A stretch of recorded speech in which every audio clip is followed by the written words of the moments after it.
15 seconds.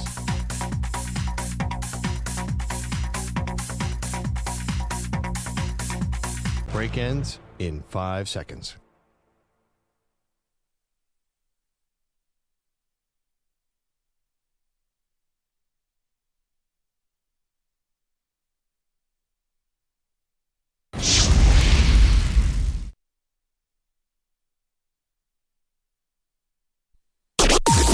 Maggie and Perloff on the Infinity Sports Network. 7 seconds left. Time will run out. And the Eastern Conference Championship has been captured by the Indiana Pacers. You can hear the crowd. They are just ecstatic as the two teams congratulate one another. Late Saturday night, that was the final call Mark Boyle on Pacers Radio Network. So it's going to be Pacers and Oklahoma City Thunder in the NBA Finals. Perloff, good morning. How are you? I'm good. How you doing? Great. Are you going to be one of those people that keeps underestimating the Indiana Pacers and not giving them any credit and just finding reasons to say why they're going to lose when they keep winning and winning and winning and winning? No, I've never said any of that. The reason they're winning and winning and winning is because they're in the Eastern Conference. So that's great. You came out of the JV tournament, and now you're in the varsity tournament. Enjoy. Wow. I mean, besides the 7-game series with the Denver Nuggets, where I still don't know what happened in the second half of that Denver Game 7, right? Denver against OKC. I still don't know what happened, but all of a sudden Denver just disappeared. They evaporated in thin air.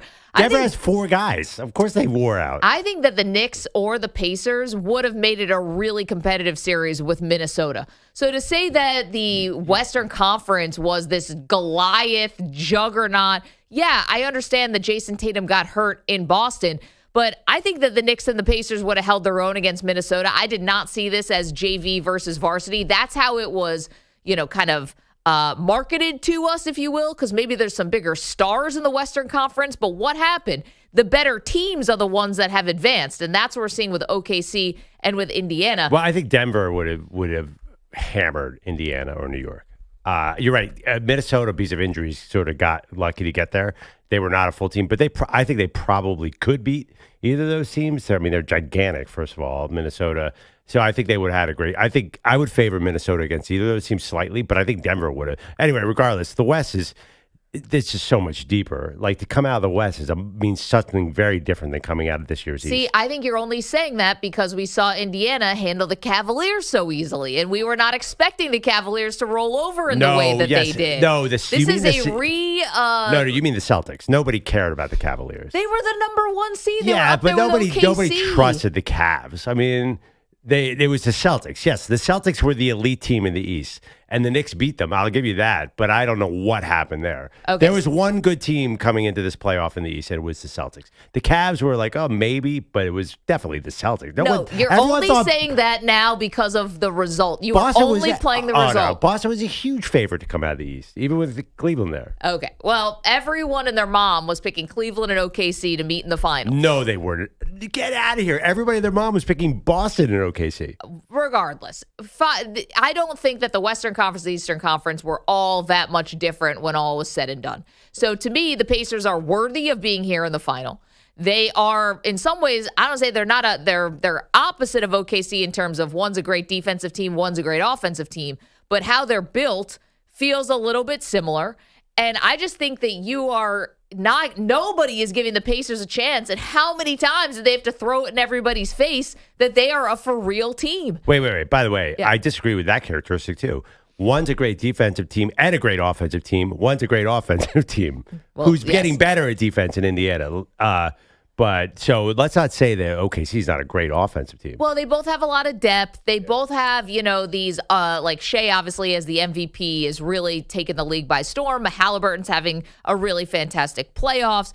I think there's it's not like a big three or, Steph Curry going up against a young up-and-coming team. They kind of feel like they're both sort of these up-and-coming teams. And I think for Indiana, the elite ball movement, the offensive efficiency, the assist-to-turnover ratio, which is the best in the NBA, they can control the tempo. I understand that OKC has this great transition defense, but let's see it.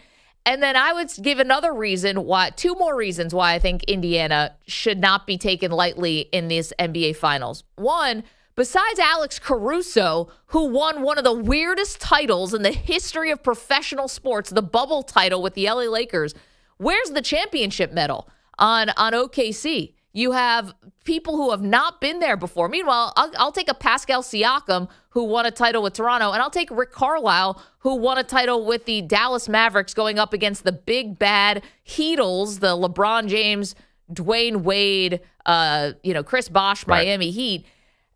What year was that? That year was 2011. 11? Yeah. But coaching acumen doesn't go anywhere. He gets better as a coach. It's not like Rick Carlisle's out there trying to hit jumpers. Well, I'm just saying it's not like that was yesterday. So I don't know if you're talking about championship pedigree. I'm not sure Indiana is bringing that much to the table. Carlisle also got Indiana to the Eastern Conference Finals a year ago. Oklahoma City last year was bounced in the semifinals of the Western Conference. So I'm just by Dallas, who went on to the finals and got smoked. So I guess here's the thing. I would say that I give the coaching edge to Carlisle. You do have Siakam, who has championship medal. Yes, Alex Caruso is also a champion, but what do you glean from winning the bubble title? What's your experience? You're going to talk about travel days, off days? It was a ridiculous, moment in time. And then I'll give you another one. Yeah. Everyone's picking OKC. Yeah, right. They're expected to win. All Massive this favorites. pressure. Massive favorites, like some of the biggest that we've seen. Right. So Indiana goes in, plays as underdogs. They can play, I don't know if it's looser, you're in the NBA Finals, but you play as a team that nobody is expecting to do anything. And by the way, they've ridden that same ethos all the way here. So, are you sure, by the way? And I thought that's a little bit of a blow. You sure that Indiana has the coaching edge? That's one's got a ring, one doesn't. Yeah, I think that's kind of taking Mark Daigneault lightly. Like, he seems to be hitting all the right buttons. I think might be one of the better coaches in the league. It's possible, but I'm going to give the experience and I've watched one guy do it. And Carlisle was really good in this. He's been good. He's one of the great coaches in the NBA. Yeah, I hear you. I think that's a controversial statement to me to say Indiana has a big coaching edge. But I mean, here's the thing. Let's pull back for a second. It's the biggest win differential of the Western team between two finalists since '81. We haven't seen since the Celtics played the 40-42 Ralph Sampson Rockets in was it whatever year it was, '81. Actually, I don't even know if it was Ralph Sampson. I don't know who was Oh yeah, it was. So anyway, it was 40-42 versus Celtics. Sorry, EJ, is that in my ear? Moses Malone, this is Moses Malone Rockets you're talking about. Oh right. The Moses Malone Rockets before he came to the Sixers. So this is a ridiculous thing, and the spread is huge. Yeah. This reminds me so much of the Lakers in 2000 when they faced the run of the Sixers and the Nets. And I think, did they have a Pacers in there too? Like, the East was just set up to just get slaughtered in the finals. Yeah, I think you're really taking Oklahoma City lightly to even say things like this. This could be the 2015 Warriors. We are seeing the beginning of a run, and I think that's where you have to pay attention. Now, I don't understand, who are the players on Indiana that match up with Oklahoma City? Yes, they have one really good player in Tyrese Haliburton, and then one proven guy in Pascal Siakam. Then, I mean, who? Well, I could say the same thing about OKC. You have one really great guy in Shai Gilgeous-Alexander. Two really great guys. You got to say Jalen Williams now. Okay, he's been good, but so Siakam's won a title. I mean, you're giving me guys who, and this is the fun part about OKC. I'll give them that. They are the up and coming team. These are the guys who have never been even close to this stage before. Never even been to the Western Conference Finals. This group. Again, you're going to give me Alex Caruso won a bubble title with the Lakers. Great. You take nothing from that bubble title and apply it to 2025. That's not, he doesn't, he can lead his team and he's coming off the bench and that's great. He's awesome.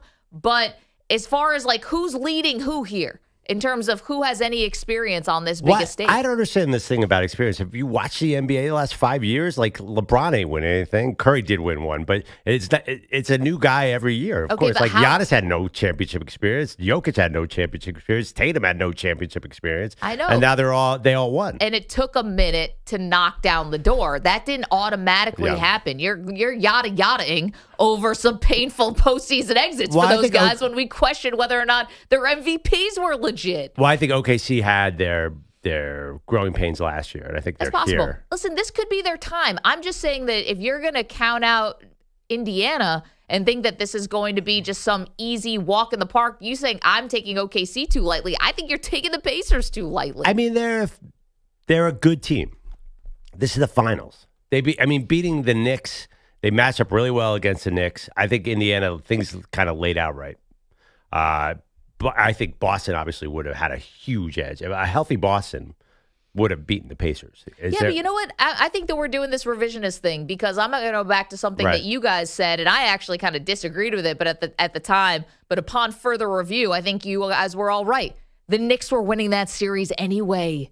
They were up 2-0, and by the time that Tatum got hurt, it was too late. They were about to be up 3-0. They weren't going to blow that. Everybody was hurt on Boston already. Okay, so don't tell me that they were, they were going to put up some great title defense here. They were sitting ducks. We didn't really know how bad they were. Yeah, we didn't know about Jaylen Brown's knee was that bad and stuff we like didn't know that Tatum's wrist, and who was the guy? It was Porzingis, Drew Holiday coming off. Yeah, we didn't know that Porzingis may or may not have anemia. We kind of did know that. I knew. We didn't know. You knew he was going to play 8 minutes a game in the. I knew he had anemia. No. But we don't even know if that's what it was. We had nobody. In fact, we still don't know where Kristaps Porzingis was. Has anybody seen a report on that? Nothing. He's got a mystery illness. Yeah. For 12 days. So that's what I'm saying. I think Kristaps Porzingis. Here, I just think that we're doing revisionist history here to find reasons to bury Indiana. No, I mean, you don't need it. They had 50 wins, and Oklahoma City had 68 wins. They beat the Knicks, and Oklahoma City beat the T-Wolves. I just think that there's no reason to have revisionist history or anything. Just look at the odds. Basically, the Oklahoma City Thunder are hard to solve because you have Shai's impossible to solve. Yeah. I think he was a particularly bad matchup for Minnesota. I think the Pacers do a better job on him because they just came off playing a primary star in Jalen Brunson. They did. You notice they picked up Brunson full court. They're going to definitely start doing that to Shai. But then I can't believe how good. I think the Oklahoma City's gotten so much better during the playoffs. Jalen Williams and Chet Holmgren you could see them getting better in real time. Yeah. It's incredible. And then you got these defenders in Kason Wallace and Alex Caruso and the torture chamber. Yep. Man, they are going to put just a ring around Tyrese Haliburton. It's going to be hard for him to find anywhere to go. I feel a little bad for Haliburton. I don't, because I didn't see him play a really great game on Saturday, and I saw them win. I think you saw what the Knicks were trying to do to him, and other guys stepped up. So it's, this always happens to stars. And by the way, bringing up the regular season, the NBA, how adorable. Teams take the NBA regular season seriously to different extents. Not everybody's out there playing 82. So I understand the Thunder won 68. I'm not taking away from them, but we also saw the Knicks were not able to be the top team at all in the regular season. It made it all the way to Game 6 of the Eastern Conference Finals. So I wouldn't take so much away from the regular season. Mm-hmm. We're in a different situation now. It's going to be, I think, some chess matching here between the coaches. I don't think Indiana's just going away, guys. When's Despite the last time? John Cougar Mellencamp's and Hoosier hospitality, I think they're going to be formidable. It's a good home court also. When's the last time you say in the regular seasons don't matter? When's the last time a 50-win team won the NBA championship? I don't know. It was 1995, right? Everyone's throwing out this stat. It was the Rockets who were 47, and they were massive favorites because they were the defending champion to play the Rockets. It never happens. And even these recent, you're saying regular season doesn't matter. It matters more than that. Well, there hasn't been a team this bad in the regular season to win the whole thing. So that's why it is David versus Goliath. This would be such a wild upset. I mean, I agree. I like the Pacers. I like everything about them. But this would be I think it'd be the most stunning upset in NBA Finals last 50 years. I don't even think it's close. 888-710-4ISN, 888-710-4476. Are you giving the Pacers a chance is the question today. And we're going to do something fun here. So good morning. Hope everyone had a great weekend. A little bit better than Manny and EJ. Still feeling it. You guys are muscling through. We appreciate it. We have started something that we are really excited about, and it's been a lot of fun so far. It's called Maggie and Perloff's Mount Olympus. We are finding the 4 sports gods of every great sports city in this country. Now, we've been doing it at 8 o'clock Eastern time, so now you realize it's 6 o'clock Eastern time, but we're going to get it going early this morning because today we are tackling the city of Dallas, Texas. And we want to make sure for our Dallas audience and for our Texas audience, you guys get a chance to weigh in. The 4 sports gods of the city of Dallas. A little foreshadowing. We will give you our choices next. Again, you're listening to the Maggie Perloff Show on the Infinity Sports Network. You're in a 5-minute break.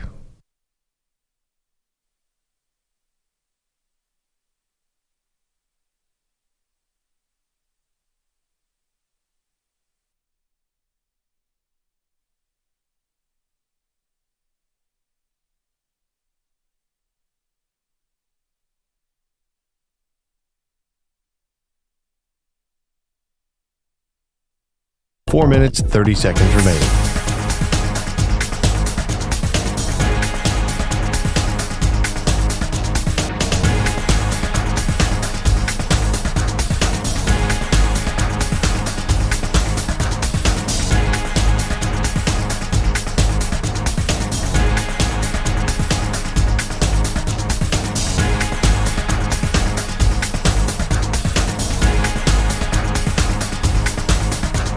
Four minutes remaining.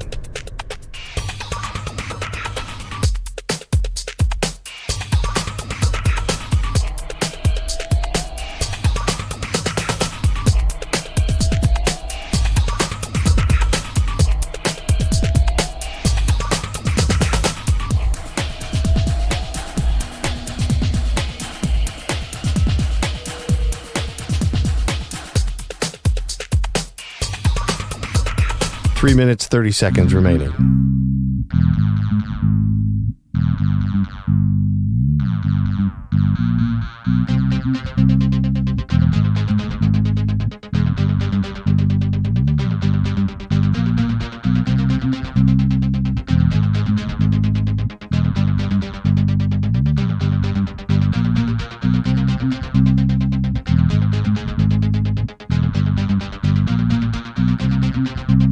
Three minutes remaining.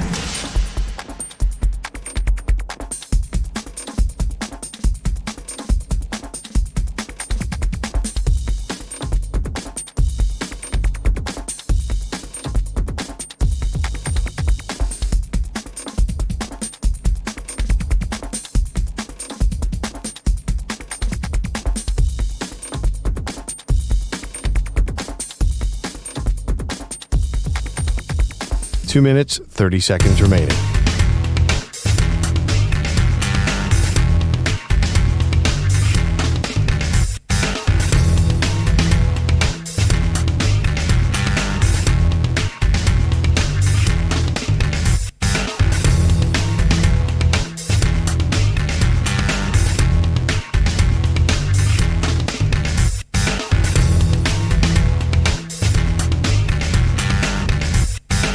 Two minutes remaining.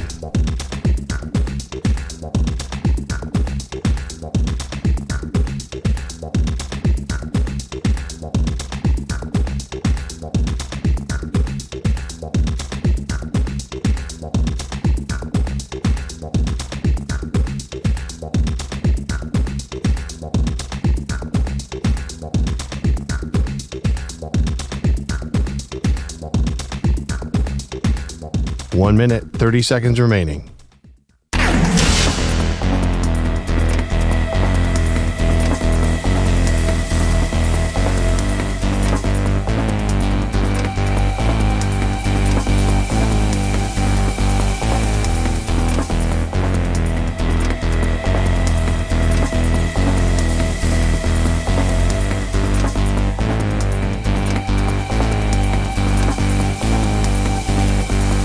One minute remaining.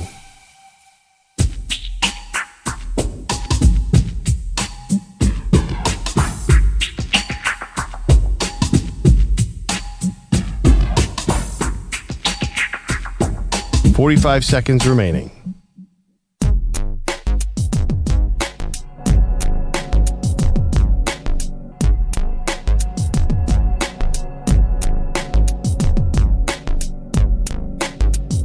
.30 seconds remaining.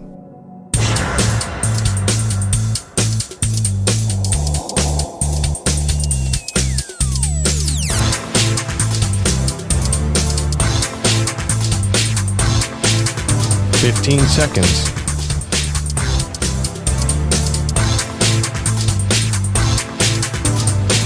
Break ends in 5 seconds.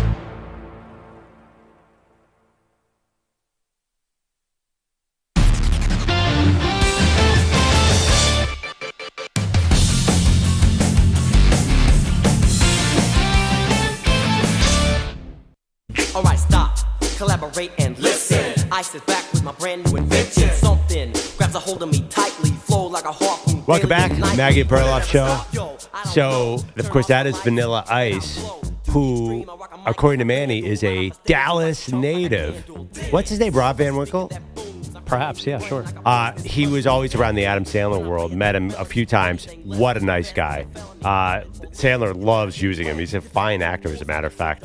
I think of him as a Miami, LA guy too, like Vanilla Ice. Well, when Suge Knight held him by his ankles That was LA. over a balcony, that was LA, right? Yeah, and I also thought he had a Miami vibe at certain times. He did have some upbringing in Miami with his musical career, but he did spend his youth in Dallas. Well, I'm so glad you did that, Manny, because the tie-in is obvious. Today we are doing the Mount Olympus. Yeah. I'm so Maggie glad and about Perloff, we've been tackling every great sports city in this country to find the 4 sports gods. Today, let's do the imaging, Manny. We're doing it all early today. Dallas, Texas. It's time to feast your ears on Maggie and Perloff's Mount Olympus. All right, so far in this series, we have already done the cities of New York, New York, Detroit, Michigan, Cleveland, Ohio. That was last week. Today we start off with a bang, Pearl. Dallas, Texas, the 4 sports gods. Who's on your Dallas, Texas Mount Olympus? The floor is yours. Okay. Just trying to recover from the Vanilla Ice thing. So Dr. Dre is, of course, from LA, but lived in Dallas, right? Like, he had a big Dallas connection, too. Dr. Dre did? Yeah, didn't he perform in Dallas at a certain point? I feel like I'm I'm sure. trying to think there are more. He's performed probably in Abu Dhabi and There's a everywhere lot of people else. from Dallas, but we're not doing from, because if we did from for Dallas, there'd be everybody's from Texas. Yeah. So It's only people who played in that who city. played in the city. So Good note. I'm going to start obvious. Emmitt Smith, Dallas Cowboy. I had to pick somebody from the 90s Cowboys, and he's the first name because I think he boxes out, in my mind, and I don't want to ruin your top 4, he boxes out Troy Aikman and Michael Irvin to me. Emmitt is the star that rises above, all-time rushing king, et cetera, et cetera. Okay, so that one's easy. Then I think if you have to do an iconic Cowboy from the 70s Cowboy when they became America's team, Rodgers, Staubach, of course, whose influence sort of even surpassed how good he was as a player. He was iconic. You think of the 70s Cowboys, you think of Rodgers, Staubach. So that's 2 spots. Number 3, I had to put Dirk Nowitzki on there. Yeah. Led the Mavericks to a title, 2 finals, also to really embrace Dallas. I think he came from Germany, obviously, as an 18 or 19-year-old kid, and just really became part of that franchise. So that was an easy choice for me. Now it got hard. Well, There are a lot of very, very strong candidates for the 4th spot. But I'm actually just picturing Mount Olympus. Say you were going to carve these people's head into a mountain, like another famous mountain. Yeah, which we won't say. Because Yes. we're not doing that bit. This is not a Mount Rushmore, clearly. It's Mount Whose Olympus. head would look cooler on a mountain than Tom Landry? I had to put Landry because I dated a woman from Dallas, and Landry is actually a literal god in Dallas. There is no, I think people, of course, pray in church and they pray to Tom Landry, secondly. I've never seen a coach who's had more impact on a city in my life. Vince Lombardi in Green Bay. But Tom Landry was so iconic and built the Cowboys into what they are, and I think is easily one of the top 5 coaches of all time. I think he invented the 4-3 defense when he was a Giants assistant. He's an innovator, and the thing about him is he's just above everybody else. Like, he fits this to me more like Tom Landry was so stoic, always wore that hat, always dressed super nice. Yep. When I was at NFL Films, I would just watch him on there's so many videos of him just strutting the sidelines. He's the coolest dude ever. I think if he was around now, we would worship Tom Landry. I think he's from Texas. To me, Tom Landry fits what we're doing here with Mount Olympus Sports Gods more than any other Cowboy. So, and we'll go over the guys that I left off, and I'm sure you had the same debate too, Yes. Maggie. There's a couple big names I left off, but to me, Tom Landry gets that coveted 4th spot on Mount Olympus. Someday, at some point, we will do the best dressed NFL coaches, and we'll just Oh, my duke it God. out between Landry and Hank Stram. who looked good in a suit, guys. Hank Stram? Yes. Hank Stram was a wild man on the... And maybe like Jack Del Rio with the leather coat. Anyway, that's for another time. Now we're doing the Mount Olympus of Maggie and Perloff, the 4 sports gods from every great sports city. And today we are tackling Dallas, Texas. So, Pearl, that's a good Mount Olympus. You and I share a couple sports gods.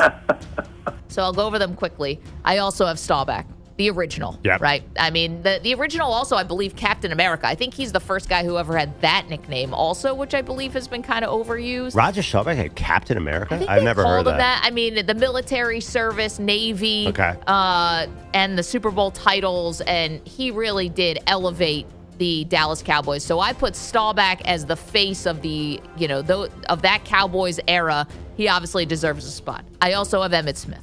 Emmitt Smith, I mean, you could just feel it when he walks in the room. People are just gravitate towards him. He was so the focal point of that dynasty as well. Now, I put 2 90s Cowboys up because I think what Troy Aikman still means to the city of Dallas is bigger than Dirk Nowitzki and bigger than Mike Modano and bigger than, some of his he's not really contemporaries, but I think Troy, maybe it's because the broadcasting and how he's stayed in our lives. Come on, Daddy.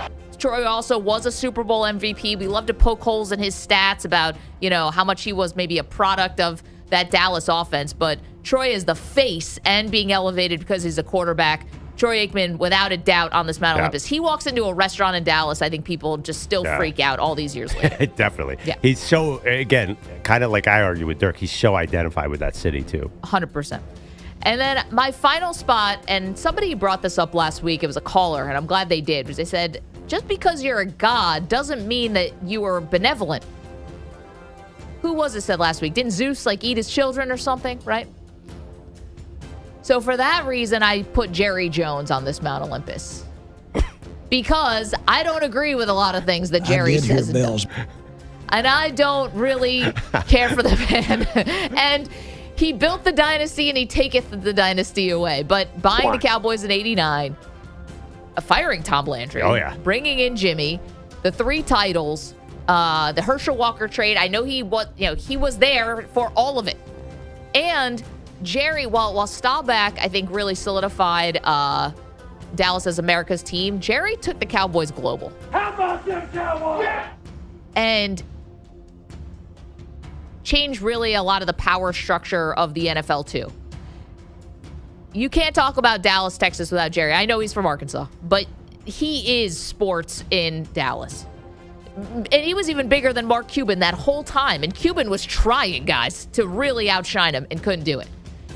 So I have Emmitt Smith, Roger Staubach, Troy Aikman, and Jerry Jones. And I realize I put 4 football people on my Mount Olympus. And I think this is the only city where I will do that. Much like you had 3 Yankees for New York. Yeah. I think Texas and football, this is where you need 4 football players because it is the sport of that state. Yeah, I would just argue back. I think the Dallas Cowboys cheerleaders in the 70s took them global. They were the early... I'm being dead serious. They were the early brand. They were imported. I remember there was a game in 85 where they sent the Cowboys out to Europe because people knew the cheerleaders. Yeah. Here's the thing. When the 90s Cowboys have mattered the way they did if there weren't so many fans from the 70s Cowboys. Pittsburgh and Dallas established the NFL in the Super Bowl era, and I think they became a generational team. So to me, there are 3 generational teams: the Packers, the Cowboys, and the Steelers. The 90s Cowboys don't resonate if you didn't have the 49ers? No, I don't think so. I just think when the NFL established itself, it was those 3 Super Bowls between Pittsburgh and Dallas created these generational fans. The reason you have Cowboys fans in Philadelphia, 1 out of every 10 kids in my neighborhood was a Cowboys fan because of the 70s. They just became huge. You would watch a show as a kid and there'd be a Cowboy there. I don't think it's all the 90s. I think the 90s then pushed it to the other level. I mean, listen, I'm not going to argue with Jerry Jones. The guy's a massive. He fits the God thing. He just decided that his ego was too big and kicked Jimmy Johnson out. Well, the gods are flawed. He built it. I was just laughing at your analogy. Zeus ate his own kids. I'm like, that's what the caller said. Poor Charlotte and Steven. I bet they got stories. But anyway, so there are your Mount Olympus. And here's the deal. I do feel bad about leaving Dirk Nowitzki off. And by the way, we saw how important basketball is to the city of Dallas because look at how everyone freaked out when the Luka trade went through. The problem is that that basketball and hockey with Mike Modano and baseball and everything else in Texas is a distant second to football. And that is just the reality of that city. So I put 4 Cowboys on. Yeah, no, I understand that. Yeah. I mean, honestly, like we could start talking some high school guys in Dallas if we wanted to. How about Kyler Murray? Greatest high school player of all time is what people say. Patrick Mahomes. But, we both mentioned, you mentioned Mike Modano. I thought about him. Arguably greatest American-born player so far. I mean, he's the leading goal scorer by a mile. I guess Austin Matthews will chase that down eventually. But he would normally, in a normal city, I agree with you, it's a football city, might make the list. I've considered him. 888-710-4ISN, 888-710-4476. So no Michael Irvin on either of our lists. Yeah, I mean, I feel like Emmitt in my list carries the torch for Aikman and Irvin. I'm like, he's a triplet. Symbolic of all three. When you get Emmitt, you get the triplets. But it's funny, like you mentioned Emmitt first. You agree with me. You would put Emmitt ahead of T-Roy and Irvin. Yeah, but I put Troy on this list because I think that he fits the walk into the restaurant test. Joe Barrows. Of people just losing it. Yeah, but you don't think they lose it with Dirk? Because he's so tall. Different. I think different because he's so tall. What? I'm just saying everybody. When Dirk Nowitzki comes in a room, everybody knows Dirk's in the room. That's my point. Yeah, and that nobody sees Troy Aikman. Troy can wear a hat and sneak into the back of the restaurant. No shot. Definitely. Come on, Daddy. The other thing too about Dirk, I realize what Dirk kind of did for the NBA and European players sort of globally, but I feel like his impact is kind of, I don't know. It's only, how do I say this? I think it was kind of limited. And he was not part of a dynasty. These other guys were part of dynasties. So I got to give him the nod. Bogusch is here. How do we do on our Mount Olympus for Dallas? You're a big hockey guy, Bogusch. I feel like you're salty that Mike Modano didn't make these. Can't put Modano on. Can't put a Texas Ranger on if they count as Dallas. There's Nolan Ryan, but Nolan Ryan played for other teams. Yeah. No, that would be the only thought. I would put Dirk in and then 3 Cowboys. But that's just me. Do you think, Bogusch, that we're looking at Oklahoma City Thunder, Indiana Pacers situation where I'm about to go up 4-0? You're certainly up 3-0. I haven't made a final call on today just yet. But last week you swept. Bogusch, by the way, Bogusch saying that Perloff has come up with better Mount Olympuses than I have is absolute crap. I will stand by the Bernie Kosar being on the Cleveland Mount Olympus until the day I'm in the grave. That's great. Again, whatever gets you to sleep at night, but you're 0-3. Well, it's funny. Why? Because I picked Yzerman over Howe in Detroit? Yeah, you left out Mr. Hockey and had some weird anti-Joe Louis argument. Joe Louis is from there. Because he spent too much time in Akron or something. He didn't have enough boxing matches in Detroit. Yeah. By the way, and actually, we weren't doing people from the cities. Perloff just cheated to get sympathy votes. Well, it's so funny. Actually, we had Nate Segura on from ClevelandBrowns.com. He works for the Browns. And he had no problem with Bernie Kosar. And Maggie had a good argument there. He's like, yeah, I wouldn't have put Tomey on there if I was looking at the history of Cleveland sports. That's dare he had an issue with Joe Thomas, right? No, he would have put, Bob Fellers, I think he liked. Oh, by Jim Tomey. He's like, because I think that where you're losing some people and where you might be gaining others is you're going a little more recent than me.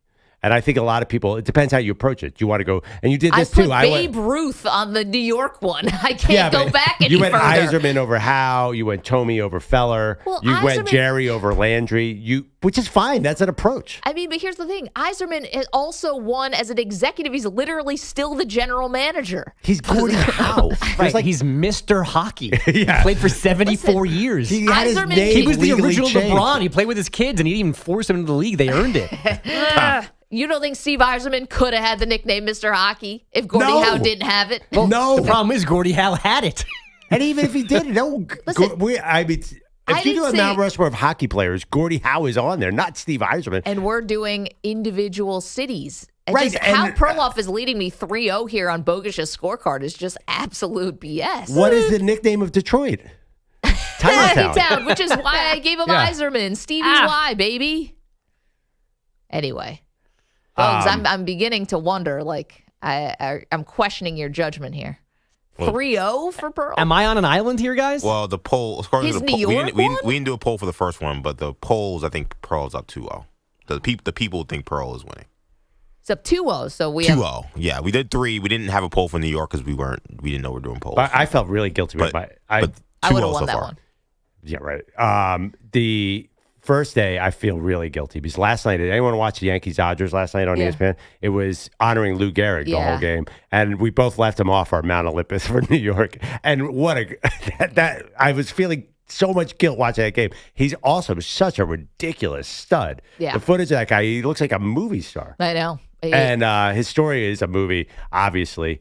Maybe actually I was watching the Gary Cooper version of him at some points last night. It might have actually been him, but incredible. The fact that movie star good looks. Oh, wait a minute. That's Gary Cooper. No, Lou Gehrig was. I just think it's amazing that we left handsome. Lou Gehrig off our Mount Olympus, and he's one of the top 10 players of all time. Anyway, I'm going to defend Maggie one thing. Going 4 football players might get her the poll today. She might win to go 3-1, and it'll be a gentleman's sweep after I take Portland tomorrow. You have no idea what I have in store for Portland, Oregon tomorrow. That will be tomorrow's Mount Olympus. Meanwhile, today it's Dallas. Bogues, what do you got? Headlines are sponsored by Progressive Insurance. Your small business keeps you on the go. Progressive Commercial Insurance keeps your policy within reach with our easy-to-use mobile app. Learn more at progressivecommercial.com. Overshadowed by the Knicks' season-ending Saturday night was the 18-2 drubbing the Yankees took at Dodger Stadium. Yeah, we got it. That had the Bombers flirting with being swept for the first time this season, but this is why they have Ben Rice. And a pitch from Yamamoto, swung on and sent to center field and deep. Going back, Edmund, looking at it and say goodbye. Up in the net, into the batter's eye, a 2-run homer for Ben Rice, and the Yankees now have a 3-1 lead. Dave Sims, Susan Waldman, Yankees radio. Rice's 2-run shot broke a one-side top 3, and the Yanks never trailed again. They avoid that 3-game sweep 7-3. Aaron Boone's team knocked Yoshinobu Yamamoto out of this game in the 4th inning. I mean, that's who they are when they're at their best. You know, I mean, similar to the Dodgers, you know, they make you earn it. And, you know, it's what the really good offenses do is they control the strike zone. I thought we did a really good job with that today. Yamamoto throwing 96 pitches to get 11 outs, charged with 4 runs on 7 hits and 3 walks. Great. Better pitching in Atlanta yesterday afternoon. Red Sox lefty Garrett Crochet K-12 over 7. Allowing a single run on 5 hits. Boston took that rubber game 3-1. Ruined my parlay. WNBA last night, the Lynx still perfect. Collier for 3 is good. The leading MVP candidate, Nafisa Collier from downtown. It's all Lynx in the 4th quarter. Collier finishing with 24 points, 11 rebounds, and an 86-75 victory over the expansion Valkyries. Minnesota is 7-0. So are the Liberty, who roughed up the Sun yesterday afternoon, 152. Damn. At the softball World Series, a pair of elimination games yesterday. Oklahoma downing Oregon 4-1 last night after Tennessee took a thriller from UCLA 5-4 in 9. The Bruins almost lost this game in regulation when Megan Grant missed home plate on her tying 2-run homer. She stepped over it as part of the celebration. The teammate grabbed her by the arm, made her touch home. After a 15-minute review, officials confirmed that Grant did miss home, but said the contact from that teammate was not reviewable, so the call on the field of a home run stood. What? So had it's not reviewable, they said, why, right? I don't know why that took 15 minutes to get to, I think they said Appendix G. Well, I didn't. Also, what are you reviewing if not did a person step on a base? That feels like the easiest thing. Well, they reviewed that and confirmed that she missed home plate. The thing they couldn't review, because it's illegal for a teammate who's not in the play to make you, like, usher you to a base. You can't assist a runner. Right. That's what they couldn't review. Oh. If they were both on the base pass and one pushes the other one, is that allowed? That's the way they were explaining it on TV. Well, we're professionals. We should know the softball review rules. Appendix G. I feel embarrassed here that we're coming on the radio. I'm more of an Appendix B guy myself. So. I can't you need get to past catch C. up to Appendix C, D, E, F, and we'll finally get there. It was crazy, but it did feel like poetic justice. But it was nuts that their season would, if that home run had gotten overturned, their season would have ended on that. Yeah. That was the last out of the game if she was called out for missing home plate. And this, not take a left turn, but this is definitely tied to the George Springer thing too, which was crap. That they reviewed that and said he was jumping up and down on third down and tagged him out. Oh, on third base. Yeah, it's almost like, it's funny. The two reviews were happening at the same, like kind of around the same weekend. So I don't know. That was a weird review too. Well, George Springer was out though. He was technically out, but I don't know. So he it's was like, out. Yeah, but again, it's like review. Maggie, you have issues with review. I do. Sometimes like review can be like, what is going on here? Are we gonna go through a fine-tooth comb and everything? Well, two things about the softball thing. The Springer thing, let's put aside. But the softball thing, one, you got to stop crowding around home plate. I realized that this happened in Major League Baseball. This happened at one point too, where someone missed home plate because they were crowded around and they were afraid to kind of like jump on somebody and end up missing home plate completely. And then the second thing, yes, if it takes a 15-minute review, you had your answer. And I know this was a little more of a technical thing, but it feels like sometimes they go into review, Pearl, and they're looking for reasons to overturn, or you're looking for every blade of grass. And I feel like that's not the spirit of what a review should be. So wait, what's your answer? What do you mean? You said if it's a 15-minute review, you have your answer. I actually didn't know which way you meant. No, I'm saying it shouldn't take 15 minutes. If you can't figure it out within a minute or two, then I think whatever the call was on the field stands. Oh, so after 15 minutes, you're saying like that you can't reverse it. It's insane. At one point, does it become, indisputable video evidence, I guess? Again, we're getting like, I know this happens in the NFL a lot too, or sometimes in tags and throwdowns, like you're getting into a pixelated, you can barely see, tell what you're seeing on TV. This was a little bit different because it was more of a procedural thing. Well, but I don't think 15 minutes, good something grief. like Sports are fun. It's like a teammate altering the path of a runner, for example. I don't think something like that should be super reviewable, or unless you're going to have a review everything. Like, because then you're getting into all sorts of gray areas. You're going to review basically, if you're saying that, then review every aspect of the game. Is that what we're doing? Well, I as a softball novice, I don't understand the logic of why this particular thing wouldn't have been reviewable. Like, why can't you look and go, okay, that player who is coming up next grabs her by the arm, pulls her back, and says, step on home plate. Why can't I review that? That's assisting a runner. It should have been. Right. Yeah. So then the whole sport's reviewable, right? No, but it's just what's inconsistent to me is the things that are reviewable and are not. Now, yes, in general, I'm okay with reviewing everything. I want the right answer. I don't believe in human error or like, that's what happens. Like, if we're going to review one thing, we should review them all. Get it right, human umpires. But when we're living in this world of this is reviewable and this is not, I don't know why that play wouldn't be reviewable. Like, there's a play in a Met game last week where a guy fouled the ball off his foot, and they go, that's not reviewable. Why not? Yeah. Well, it feels like in the NFL, it's like inserting a personal foul into the NFL for hitting the quarterback. Like, you can't, if you're going to add fouls and add illegal procedures into a sport, like, you're basically calling something that wasn't called on the field after a review. I mean, they should have called it in real time, and they didn't, right? They did not. They called it a home run. Right. Tennessee challenged the play. What was Tennessee challenging? That she missed home plate. I guess that's it right there. I'll be honest. The ball goes to the fence is a home run. I can't do the Robin Ventura. Well, he didn't get to, like, who cares? You got to touch the bases, bro. I don't care. I'm sorry. And I really do think most softball/baseball fans don't care. But for inside the park home runs be different? Like, if there's a play at the plate. Yeah, but the ball's out of play. Yeah. There is. It's a dead ball. The Tennessee has no chance to actually get the girl out. So what, like, I don't understand this. If it gone the other way, I agree with EJ. It would have been a travesty. Yeah, you cannot say this is not a home run. The ball went over the plate. Went over the fence. See, my thought is she has one job after the home run is to touch the four bases. That's what I was trying to say. You just touch the bases. That's it. It's over. What's harder, hit the ball over the fence or touch a plate? It's like, no, I'm not going to negate the... Exactly. Why can't you do the easy thing of touching the plates? No, because you're negating the more athletic feat, which is hitting the ball over the fence. To say touching the plate, that's a technicality. That's what it is. Well, that's what rules are for. But no, I'm generally with EJ on this one. If it's over the fence, I mean...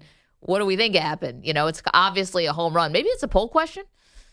Well, also, by the way, technicality, I mean, still, you have, in baseball, you have a history of, kind of being soft on those rules because of the second base. Oh, neighborhood plays? Yeah, neighborhood plays. Yeah, they don't do that anymore.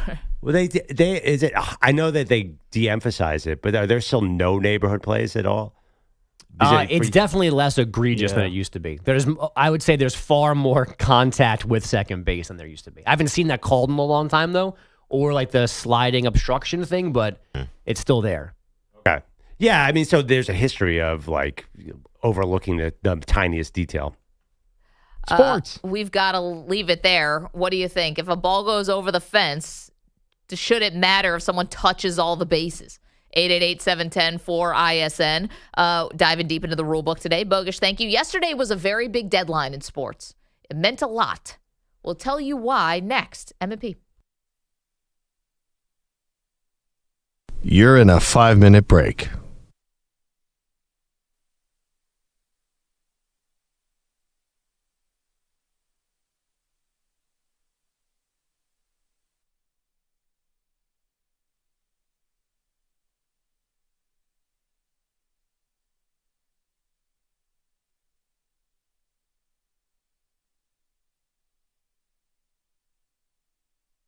Four minutes, 30 seconds remaining.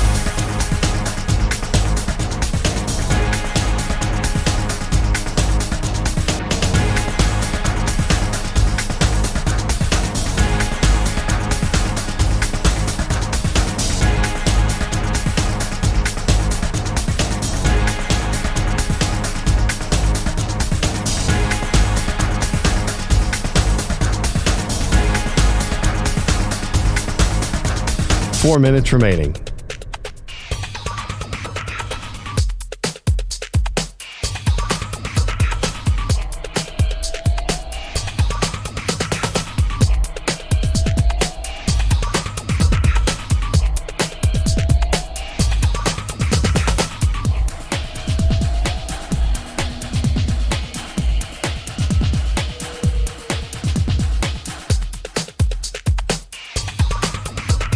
Three minutes, 30 seconds remaining.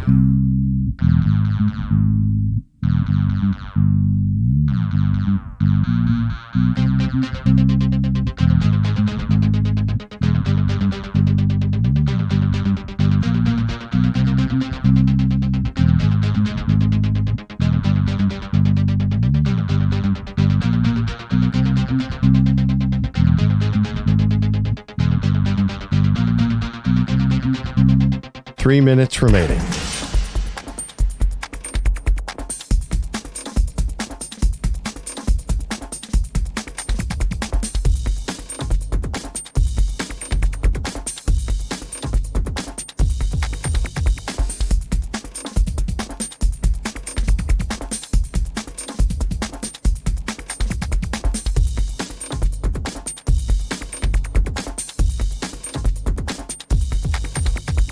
Two minutes, 30 seconds remaining.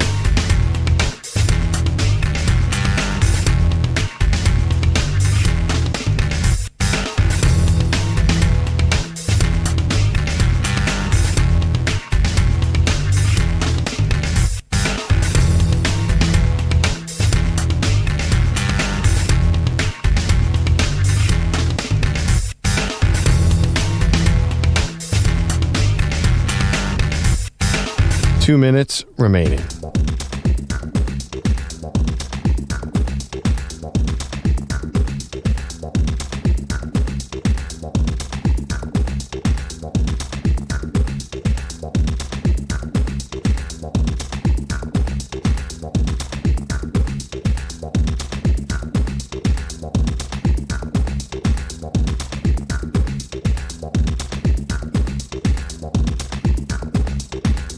One minute, 30 seconds remaining.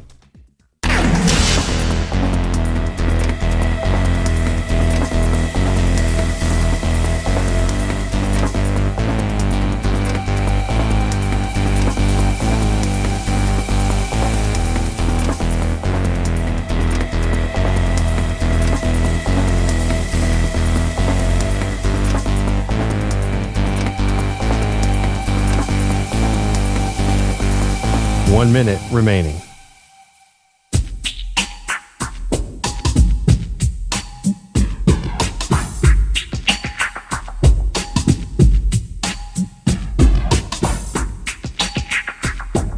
.45 seconds remaining.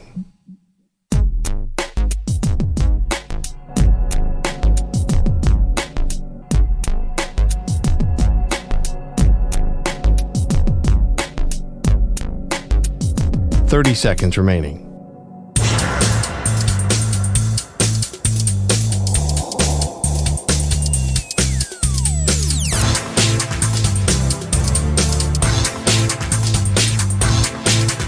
Fifteen seconds.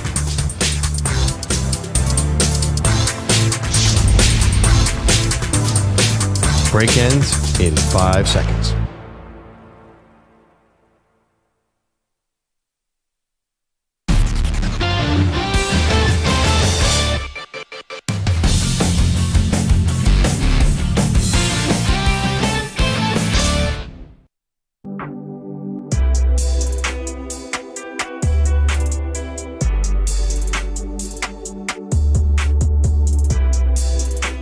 Welcome back. Maggie Gray, Andrew Perloff. We're doing our Mount Olympus of Maggie and Perloff this entire month. Every sports city, the 4 sports gods. And today we are tackling the city of Dallas, Texas. Perloff and I going heavy Cowboy presence here. I have every spot is a Cowboy spot. Rodgers, Staubach, Emmitt Smith, Troy Aikman, and I put Jerry Jones. Not all gods are likable in this Greek tragedies. Well, So Jerry's likable. Jerry's polarizing. He's polarizing. He's certainly likable in a Jerry Jones kind of way. By the way, there was a couple other guys. Wait, great. do you want to say your Mount Rushmore? Oh, my Mount Rushmore. Emmitt, Rodgers, Staubach, Dirk Nowitzki, and Tom Landry over Jerry Jones. I've seen a lot of Bob Lilly as like a representative of like the old school Cowboys. I was wondering too, like there are other Cowboys. Any newer Cowboys? Anybody from this Who, Dak? millennium? I don't know. Romo? I just feel like if you're going to go to the Cowboys, there's obviously Drew Pearson, there's Romo, there's Dak. You know, you had Troy Aikman can't walk into a restaurant and he's like part of the Dallas fiber. Tony Romo is too. I mean, he's probably just as popular in Dallas in a weird way. I mean, one guy had a little more success than the other guy. Drew Pearson's a good one. You wear 88.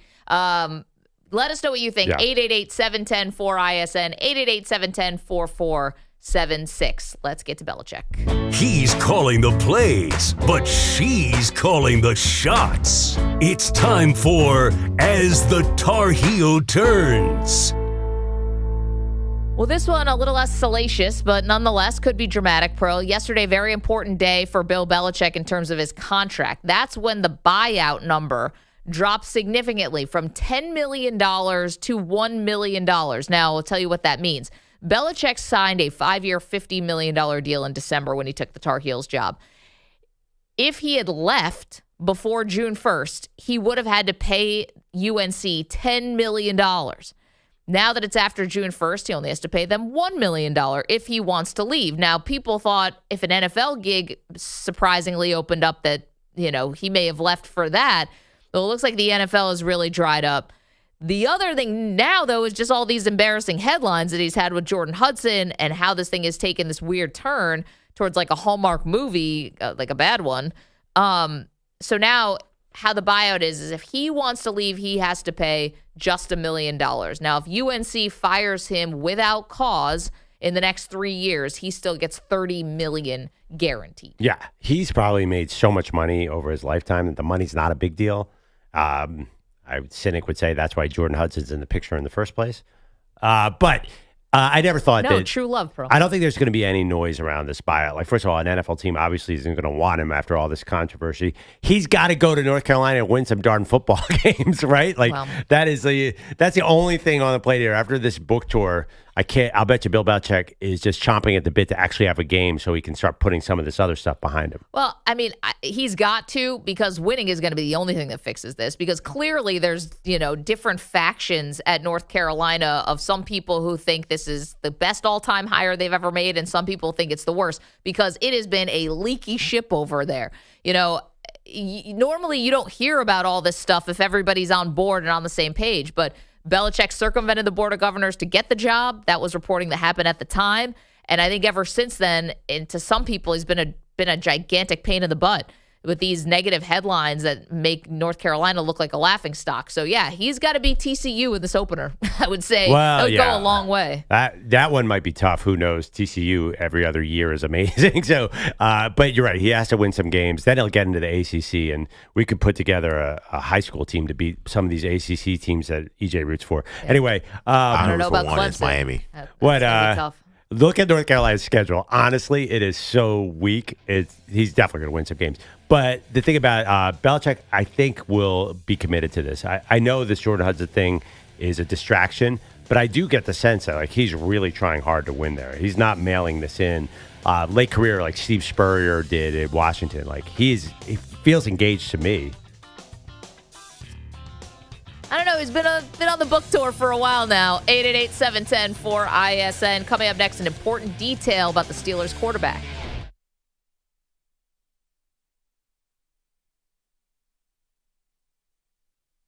You're in a 5-minute break.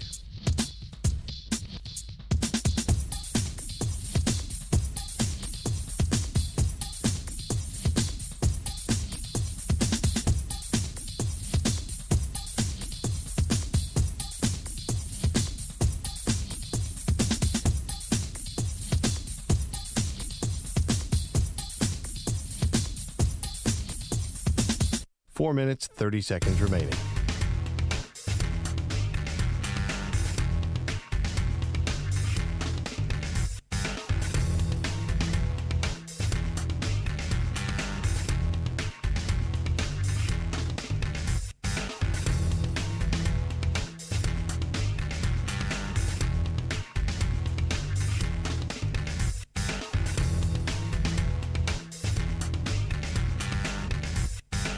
Four minutes remaining.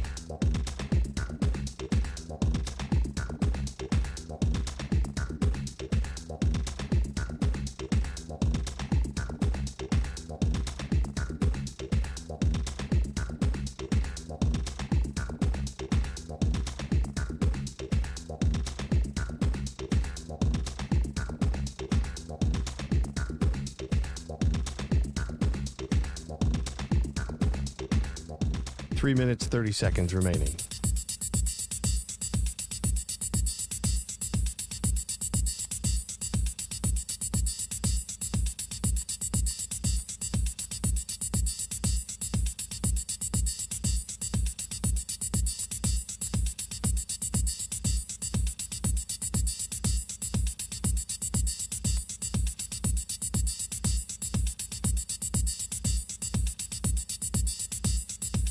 Three minutes remaining.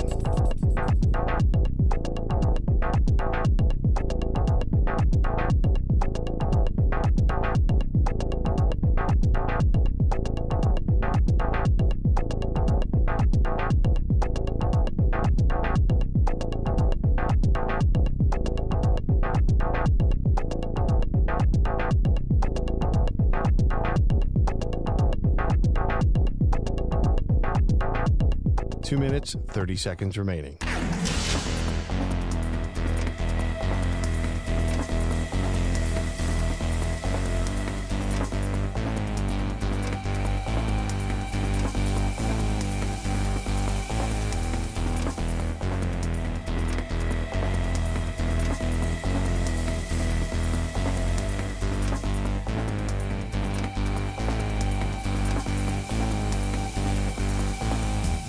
Two minutes remaining.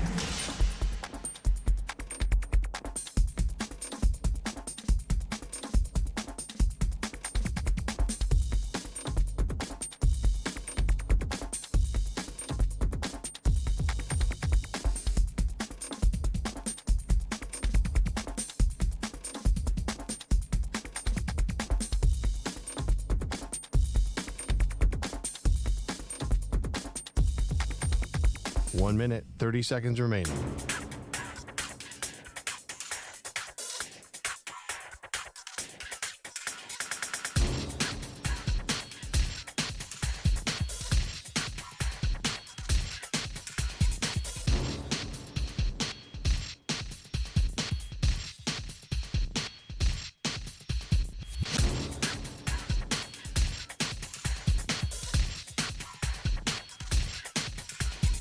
1 minute remaining.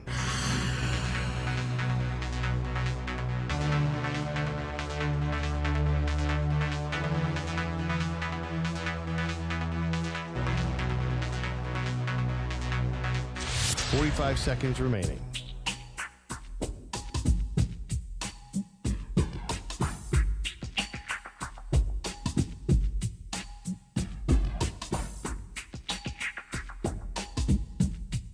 $30 seconds remaining.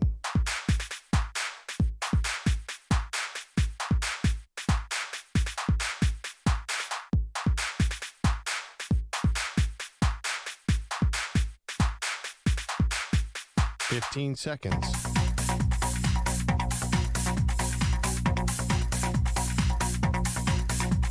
Break ends in 5 seconds.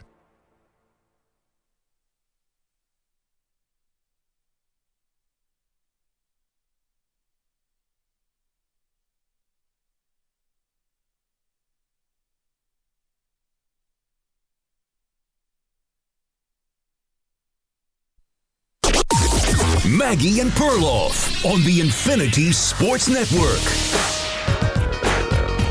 The NBA and NHL finals matchups are set. NHL up first. They get underway on Wednesday. We get a rematch between Florida and Edmonton, and then it's OKC and the Indiana Pacers that tips off on Thursday. Welcome to the show, Maggie Gray, Andrew Perloff. I would say I'm more excited actually for the NHL on this one than I am the NBA, but we know that the audiences don't really overlap all that much. But if you're talking about casuals, I think a lot are going to get pulled into the NHL. It's a rematch. You got the best player in the league who's trying to win his first title. I know you have that a little in the NBA with Shai, but this is Shai Gilgeous-Alexander's first trip to the finals. You had Connor McDavid lost in a heartbreaking fashion last year to Florida. So all on the table for you.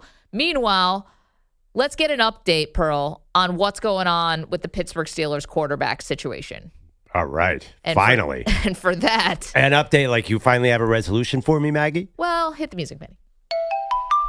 What the is Aaron Rodgers up to today?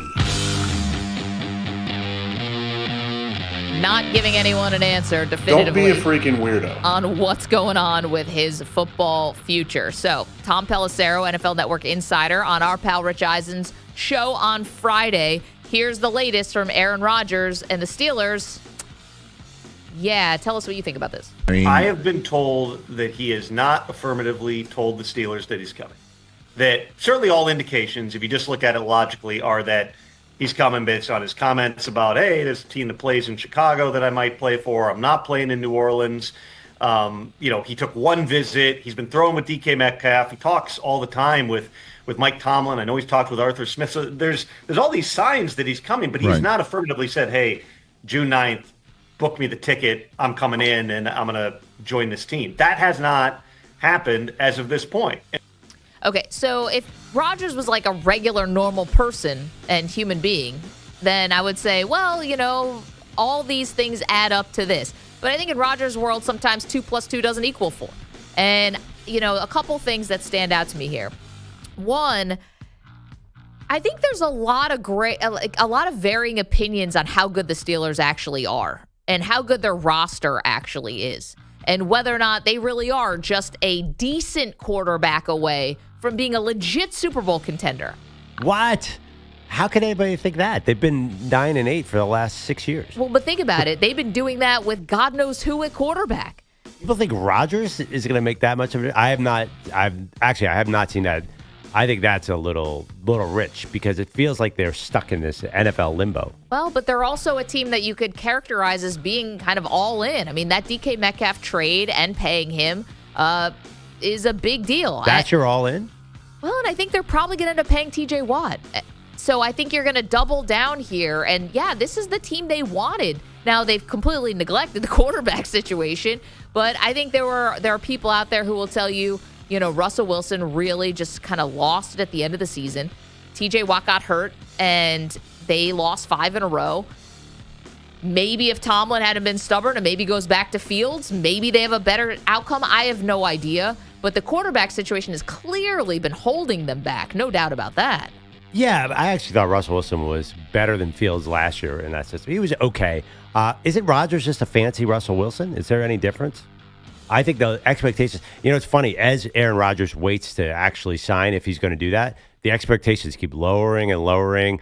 It might help them overall if he comes in July after minicamps are over. And then everyone's going to be like, okay, there's a built-in excuse. I mean, I view the Steelers right in the middle. Because talent-wise, they probably shouldn't be a playoff team, but because of Mike Tomlin, they're going to play really hard. Whether it's Rudolph or Rodgers, they're going to be between 8 and 10 wins. All right, actually between 9 and 10 wins. Okay, they can get to 9 or 10 wins and get to the playoffs with anybody almost playing quarterback. Yeah, definitely. So does Rodgers help them when he gets to the postseason? I've actually hard to say that could be the case. I don't view Rodgers as a huge needle mover there anymore. Because he can't move anymore. We saw that in New York. Maybe he's a little better on his Achilles after 2 years. He's got a great arm. There's no doubt about it. But that team is going to be conservative because at the end of the day, Mike Tomlin wants to win 19-13. He let it go with Big Ben and Antonio Brown and Le'Veon Bell at a certain point. But now I think he hires coordinators who are conservative. I don't think he's going to really have this high-flying Aaron Rodgers 2021 Green Bay quarterback. I just don't think it's going to happen. So I don't think this is a huge difference maker. Well, I mean, the one thing that I keep coming back to is you basically pencil in Mike Tomlin for a winning season. We've all been waiting for the other shoe to drop, and it never does, right? Right. So you basically have to give him the benefit of the doubt at this point. I mean, how much more data do you need? The guy makes the playoffs with whoever and has at least above 500 record with whoever. Right. And now let's just say Rodgers is, even 85% of himself or whatever, 75%. It's still better than what they've had since Big Ben retired. And I actually do think Rodgers would be a big upgrade from Russell Wilson. I do. If you were asking me and I could just have either guy for a couple $1,000,000, I'm definitely taking Rodgers. Even with all the weird stuff and even with all the distractions. I would too. I mean, they got Russell Wilson for nothing. He was just left there. I think the original plan was to go with Justin Fields last year. I hear what you're saying, but again, they basically haven't really been competitive at that level that you're talking about since Big Ben's prime, 16, 17. I do not see this team, especially because they're in the AFC North. You really have to be tough and elite. I also think they're kind of doing a quiet behind-the-scenes rebuild. They drafted all this defensive. They basically tried to fix the interior of their defense with the draft this year, but they know that takes time. I think they need to get back to Steelers football. That was a wake-up call in last year's playoffs. It's whoa, we were just out-toughed in every sense of the word. So they drafted a defensive tackle, linebacker. They did everything right down the middle of their defense to try and sort of slowly get back to where they want to be, which makes me think also, too, that Tomlin is not on the verge of retirement either. No, but it's a little schizophrenic than the DK Metcalf trade. If you are trying to do a quiet sort of rebuild, then why make that big splash move and commit not just, draft capital, but also resources to Metcalf? It was a second-round pick. That's a lot. If they once traded 2 firsts for Minkah Fitzpatrick in a season where Big Ben was hurt, they don't really care that much. And then I think here's the other point I would have about the Pittsburgh Steelers. So the report from Tom Pelissero is that, things are looking good, but Rodgers still has not said definitively whether or not he's going to sign in Pittsburgh. So now you do have Kirk Cousins out there post June 1. Yes. It's June 2nd. So he would become a lot cheaper for the Falcons if they wanted to cut or trade him because it's a post June 1 designation. But can I also say one more thing about Pittsburgh? If Rodgers ends up giving them the stiff arm, whether it's because he ends up retiring or change of heart or goes on some kind of ayahuasca trip and never comes back, he's on some magic carpet ride somewhere, or if something happens, and I doubt it would, and I'll knock on wood because I'm not rooting for it, but if J.J. McCarthy got hurt in Minnesota and somehow Kevin O'Connell comes back, now I don't know if that would happen in the next 48 hours, but I'm just putting everything on the table. This could be fireable, in my opinion, of Tomlin and Omar Khan in Pittsburgh. Why? Because if I'm the owner of the Pittsburgh Steelers and I just watched you guys botch this to high heavens, if you really thought you had some kind of handshake deal with Rodgers and he screws you out of this in the back end, I'm blaming you. I'm not blaming the hippie ayahuasca guy who's shown everybody exactly who he is and what he is. His documentary can be called Enigma, but we get it. Rodgers is on a different path, a little spiritual, a little more to his life than just football. He'll tell you that a million times. He can't stop telling us about other things in his life that are taking precedent. So if somehow Rodgers ends up screwing them, which I don't know if he will, if I'm the Rooneys, you're out. Because I look dumb now. I didn't address it unless the Rooneys are in on some kind of Mason Rudolph weird kind of pseudo tank. I am mad if I'm the owner because I got showed up by Aaron Rodgers, and that could have been extremely predictable. And the owner said months ago, I expect either Russell Wilson or Justin Fields to be back. Then they go all in on the Rodgers thing. And if that ends up blowing up in their faces, and now I'm like holding out for Cousins, no, I'm deeply troubled by that. So you're saying not signing Aaron Rodgers is going to get a coach fired? Yeah. Oh, my God. It's the exact opposite. Aaron Rodgers will blow through that place like a hurricane and get everybody fired. That's not how it works. Mason Rudolph will keep you at 9-8. I mean, listen, this is a team that has been at the same level for 8 years now. Like, not bringing Aaron Rodgers wouldn't affect the Rooneys at all, I would think. Like, we're talking about the same Aaron Rodgers who just came from the New York Jets, right? Exactly. And your head coach and general manager are putting a lot of eggs in that basket. They're sort of saying, hey, if you want to come here, great. If you don't come here. I don't think that's it. I don't think they even care that much. I really don't think they care. Then why bring him in at all? If you really don't care, why they bring in Russell Wilson and Justin Fields last year? They needed a quarterback. Kenny Pickett was on the Eagles. It's kind of where they are right now. Last year is not that different than this year. Last year it was like, we'll take Russell Wilson. What the heck? This year it's like, well, if Rodgers at 41 wants to come, great. If not, we'll just go to Cousins. I feel like it's a very, very casual situation. Yeah, you're acting like the Steelers are some kind of side hustle for this ownership group. Like, whatever. We'll throw a couple resources into it. This is everything. Was the quarterback room everything last year? I think we gave them a pass because Pickett was clearly not the guy. Didn't want to even compete. That's at least how it was, kind of put publicly. Right. He didn't want to compete with Russell Wilson. He was offended or aggro about it or whatever and wanted to leave. And so you had these two cheap options, and we thought, wow, Russell Wilson just really needed change of scenery. Same thing, Justin Fields.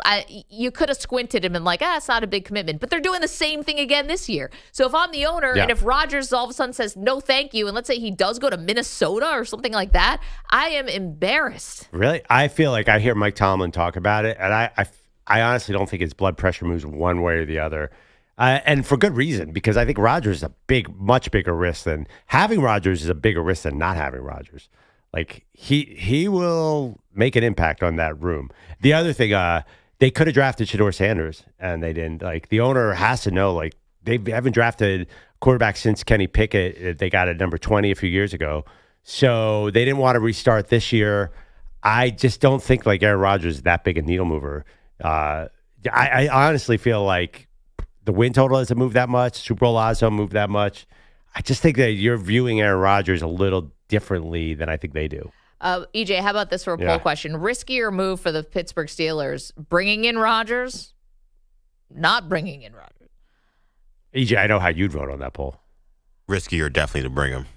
That's for sure. But do you agree with me that the owner would be embarrassed if Rodgers all of a sudden spurns them? Yeah, they look like clowns. Thank you. They look like complete clowns if you waited all this time and had all Rodgers coming in clandestine and in a Chevy Malibu. No, Rodgers called that meeting though, not them. Is what the report was. Like he wanted to come see it. Like they don't even seem to be that interested, to be honest. You know what the problem is though? Is Rodgers is like that. He's like that toxic significant other. It doesn't matter if it's just them doing the weird stuff. That's your man's. That's your woman's. So it doesn't matter whether or not I can't control that he just showed up at a building. Well, you've been flirting with them for months. So what did you expect? Like, I can't expect that he just would decide not to sign with us. Well, this is the kind of guy he is. So again, you mentioned it, Pearl, this is one of the flagship organizations of the NFL. We do not look at the Pittsburgh Steelers organization. Look at them like they're a Mickey Mouse run crew. Like this is a serious business. They had Justin Fields and Russell Wilson with no idea who was going to start last year. They are not serious. They had Matt Canada for 2 years. Their offense is not serious. There hasn't been anything serious about it since Ben retired. Nothing at all. Not one indication. They hand the ball off on first and second down every single drive in the 2020s when everyone else in the league knew that was ridiculous. Okay, but they keep making the playoffs. Right. I know they're not winning games when they get there, but they're still making the playoffs, which is more than a lot of the real down-and-out franchises. Yeah, they're beating teams playing that style. Right. And by the way, I think the real crush is obvious. Who do you think Mike Tomlin has a crush on? Aaron Rodgers, who wants to fling it all over the field, or Mr. Conservative, Mason Rudolph, going to hand it? Like, I think he likes Mason Rudolph. Like, that's exactly what Mike Tomlin wants to do. He wants a middling quarterback so he can run the ball and win with defense. Then why we do not care. Because at a certain point, like, I think there's pressure on him. Like, I think there's outside pressure on Tomlin to bring in a passing quarterback. I don't think he generally, right now, I honestly think Mike Tomlin wants to win games 19-13. I think he wants to bring Watt back, get a healthy Highsmith, and just terrorize the other quarterback and then run the ball up the middle. But by the way, their running back situation is a little weird too. Well, they think their offensive line is really improved. So they probably would say, not that it doesn't matter who's back there, but they didn't need Najee Harris, who's obviously with the Chargers. And Perloff, you could be 100% right. If that's the case, the Steelers are clowns for not firing Mike Tomlin. Let's be real. Like, they're clowns one way or another. Right. Bringing in Rodgers to me is clownish. Rodgers potentially backing out of this somehow will be clownish. Oh. And if there's in a situation where Mike Tomlin's like, you know what? I actually think that we can win games with Mason Rudolph, and that's the way to go, then the Steelers are clowns for keeping Mike Tomlin. Something has to change. Something has to be different. You can't go with how this thing is currently gone. This also, is their defense is not good enough for Mason Rudolph to be a Trent Dilfer. Yeah, they got steamrolled last year. Yeah. Like, what is this great Steelers defense we're talking about? But you say that they're going to be 7-4. Are you going to say that next year when they're 7-4? You're like, it's a nice little surprise with the Steelers. No, nobody's going to take them seriously. Because if they don't have Rodgers. Because by the end of the year, they're probably going to be 10-7 or 9-8. They would have lost all their games, and they're going to get smoked in the wild card round. Yeah, I know the story, and that's an embarrassment. That's not the Steeler way. That's not the quote unquote standard that Mike Tomlin talks about, and that's not what the fans want. But that might be so, but that's what's happening. You might be right. I'm just saying something. Then Mike Tomlin, then he should have been fired. I just think that the fact that we all think that there's tea leaves here that Rodgers is going to sign, but of all the people in sports, not just football, sports, he's the one you have no clue what he's really up to, thinking which way the wind is blowing. Yeah. He's just not a sure thing as far as decision making. Now, once he gets in the building, then is another issue, right? Yeah. Is he gonna? How's he gonna be? I don't know. We're talking a 1-year deal for $10 million.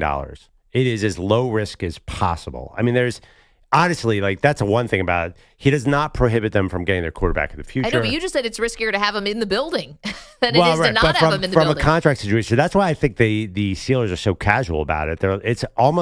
It's closer to the Browns signing Joe Flacco than getting it. It's just sort of, it's much like last year. It's Russell Wilson. He's kind of an afterthought. Joe Flacco? It's not like they're building around Rodgers. No, they're not. But then, so just move on.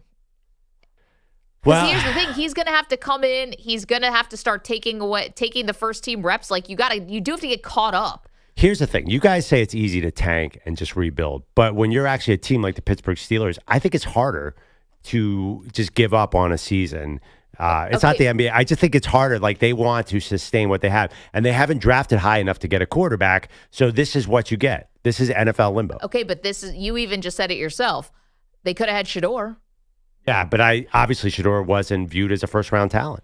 They didn't have to get him in the first. They could have got him in the third. Which is not a starting-level quarterback. Well, but do we think that Shedeur could be a starter in the NFL, and he got docked for all other things beyond football? Also, Mason Rudolph is not a first-rounder, and he could be their starter. He could be their right, but I'm saying they can get a real franchise quarterback. To get a franchise quarterback, with all the talk about Shedeur and everything, you need to be a top 10 pick, and they just can't get there. So what I think you guys, and EJ is saying fire Tomlin, you're saying if Rodgers doesn't come, they should fire Tomlin. They need to get really bad to get another Ben Roethlisberger. Isn't that what we're doing? Easy for us to say here, but if you're actually in that building, you don't want to go 3-14. You really don't. 888-710-4ISN, 888-710-4476. That's a little update for you on the Steelers quarterback situation. Riskier to have Rodgers in the building or not in the building, which is funny. But how do you feel about that? And does this look like clownish from the Steelers that they're waiting on Rodgers still? And apparently he's doing more traveling, I heard from Albert Breer. Dude does not like OTAs. That is very clear. Where do you go? I mean, he's been a lot of places now, right? Costa Rica on multiple ayahuasca trips. We know he's seen the pyramids. I live kind of a quiet life. Well, the funny thing is, if his whole thing is, I didn't want to leave OTAs and have that controversy from last year, then it's been brilliant by him. But there's also a chance, I wouldn't be surprised. Would you be surprised if he retired tomorrow? I said, you don't know me. Yeah. And he said, you don't know me. And then I said, exactly. Amazing. I mean, the Jets signed Favre in August, and it was fine. I mean. So here's the other part. Yeah. Rodgers was obviously very burned about him showing up to everything, every voluntary workout with the Jets. He misses 2 days, 1 day of involuntary OTAs, and he got, it was an unexcused absence. It became a story. Exactly. To be honest, I get why he's burned by that, but you also got to know who you're signing with. The New York Jets can make even the smallest story a 3-day story. They, to me, really botched that story. I don't think the Steelers have a PR problem in the way that the New York Jets consistently have. Well, Rodgers took heat in Green Bay, too, for missing offseason. Remember he was partying with Miles Teller? That was during the pandemic, right? I think it was after that, but people were. But if you're in a place for 18 used to go to years OTAs, and you miss OTAs. Yeah, he stopped going to OTAs to party with Hollywood people. It was a big problem in Green Bay. The voluntary part. He didn't miss involuntary. He didn't miss mandatory OTAs. But nowadays, what's the difference? Well, I mean, I think there technically is one, because even at the end, Brady started missing the voluntary stuff too. Yeah, Rodgers always used to go, and then he said, I don't want to be here anymore. I'm just wondering, if I were a conspiracy theorist, where would my next vacation be? What are you looking for? Like the lost city of Coronado or something? Atlantis? Coronado? I don't know. Lost City of Z? Anyone read that book? I don't know how to read. That Miles Teller trip, by the way, to Hawaii was in 2021. Okay, so the season after. Yeah, and then those questions about maybe that Teller was suggesting Rodgers may retire at that time. Oh, yeah. Oh, boy. It's crazy. This is 2021. We're 4 years ago, and this is what we're talking about. Well, he's Brett Favre 2.0. Anything that, if you want to know what's going to happen with with Aaron Rodgers, watch Favre. Brett Rodgers at this point. He will probably get involved in a statewide welfare scam. I hope not. Watch out, California. I was going to say. I mean, he said he might be leaving California. I like what you said earlier. Shocker. I would laugh so hard if he went to Minnesota and had an MVP season, just like Favre did. Well, Mike Silver was the one who told us, maybe the Minnesota thing might still be alive. Yeah, I know. I think they need a McCarthy injury, which we were not rooting for. No. And also, how do you get hurt in OTAs like that? You can't touch the quarterback. I think it's unlikely. He got hurt last year at this time. Well, he got hurt in preseason. Or did he get hurt in the preseason? Actually, he was in practice. Remember, he played a couple preseason games. It was awesome. My concern is if Aaron Rodgers leaves California, how will he see? There's actually a couple Dolphins out there. I might need to get out there. Oh, at the Malibu house. Because he will spend more time in California than Pittsburgh. I'll guarantee you that right now. You can see dolphins other places. Not in Pittsburgh. Not in Pittsburgh. Not in the Allegheny Unless something River. went real wrong. And are now swimming down the Monongahela. Yeah. Miami? Oh, yeah, maybe. Oh, yeah. Are there dolphins in Miami? There are dolphins in Florida. I've seen a couple. Miami Dolphins. I don't know. I thought they just made up that name. There's dolphins in Miami? Yeah. I thought they picked up a water animal. Dolphins sound good. There's about 52 dolphins that he can go see. Every day. Walk into a whole building full of them. I've been to Miami 3 times. I feel like there's never been an attraction. The Miami Hurricanes play at the same place, by the way. Oh, I know. I've been there. I'm just saying. I've never gone there and say, "Hey, go out to the shore and see the dolphins." You gotta get in the boat. They don't even ask me to watch the football team. They don't care about them either. I just think that maybe Florida's a better fit for Rodgers. A little more permissive there, laws a little more relaxed. Old people like Florida. He's Serendipitous. I think. Yeah, I actually worry about that. You loosen up in the Miami heat, but then come playoffs, the Dolphins always run into cold weather and it goes bad. You go to Kansas City and it's 30 degrees or whatever. It doesn't even have to be 30 degrees. It could be 50 degrees with a nice little chill, and they'll still fold. Respectfully. 888-710-4ISN, 888-710-4476. Your thoughts on Aaron Rodgers? Possible that he just completely spurns the Pittsburgh Steelers and they look silly, or do you think he's the difference in elevating them to a potential Super Bowl contender? Exactly. Coming up, we check in with our favorite college football coach. That's a big llama. You're in a 5-minute break.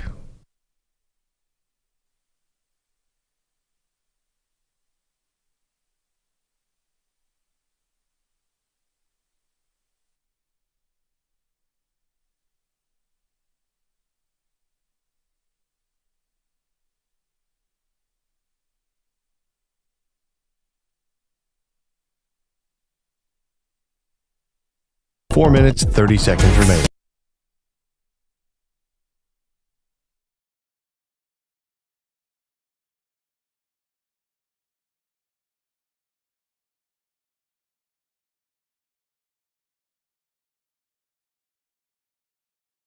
He'll still a depot, yo, messed up bad. Took the wrong quote, now the whole squad's mad. Drag Maggie's name through the dirt.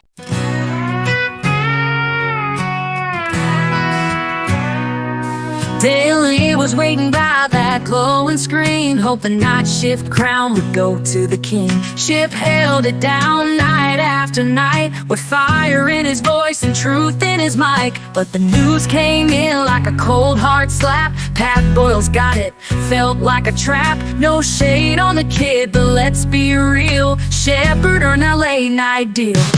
Now Shepard ain't sleeping and Daly's in tears. The Shepard maniac's been loyal for years. We stayed up late, we rode every wave, but they gave it to Pat and dug Ship's grave. So we howl at the moon and curse at the sky, asking one question: why, oh why, oh why?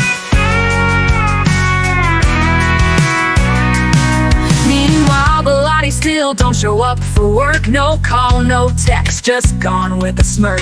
Yet Ship clocked in through the thick and the thin, rain or shine, he'd always check in. Infinity, you broke our trust.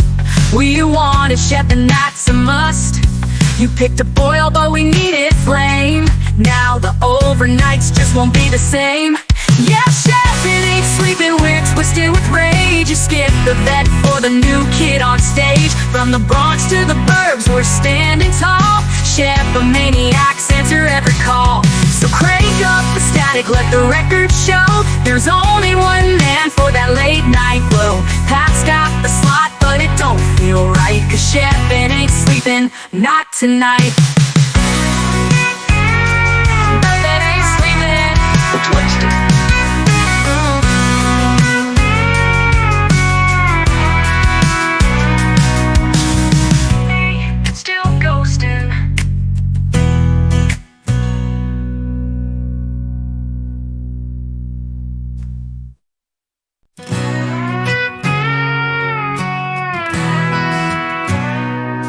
Daily was waiting by that glowing screen, hoping night shift crown would go to the king. Ship held it down night after night, with fire in his voice and truth in his mic.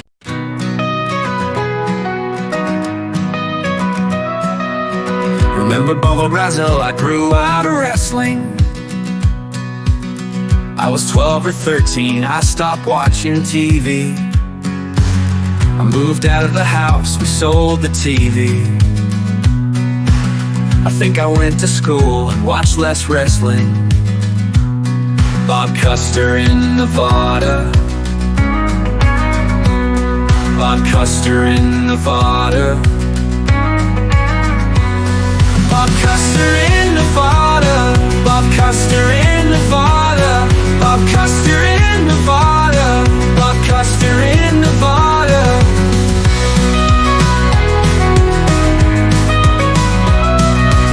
Do you remember him, or are you too young? I don't know where he is, but I don't care.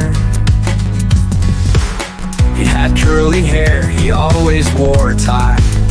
He always wore a tie, I don't know why. Bob Custer in Nevada. Bob Custer in Nevada. Bob Custer in Nevada. Bob Custer in Nevada. Do you remember him? Or 15 seconds. Remember Bobo Brazil, I grew out of wrestling. Break ends in 5 seconds.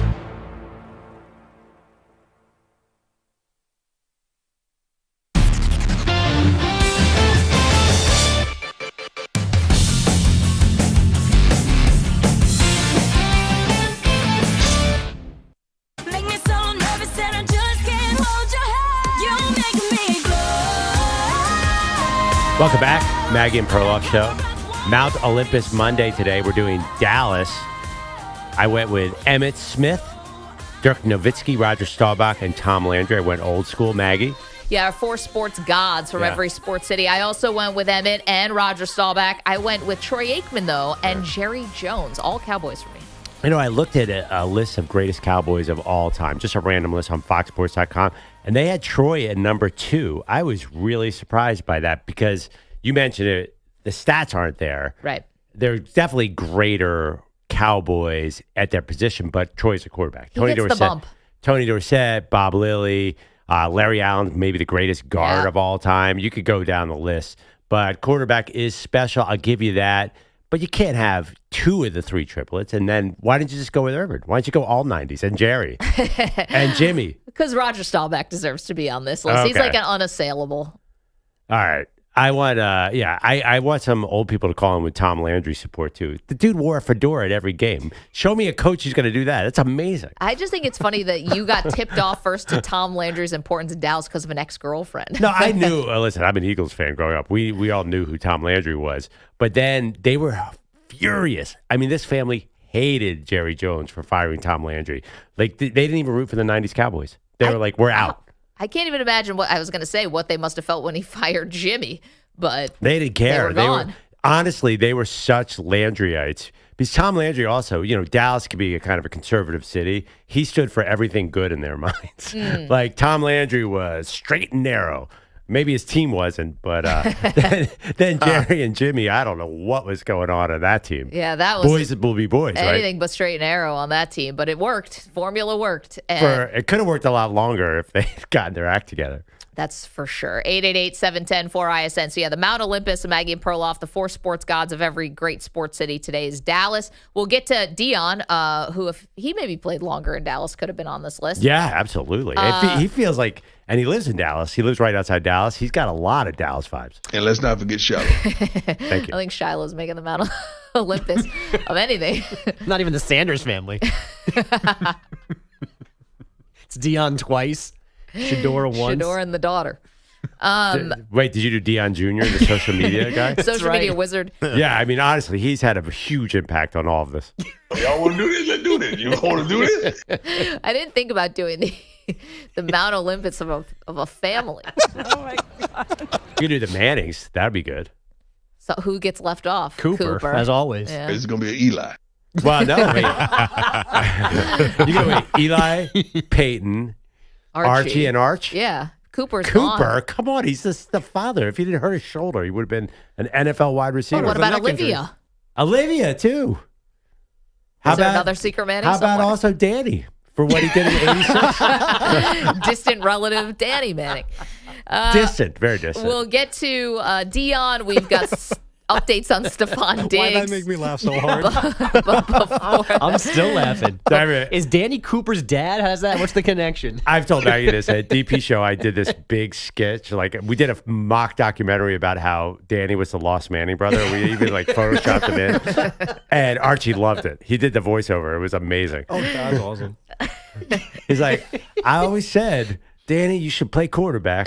And he wanted to play basketball. That's awesome. Bogus has headlines for us. After Bill Belichick and Aaron Rodgers, I've got some football as well.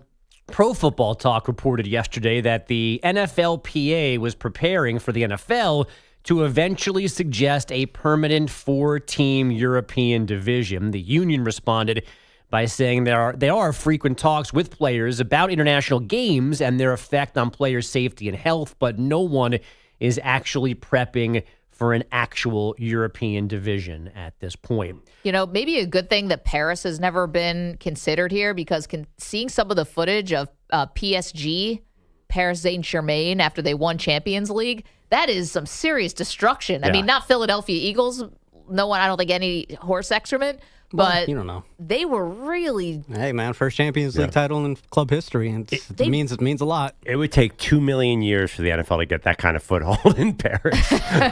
For them to destroy if the Paris whatever's in the football one, they do not care. No, they have not even suggested going to Paris. They'll no go to traction. Munich. They'll go to 14 places in Germany, 100 places in They're Spain, not touching London. Park the Princess. No, they're going to Abu Dhabi. We're just skipping over Paris. Yeah, you've not heard even a whiff of a France game, have you? You guys are not going to tear up our turf at Park the Princess. That was nuts, that footage, though. I love Perloff's text over the weekend. Is there some kind of big soccer game going on? I was walking on the streets of Manhattan, and there were 200 people around every bar screaming their head off. Just one of the biggest European games on the calendar. Apparently, it wasn't much of a game. No, it was not. a snooze fest. It sucked. The game sucked. It was awful. Crazy. It was a drubbing.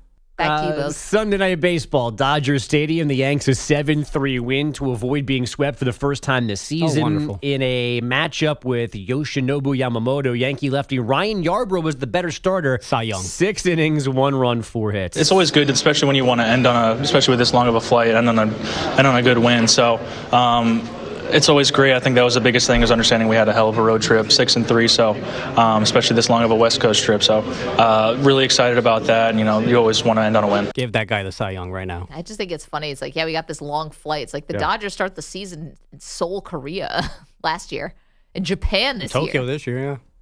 Yamamoto did not get through the 4th inning last night, throwing 96 pitches, allowing 4 runs on 7 hits. New York's Bombers. other team now replaces the Yanks at Dodger Stadium, a 4-game series beginning tonight. The Mets coming off a 7-2 homestand. 3-2, the payoff pitch.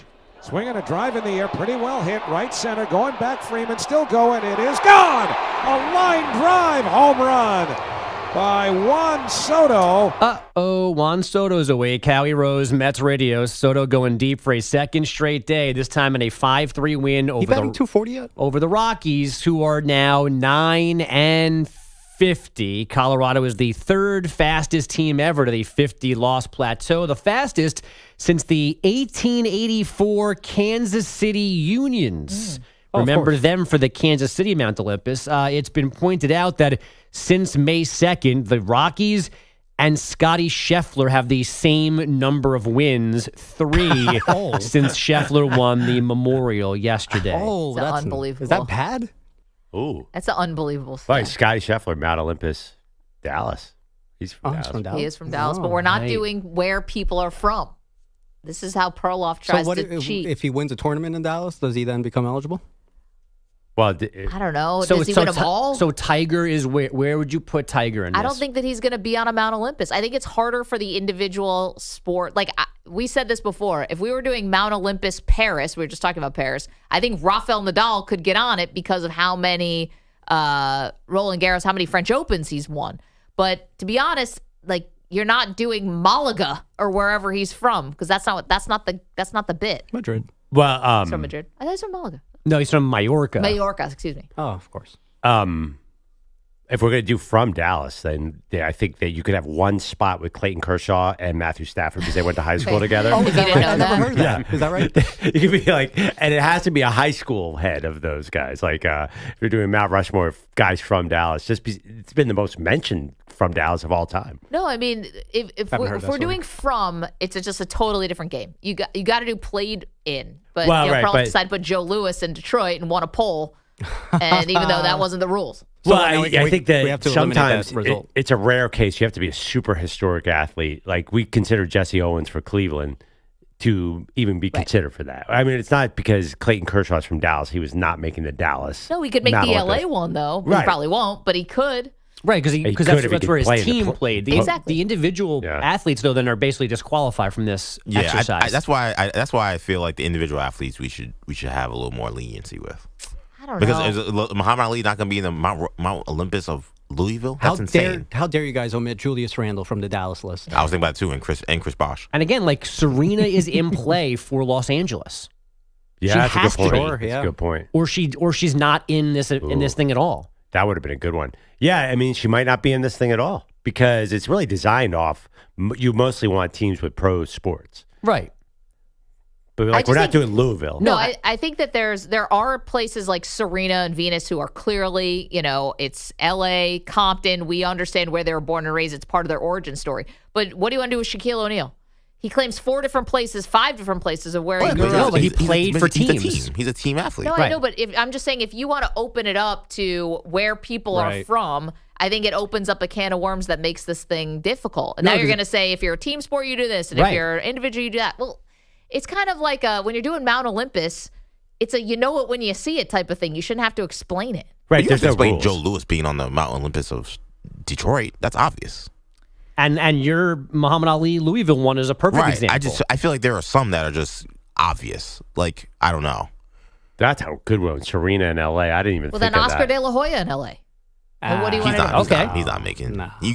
Someone wants to put him on there. Go ahead. So where's Floyd Mayweather? I don't think Oscar De La Hoya. Flint, Michigan. I don't think he's not in. Can't be in we're Vegas. not doing Flint. Oscar De La Hoya probably doesn't even make a Mexican list. Yeah, he does. Mexican boxer list. Ooh, should Tyson have been in play in New York? I mean, he says Bronxville, doesn't he? What isn't Brooklyn. Yeah, Brooklyn, but From the honed his skills in the Catskills. Yeah. How many fights did he have at the Garden? Well, a lot more. Probably enough. If you want to do, not that we do, like Lennox Lewis for London would make sense. I mean, I don't know if he would make it, but I'm just saying, like, I think he's from London, right? Like, there are some certain guys, if you're associated enough with a city, I think you can make it. And by the way, as we say, there's no hard, fast rules. We can definitely do whatever we want. So you could have put Clayton Kershaw on your Dallas Mount See, Rushmore. that I think would have been bad. Did you hear that? Did you know that Clayton Kershaw and Matthew Stafford went to high school together? Well, I was going to say, Clayton Kershaw could make one of these lists if he could just pitch better in the playoffs. Yeah, right. That's absolutely true. There's a big Koufax debate. Will he make LA? Yeah. Kershaw would definitely make it. If he pitched in the playoffs like he did in the regular season, he would easily be in LA. Fernando Valenzuela should be higher on the list. He's one of the greatest regular season pitchers of all time. I know. Kershaw. I'm just saying, easily. It's a lot of Lakers. Yeah, I know, but you're going to want Lakers. if Dodgers are big in LA. I've thought way too much about this very subject. Magic Johnson, does he get in as a Laker or as a Dodger? For being an owner? Was he sitting there last night? Yeah, I saw him there, yeah. Yeah, he was chilling in the box. I saw the back of his head, and I was like, that's Magic Johnson. He makes Washington because he's part owner of the Commanders. So Commanders. Can you make it as a UCLA Bruin or as a Laker? Or both. Oh, that's Kareem. What about Will Chamberlain's from Philly and played 11 years in Philly? Does he make it as a Warrior or a Sixer? Yes. I think he should be a Warrior. That's where he scored 100 points. But he won a championship with the Sixers. We don't have footage of the 100 points. That didn't happen.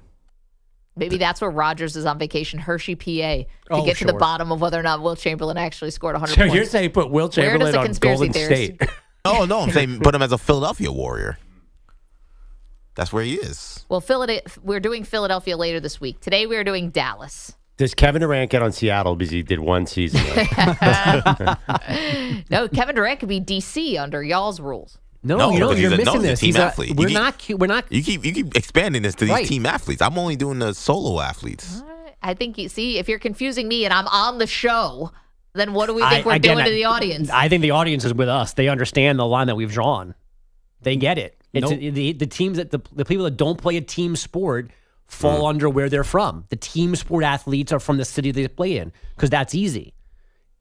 I don't like it. 888-710. You would have liked it if I voted for your for ISN. one of your No, picks I just last think week. your judgment is clouded clearly on all things Mount Olympus. Well, you think lost. Perloff has these great lists. I'm sorry, I'm a big Mount Rushmore guy. Then you got to get out. As Bogus said earlier in the show, the dude's name was Mr. Hockey, Maggie. Yeah, well, Johnny Manziel is Johnny Football, and I don't think he's making any Mount Rushmores or Mount Olympus. What, football Texas? There's no city football. I don't know. He was 7th on my Cleveland list. By the way, where's he from? Above Baker? Kerrville? It's kind of close to San Antonio. Or Johnny Manziel, I would like to have him somewhere. The nickname doesn't automatically mean. No, the career does. Well, I'll drink to that. Stevie Y, man. Stevie Y. I'll stand by Iserman. I hope Iserman Johnny knows M. about this. Like that. Yeah, we better get something from the Red Wings, some kind of access. Can we get Iserman on the show? Like something. I'm staking my whole reputation if Iserman on this came on the Iserman show, thing. he'd be like, "You really put me over Gordie Howe?" Hockey players are so nice. He'd be like, "I think you're wrong. I think it's good." You think? I'll take a Red Wing sweater, by the way, Detroit. Pretty cool. 888-710-4ISN. Bogish, thank you. Coming up, well, somebody's been partying a lot, and it could cost them season in the NFL. Uh-oh. This backfired. It's Maggie and Perloff. What a disgrace. You're in a 5-minute break. Bob Custer.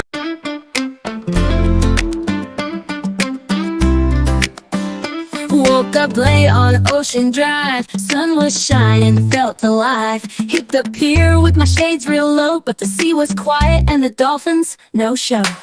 They used to leap by the jetty wall. Now there's just waves and seagulls call. I asked asked around, but no one knows. Did they head for Cabo or just lay low? They used to leave by the jetty wall. Now there's just waves and a seagull's call. I asked around, but no one knows. Did they head for Cabo or just lay low? Where did all the dolphins go? Set their fins and left the show. Not a splash, not a tail in sight. Miami's blue, and it just ain't right. And people out east still don't show. He's missed work 3 weeks in a row. Check the tanks down in Biscayne Bay. Not a trace since the stormy day. Rumors swirl like a conch shell twist. Was it aliens, a government list? Maybe they're chilling down in Turks, sipping mojitos, dodging work, while Pete's at home in his robe and socks, watching reruns of Matlock on Fox. Where did all the dolphins go? Took the tide and left us low. Even the tourists wanna know what a splash parade don't show. And people out east still don't know. HR's called, but he won't go. So I'll sit here with my fishing pole, watch the tide and feel the roll. Hope one day they'll swim back slow, with Pete in tow like, hey, let's go. Where did all the dolphins go?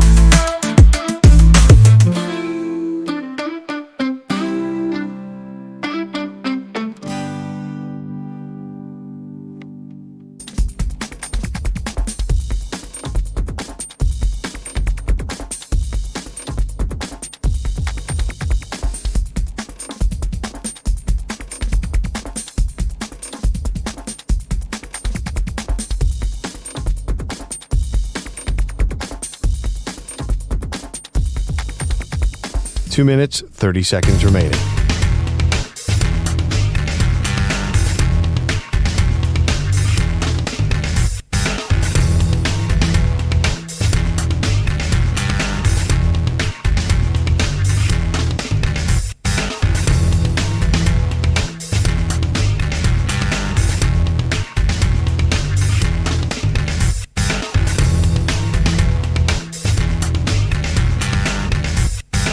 Two minutes remaining.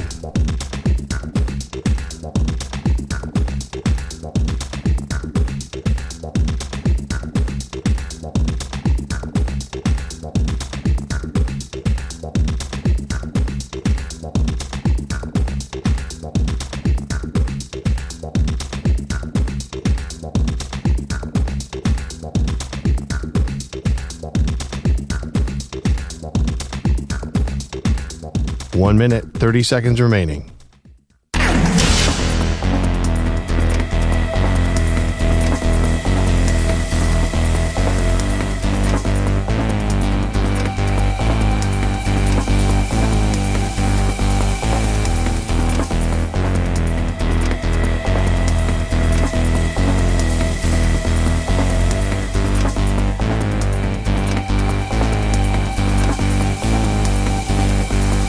One minute remaining.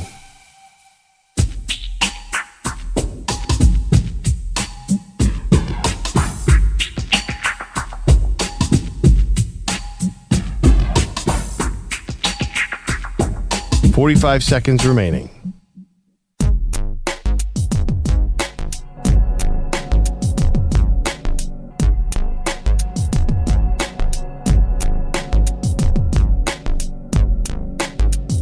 Thirty seconds remaining.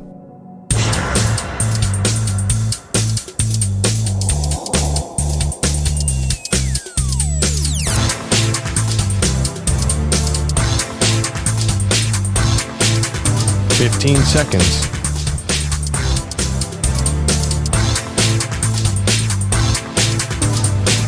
Break ends in 5 seconds.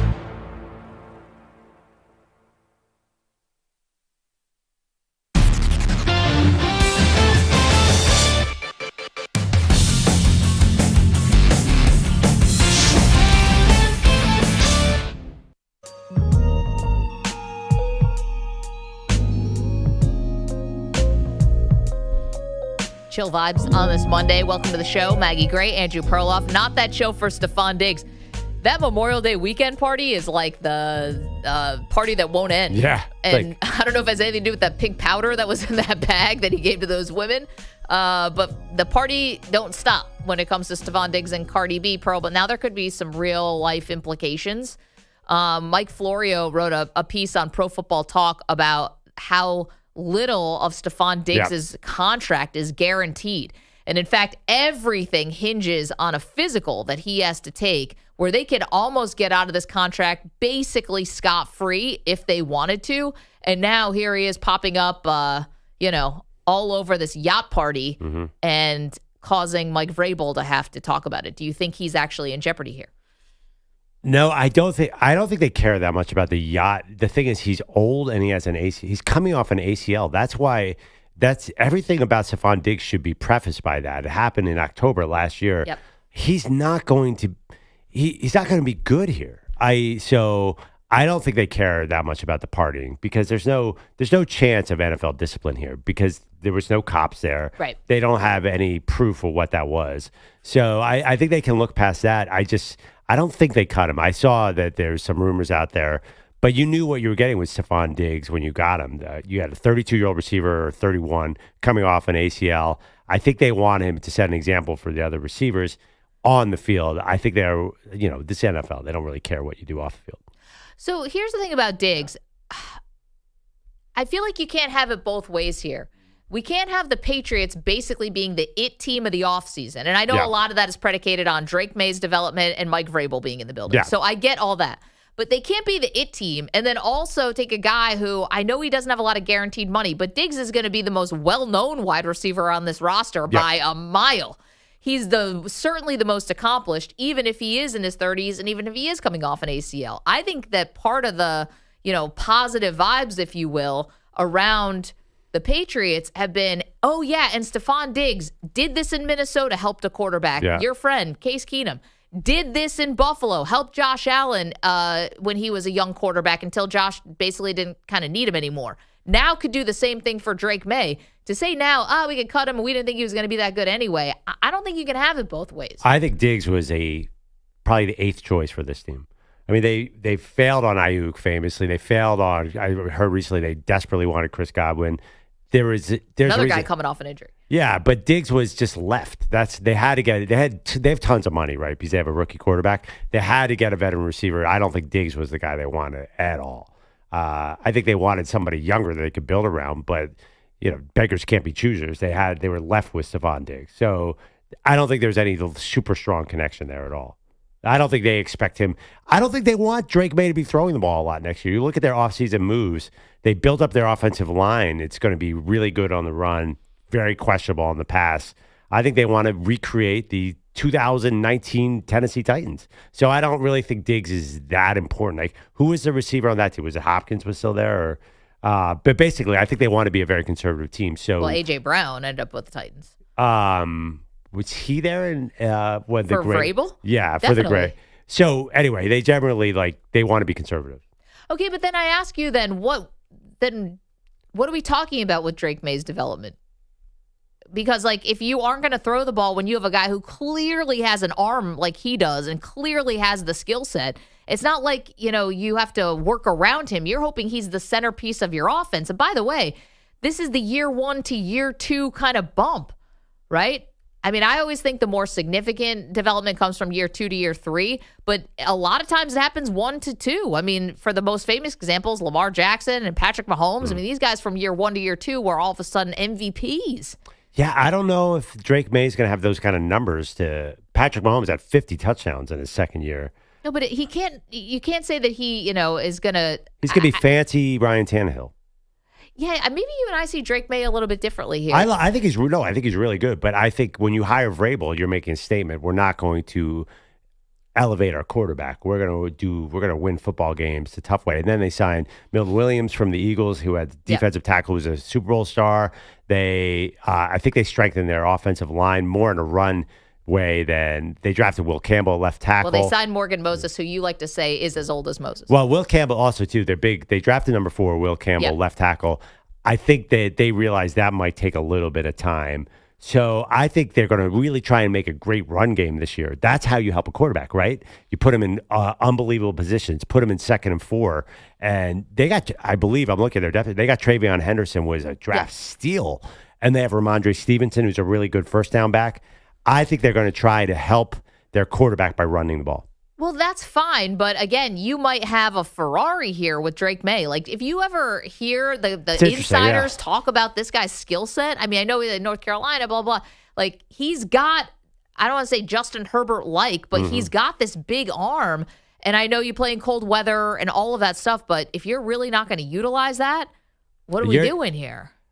I mean, last year he had 15 touchdowns and 10 interceptions. Well, how many games did he start, though? Jacoby Brissett started the first month and a half of the season, didn't 13 he? games. Okay. So yeah, the first 3. I mean, but also the team stinks last year. So, and Gerard Mayo is another defensive coach.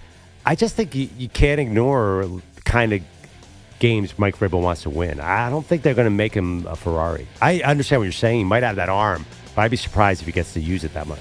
888-710-4ISN, 888-710-4476. Okay, coming up, the Mount Olympus of Maggie Perloff, the 4 sports gods of every great sports city in this country. Today, we tackle Dallas, Texas.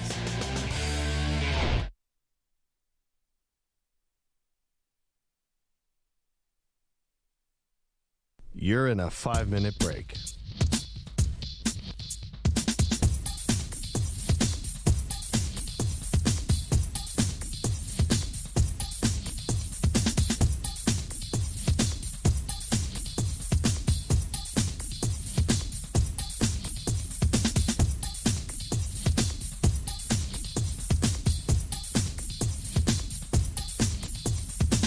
Four minutes, 30 seconds remaining.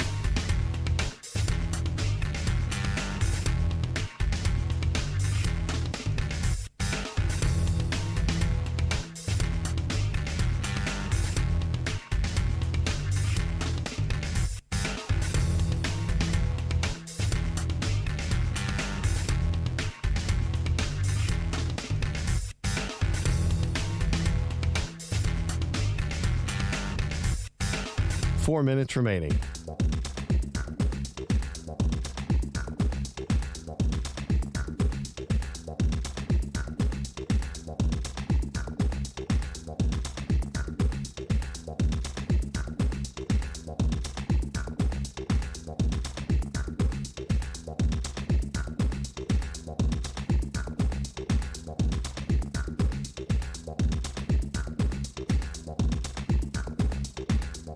Three minutes, 30 seconds remaining.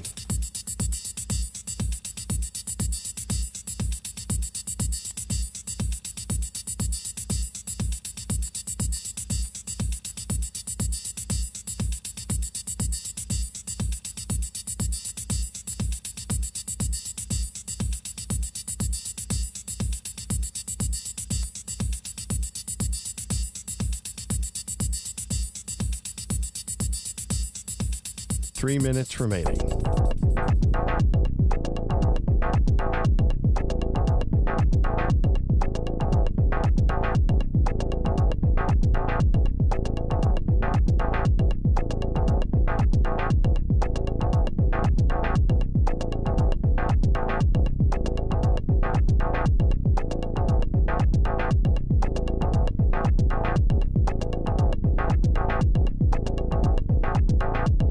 Two minutes, 30 seconds remaining.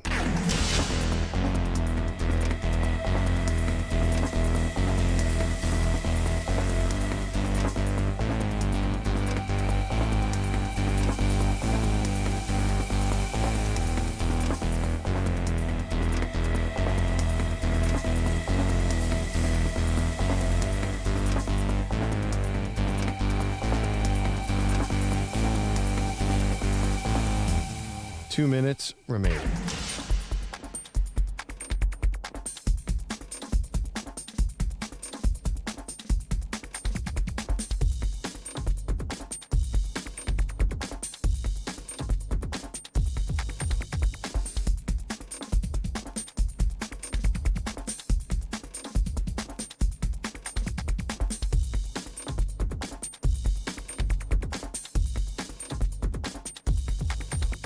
1 minute, 30 seconds remaining.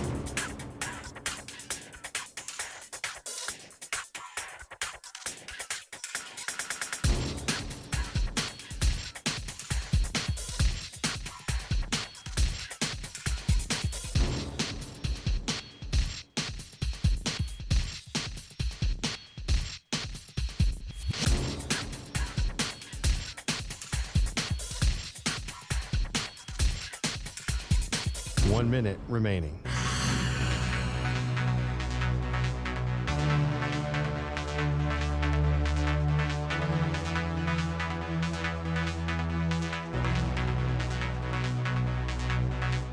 Forty-five seconds remaining.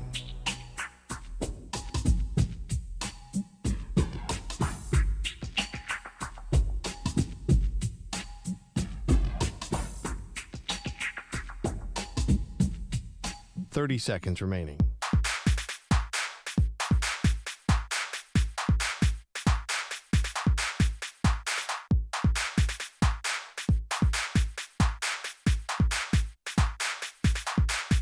Fifteen seconds.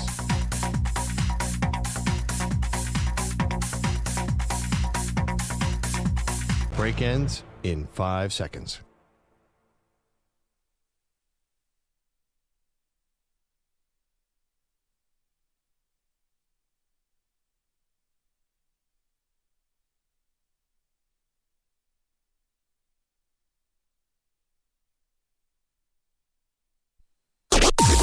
Maggie and Perloff on the Infinity Sports Network. If you're a fan of the Dallas Cowboys, listen up.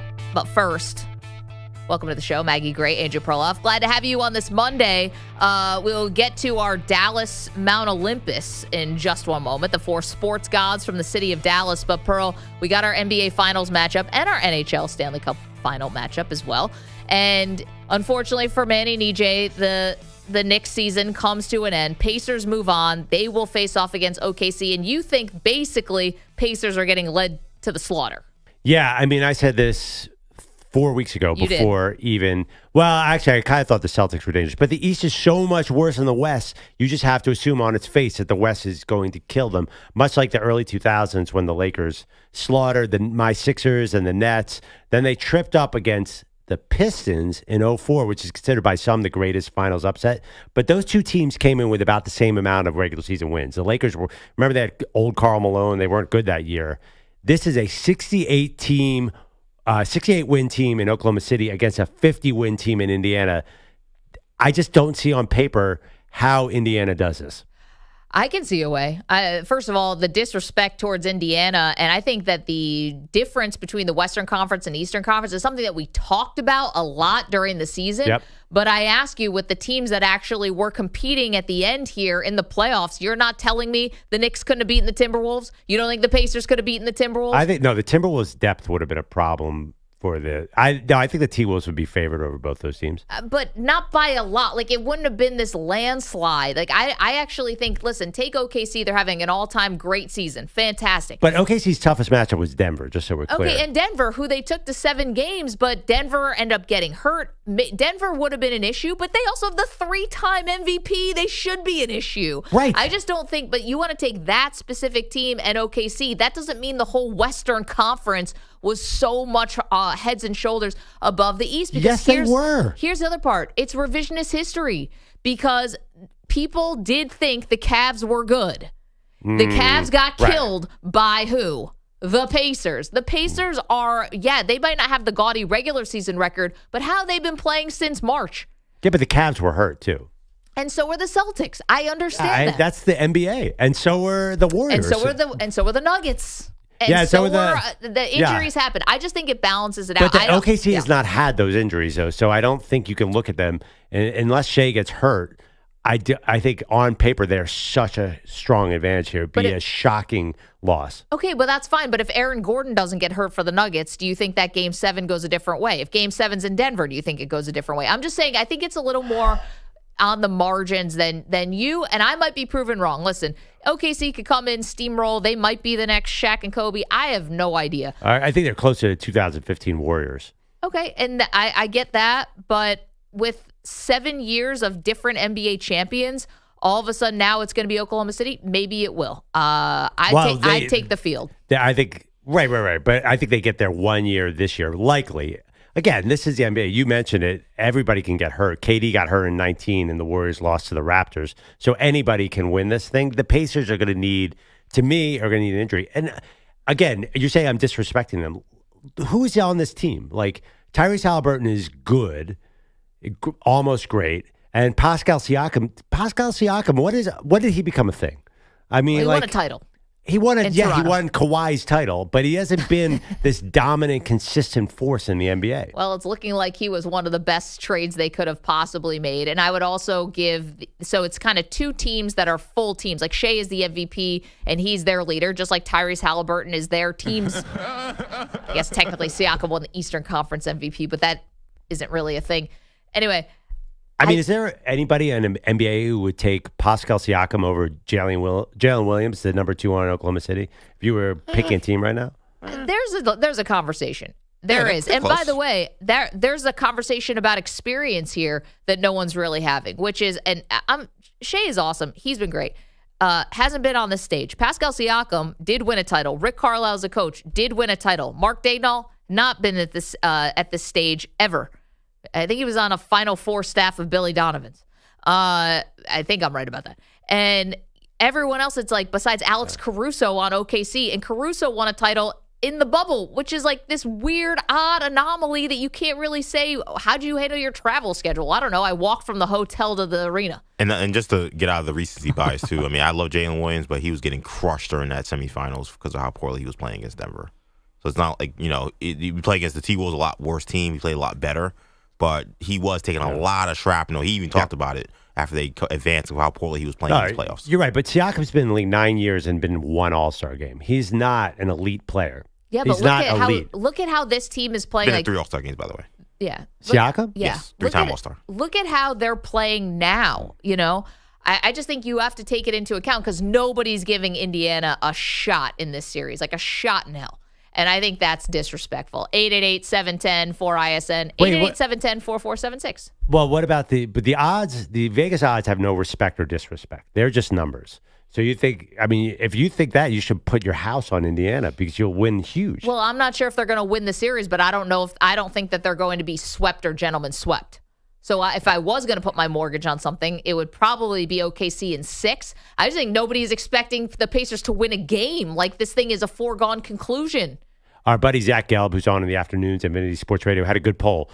How do you expect this to play out? And 2 of the choices were Thunder in 4 and 5 or Thunder in 6 and 7. And 4 and 5 won 70% to the rest of the field. I know. That's interesting. But it's like, why even tune in? But I think that the Pacers are going to make this thing interesting. But it'd be interesting. Game 6 is in Indiana.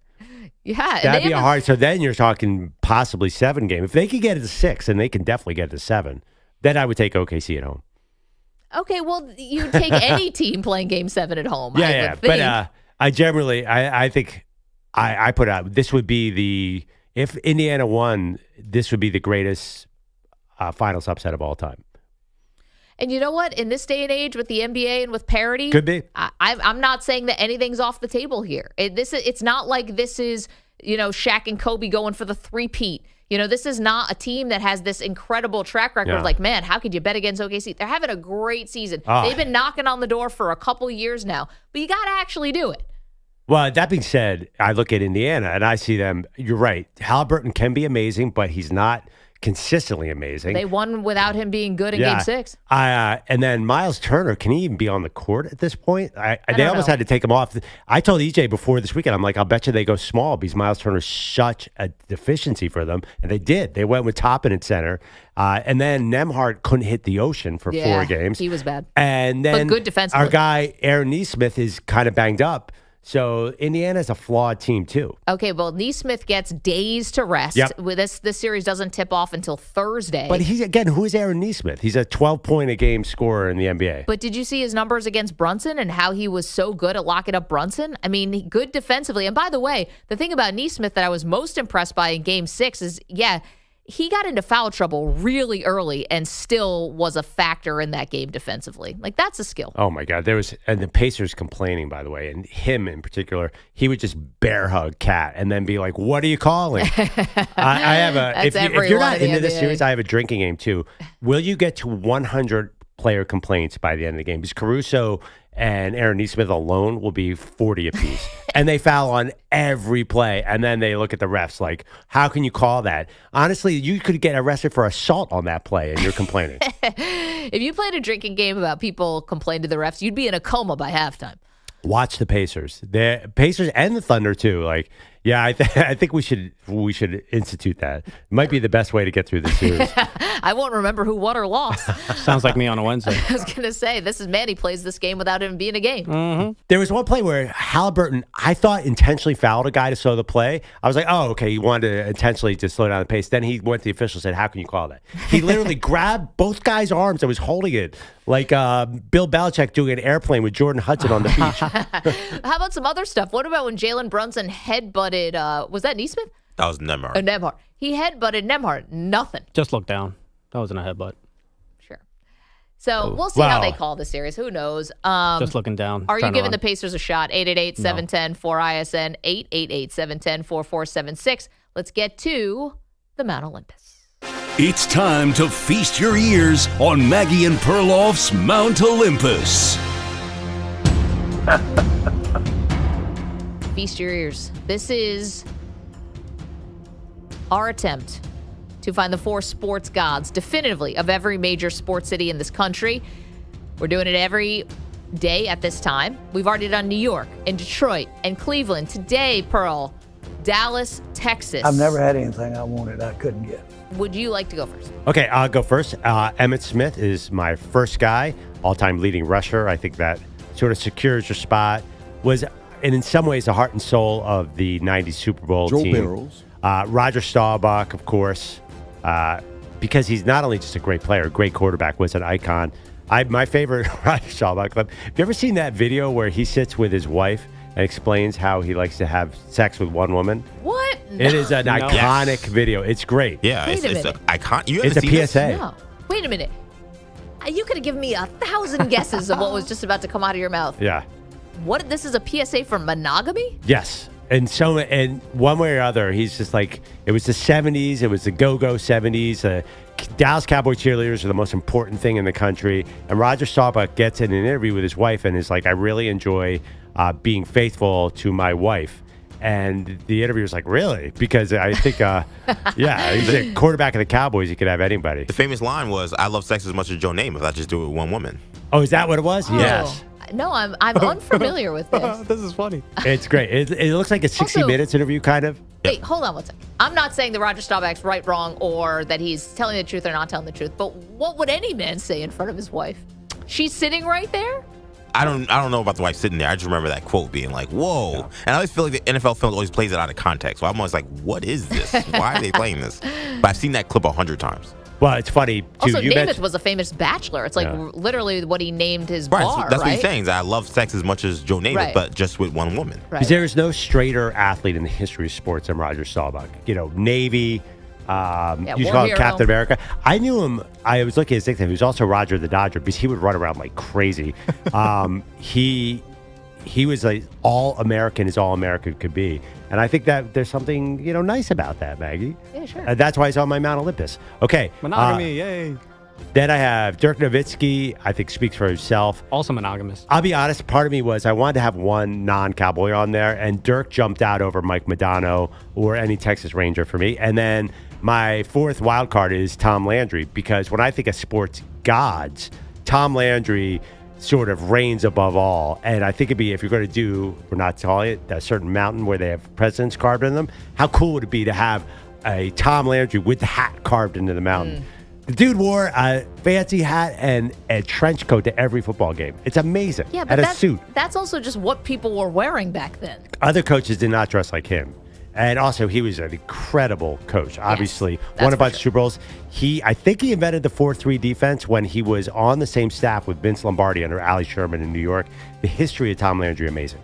It's a great Mount Olympus. Mine's going to be slightly different. I'll match you with Staubach, even before the monogamy thing. I didn't know that, but he deserves to be on the Mount Olympus. He is a sports god in Dallas. One of the originals to create the America's team ethos and was a Super Bowl MVP. I'm also with you on Emmitt. Yep. How could you not put Emmitt on? Been lucky enough to interview Emmitt the last couple Super Bowls. And Joe Burrows. It's I didn't even know what he said about Joe Burrow, but Joe Burrows. He was the star of that team. But I also put Troy Aikman on my Mount Olympus because Aikman, I think, is a god in a sports god in Dallas. He was arguably the star of that team. Actually, he was I think Troy was more of the face in a way, and I think that's what you're getting at. Pick and quarterback, so you automatically get a bump there. And then Troy's broadcasting career, and he's doing so many Cowboys games because of how his long relationship with Fox before he went to ESPN. So he almost continued to stay synonymous with the Cowboys because he was like always calling a 4:00 Eastern Cowboys game. Yeah. Because that was the window. Absolutely. And I think a little bit underrated because you look at the numbers, you have to adjust for era. No doubt. And then the last person on my Mount Olympus, my 4 sports gods from the city of Dallas, Texas, I put Jerry Jones on. Now, to shut up and let me answer. Begrudgingly a little because, I'm not a huge Jerry fan.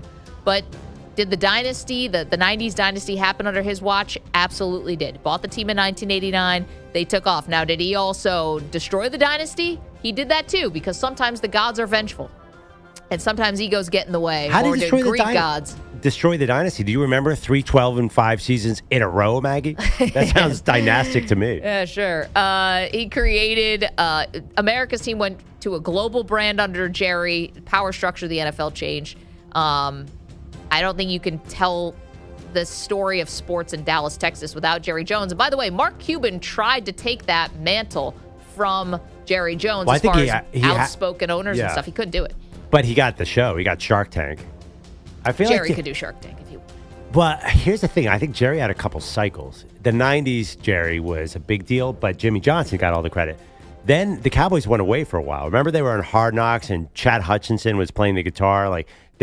Then Cuban came in and was the face of everything. But it's really been the last 10 years the Cowboys have just gone bananas, I think. I don't know.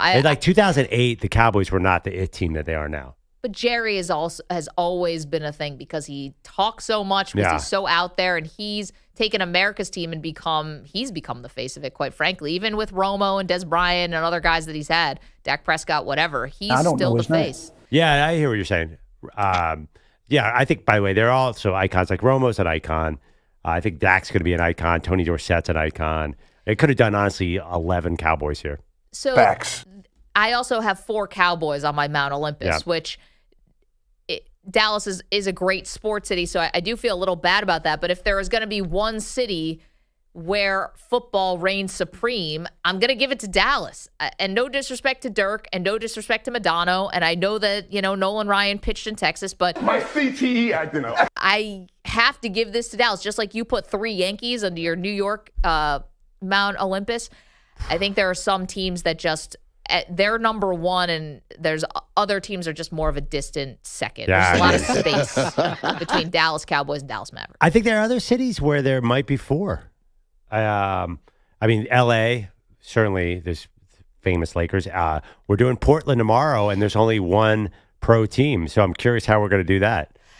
I had a question about Portland. Portland Pilots. I could have done this off the air. Yeah. Can we put Eugene in?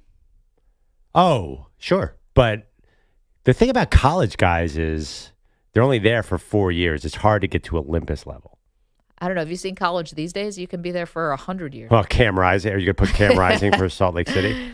How far is Eugene from Portland? It's like an hour and a half, isn't it? I've done the drive before.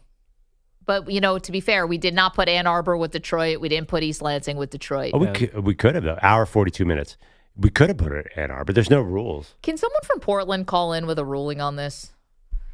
Can we put Eugene with Portland, or do we have to keep it Portland? That's for later. That's for tomorrow. Because in that case, then Corvallis can be like, we're closer. Why isn't Corvallis? Oh, we could do Corvallis. All the Oregon State legends. Yeah. Adley Rutschman. I think he went to Oregon. Jacquizz Rodgers. He was nice. I remember him. His brother, too, was nice, too. Trying to. Athlete Rutschman, I think, went to Oregon. Also, by the State. way, Gary Payton, great. I was going to say, and State. Chad Johnson. Oh, Ocho. Yeah. That's true. Oh, is that right? Yes. Let's not forget about my guy Sean Mannion, by the way. Wait, that's tomorrow, guys. Let's do Dallas today. Dallas, your Mount Olympus, the 4 sports gods from Dallas, Texas. And let's not forget Shadow. Deion could have been on this list had he not been a mercenary and played for multiple teams. I was over here playing Michael Irvin drops, and Michael Irvin, could he deserve to be on this list too? What about I mean, Michael Irvin, I think he's the guy that keeps getting forgotten here. I know in the Miami Hurricane, but I'll stump for Michael Irvin a little bit. Who would you take off? You taking off Emmitt? Emmitt Smith was the best player. You can't take him off. Emmitt has to be there. But for some Irvin reason, was I don't the look leader, at I don't look at him as the face of the team. Like, I think Troy was the face, and Michael Irvin was unquestionably the leader.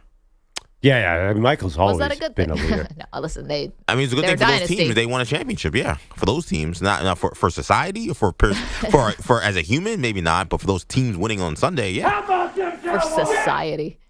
We getting into any of the Friday Night Lights stuff too. Let's not forget that. The movie? Well, I'm just saying, like high school football is huge too. I was gonna say, but that was Perriman. That was East Texas. That was far from Dallas. I think they identify as Dallas. My friend Case grew up in Abilene, Texas, and that's really. It's just such a big state. I was gonna say, I think you have to drive for like hours and hours, don't you? But he identifies as a Cowboy fan. Well, you know, of course. Well, I would say, what's Michael B. Jordan's Vince? I want to put Michael B. Jordan and Friday Night Lights on my list here. There are no Friday Night Light fans here? No, Booby is Booby Miles. You're talking about, right? Is the running back who got hurt? I never saw the movie. No. I got to go with TV show. Dual threat quarterback Vince Howard. Oh my God, he was so good. You guys aren't Friday Night Light fans? No, I love that. You kept saying Michael B. Jordan. I was like, what are we talking about? Yeah, from Friday Night Lights. The movie? The show. Oh, I'm a movie guy. I never saw the TV show. Oh, it's the best show of all. It's the best sports show of all time. I know the movie. I'm a movie guy. I never seen the show. And the you book, guys guys. are so psyched that you get to do Friday Night Lights. Don't know how to read, so. The book on tape. The TV show made me kind of like nauseous the way they shot it. Don't know how to And I listen love either. Peter Berg. You're not a Friday Night Lights fan? I can't believe I've never met 3 sports fans who were not Friday Night We've Lights seen TV the movie, shows. and I read the book. The movie. The movie's one of my show favorite movies. blows the movie out of the Motion water. picture. That finds hard. I find that hard to believe, but it is one of the top 10 shows of all time. Period. Really? Friday Night Lights with Kyle Chandler? I don't know. Lucas Black was pretty good in Friday Night Lights, the movie. It was the That was him, close-ups. It was like, it kind of made me like seasick. That didn't happen to you at all? How they shot the movie made me like a little nauseous. Oh, Or the show, No, excuse me. I love the show. Everything about it. The movie was great too. I did enjoy the movie, but the show's at a different level. And Michael B. Jordan was amazing. By the way, he's a dual threat quarterback. That joke didn't land at all because I thought you guys all had seen the show. I know you've seen it. I know it because I've gotten to interview Peter Berg before, but no, I'm familiar with the show. I thought the movie was maybe I'll go back to it. I don't know. Movie bit of a letdown. Little bit of a letdown. It started out great. Well, it is one of the greatest books of all time. So Yeah, sports books. Exactly. It was such a high bar. I think most people prefer the movie over the show. Whole question. 888-710-4ISN, 888-710-4476. All right, our Mount Olympus. Oh, no. Just. Damn it, Maggie.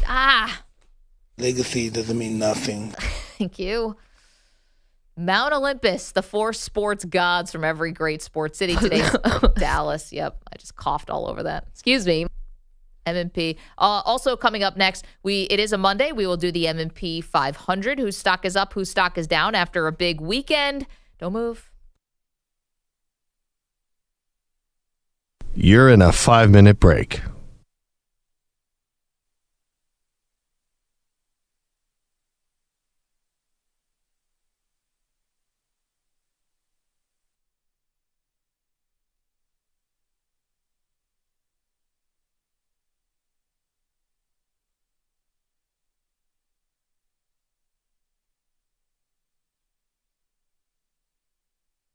Four minutes, 30 seconds remaining.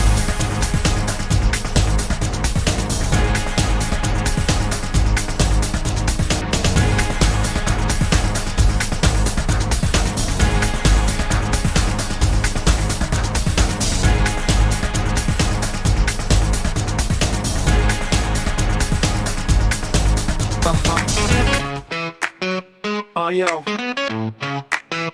L-O. Man, he's got a whip full bat swinging with flair. Behind the glass, he's waving it in the air. That bat's bright yellow, could do some harm. If he's not careful, it'll raise the alarm. EJ sitting close, looking a bit tense. He knows one wrong move could be at his expense. Man, he swings wild like he's aiming to score. EJ's ducking low, getting ready to hit the floor. Oh man, he put that bat away. Someone's bound to get hurt today. Peter Velotti's missing again. So much for counting on our old friends. Man, he's in the zone like he's up in the plate. But one wrong swing and it could seal EJ's fate. The yellow bat's twirling, it's like a storm. EJ's leaning back trying to keep warm. Where's Peter Bellotti? Not a soul knows. He's skipping work as the legend goes, leaving Matty in his bat to take the stage. While Peter's off the grid, who knows what age. Oh man, he put that bat away. Someone's bound to get hurt today. Peter Velotti's missing again. So much for counting on our old friends. Man, he's in the zone like he's up at the plate. But one wrong swing and it could seal EJ's fate. The yellow bat's twirling, it's like a storm. EJ's leaning back trying to keep warm. Where's Peter Bellotti? Not a soul knows. He's skipping work as the legend goes, leaving Matty in his bat to take the stage. While Peter's on the grid, who knows what age. Oh man, he put that bat away. Someone's bound to get hurt today. Peter Velotti's missing again. So much for counting on our old friends. Man, he's still swinging, causing a fuss. EJ's just hoping he doesn't get crushed. And Peter Bellotti, as we all know, is a no-show again. What a pro.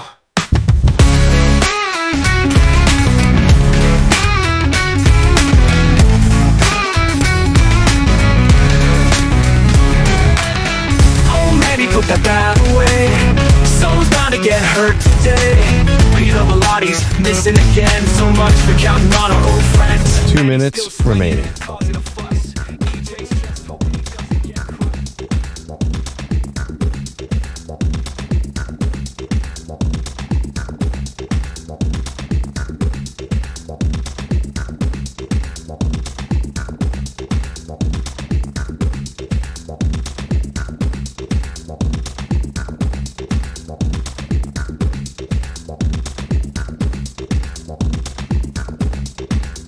One minute, 30 seconds remaining.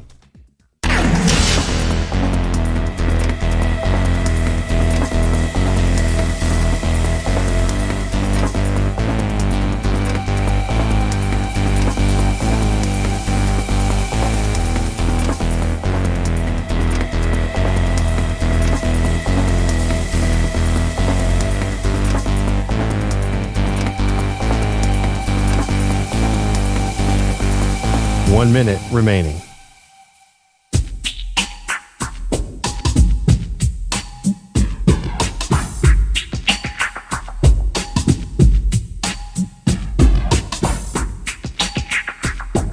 $45 seconds remaining.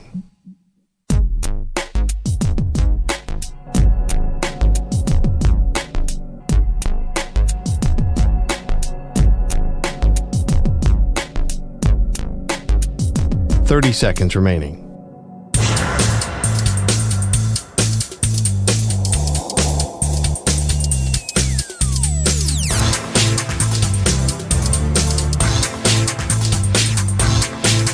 $15 seconds.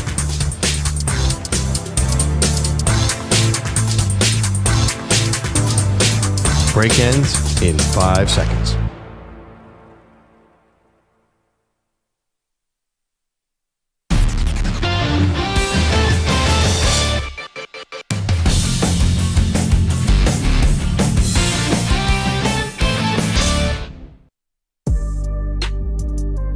You interviewed Joe Namath. Everyone in the world compares me to Joe Namath, as far as, the idea of off the field. He's single, bachelor swinging, I'm married and family, and, he's having all the fun. And, I enjoy sex as much as Joe Namath. Only I do it with one girl, There you go. But it's still fun. It's gonna be a good day with Maggie and Perloff. Wow. And of course, that is Roger Staubach from a 1978 interview. Not me.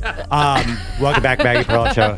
Doing Mount Olympus of each city, top 4 sports gods in every major sports city. Today is Dallas, and You had Staubach too. We both had Roger Staubach. Has to be there. And Maggie wasn't aware that he was a famous monogamous guy. Yeah, cool.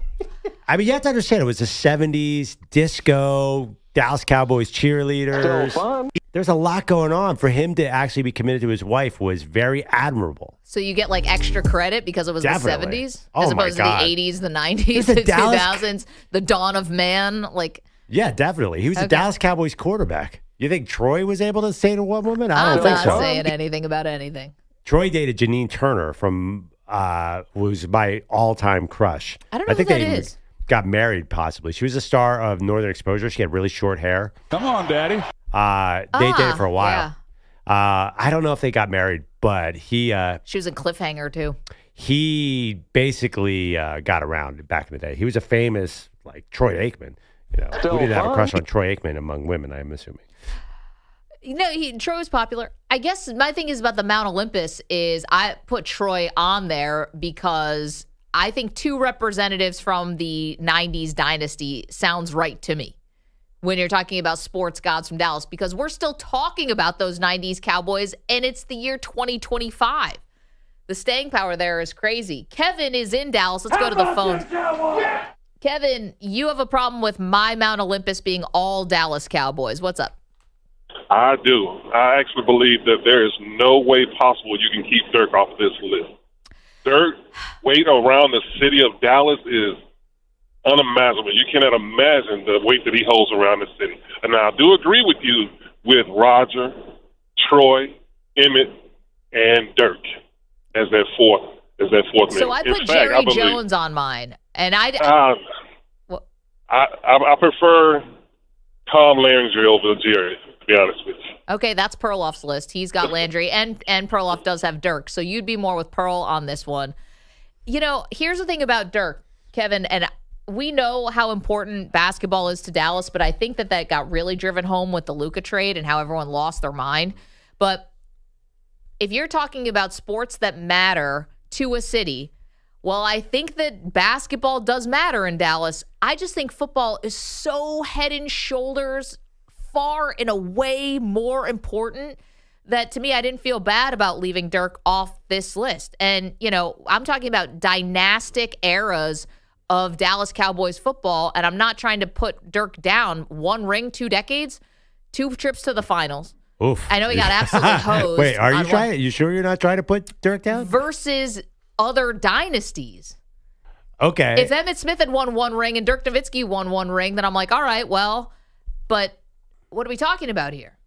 Listen, I was tempted to go all Mavs because I'm a big Jason the Jet Terry fan. Jason lever. Kidd. Can we get Deshaun Stevenson on that list? Sean Bradley. Oh, Michael Finley. The Juan Blair. JJ Barea. You know who I love? That guy who fell in the draft because he failed like 1 million drug tests and was such a baller out of Wake Forest. Help me out Josh here. Howard. Josh Howard. He's on my Mount Olympus. Wake Forest. I'm sorry. Yeah, Mount Olympus. Yeah, I said Wake Forest, right? Yeah, but it's just a hilarious one. Chris is in Vancouver. Chris, you also think that we both left off somebody important. I think so. This guy transcended the sport in Dallas, made a lot of kids play hockey. Mike Modano is possibly a GOAT in that area. Also, this is a bit of a cheat. Nolan Ryan, I know he wore a Rangers jersey for his later years, but I'd put him in there. And maybe Adrian Beltre. But I'll hang up. Yeah. Thanks, guys. I know, but see, Chris, you're right. Okay. Mike Modano, I believe, has a statue.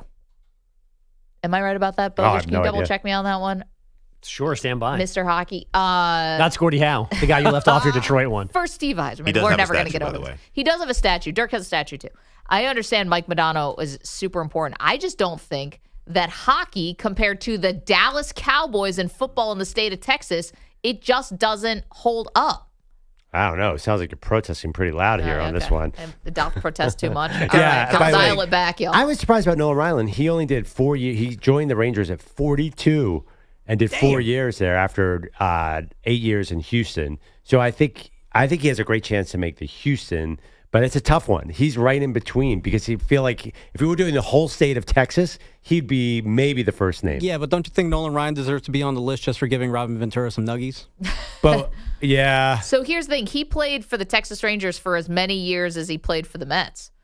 Really? Nobody is going to put him on New York Mount Rushmore. Was he a starter the whole time with the Mets? Didn't he come up? I think part of it they didn't know how to use him. That's Yeah, part he was in why they were between. okay with Sounds trading about him. Mets. And then he was with Houston, obviously, for the longest, but he was with the California Angels for 8 years. So who?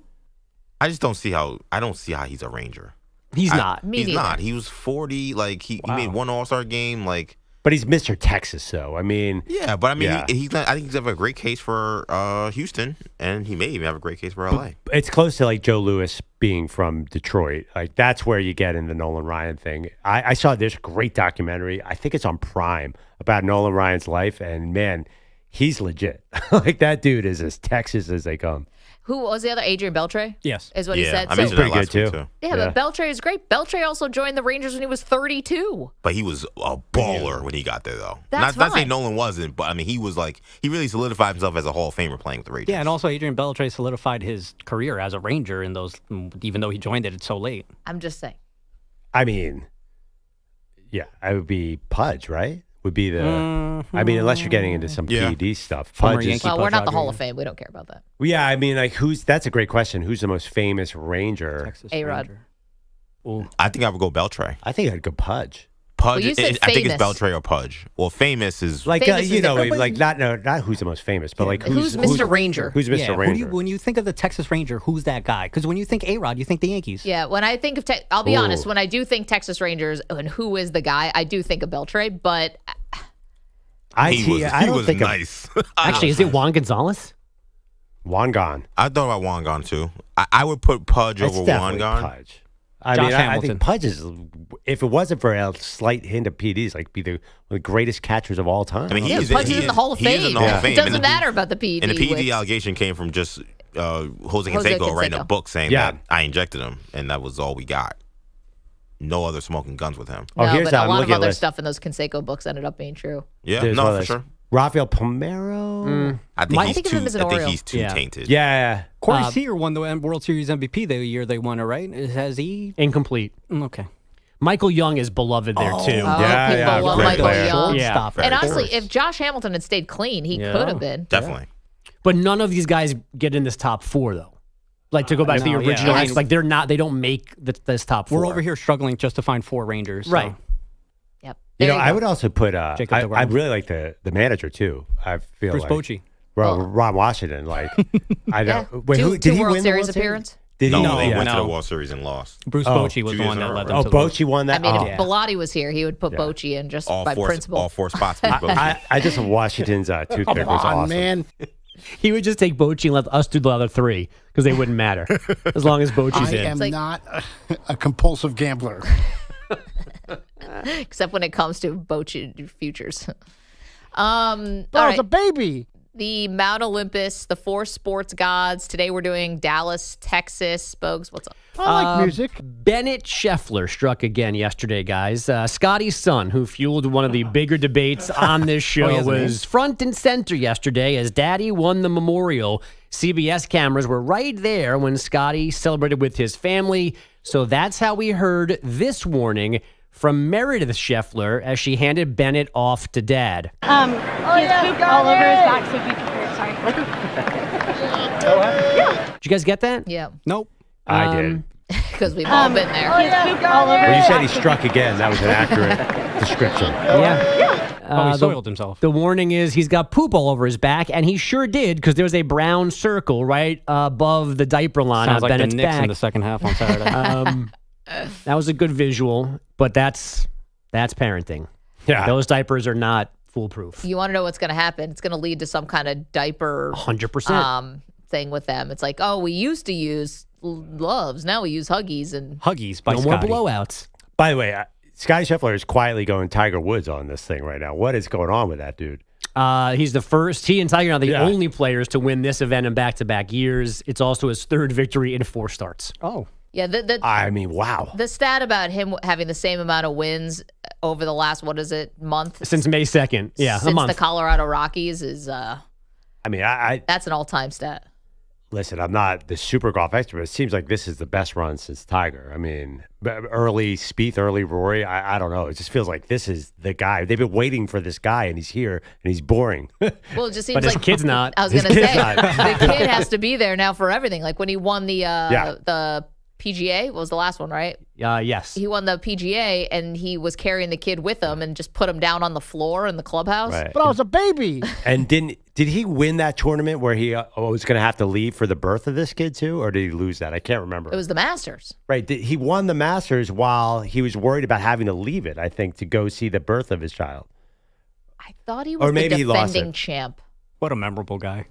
I thought he was Yeah, it definitely defending wasn't his his title. it wasn't his first one. Because that was part of the reason why Yeah. you guys were saying leave, is because he had already won one. I think we're right about this. So wait, but he won. Wait, so okay, maybe he won in 24. Wasn't that when this kid came out, or no? How old is this baby? Or is When this more Meredith recent? popped this thing out? Came out like a music album. When this thing dropped? Like a shanked Or is this t-shirt. kid how old is this kid?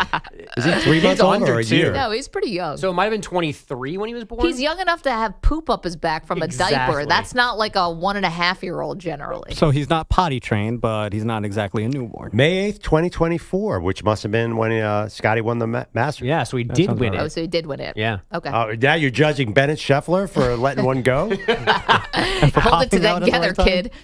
Cameras everywhere. How embarrassing for you.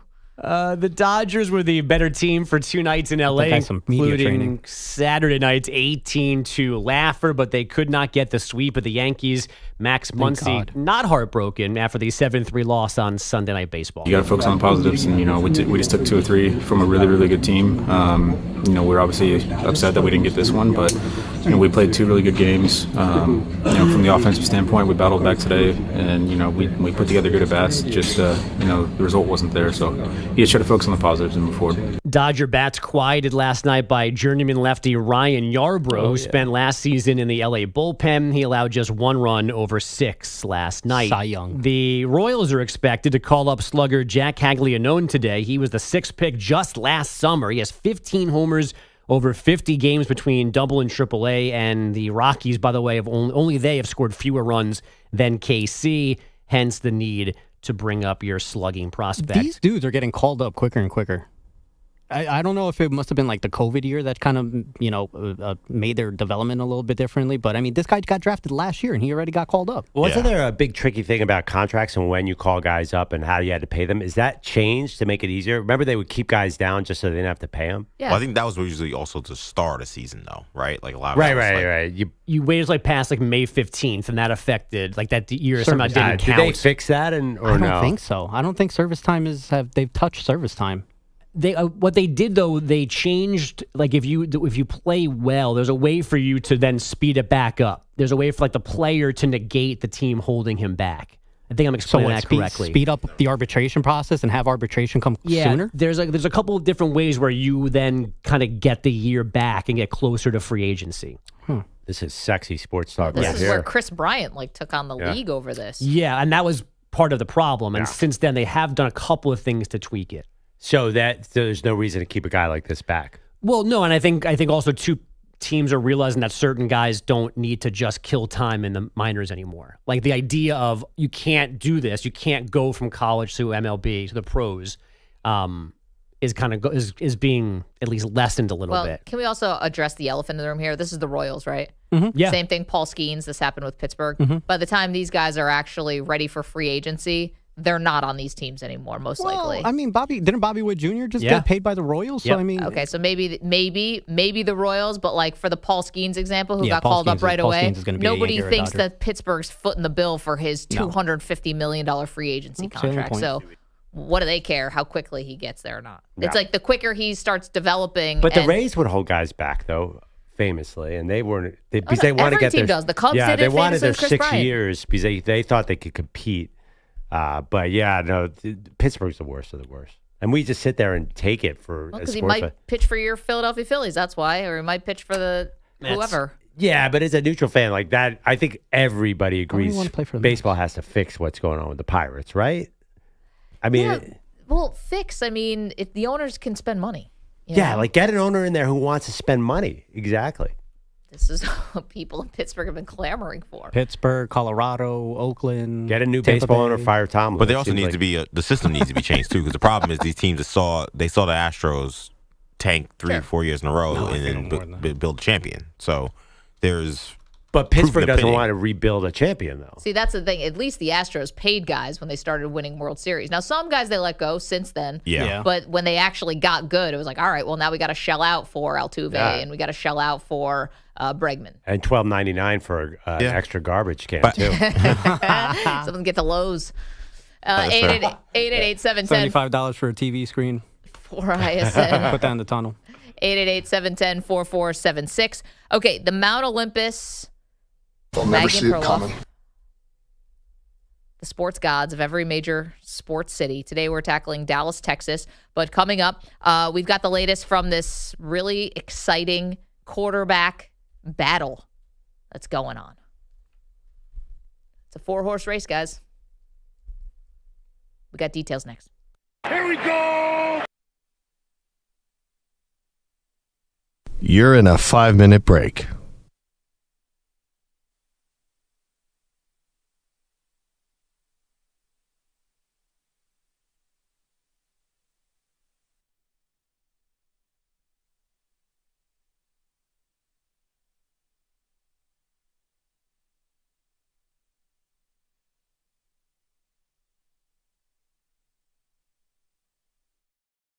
Oh, maybe put that bat away. Someone's bound to get hurt.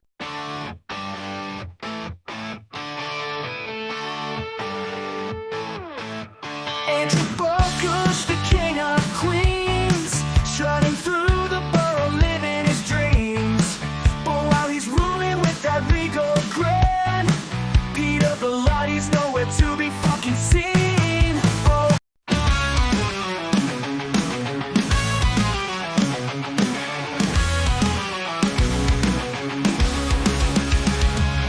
AJ Rose, and he's got that hungry look, sitting down for breakfast like a king in a nook. Give me that croissant and make it fucking nice. And don't forget that fresh squeezed OJ is my vice. He's just ordering big, what a fucking sight. EJ's rocking that throwback fit. Night goes repping the Mets, no quit. Classic jerseys looking so fly, but there's one question we gotta ask why. Where's B? He's not here today, missing in action, always MIA. EJ's got the old school style. Nico's looking fresh like a Jersey owl, but P's nowhere in sight. Oh, what a plight!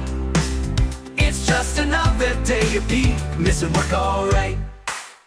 EJ's talking big, saying this year's the chance, but the Celtics showed up and led the dance. Jason's talking hard, Jalen's running wild, while EJ's sitting there looking like a sad child. Peter's nowhere to be seen, it's no surprise, just like the Knicks, he's dodging working alibi. Oh, EJ and Knicks are out of luck.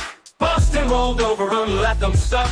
Peter's missing work, but that's no news. Just like your Knicks, he keeps dodging the blues. They traded away Dante Randall's out the door, didn't sign Hartenstein, now they've wrecked the core. Carl Anthony Towns, that guy's way too soft. Knicks fans thought they'd soared, but they've already coughed. And where's Peter? Nowhere near the scene, still hiding from work like he's part of the team. Oh, EJ and Knicks just can't compete. Tatum and Brown had him beat on repeat. Peter's missing again, won't even show. Just like the Knicks, he's a no-show, you know. EJ's dreaming big, but the team's gone bust. Peter's out there too, leaving all in the dust. Knicks fans are crying, looking for a win, but Peter and his schedule, man, they're paper thin. Oh, EJ, the Knicks are breaking your heart, but Peter's breaking records, ducking from the start. They broke up the squad, and now they're down, while Peter's still coasting just like cats frown. The Knicks are falling, but one thing's true, Peter Belotti's missing, just like that W.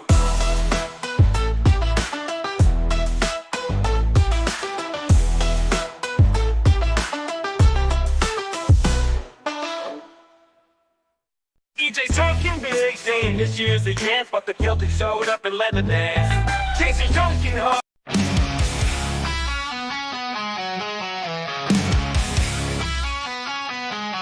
Andrew Perloff loves his turtle, call it chill shot bliss. He feeds it kale and lettuce, then gives it a little kiss. Andrew Bogusch's turtles got got a mansion in the tank with a slide, a tiny hammock, and a treasure chest bank. Two-tone Tony rolls in, his journal's got swag. Cruising slow but steady, repping that reptile flag. Meanwhile, Kevin LaMelle's got tacos on his plate. Breakfast, lunch, and dinner, he's got no time to wait. Turtle love, taco dreams, Andrew and Andrew living supreme.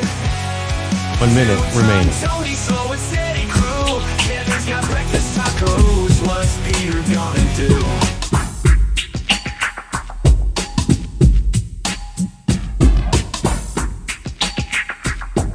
45 seconds remaining.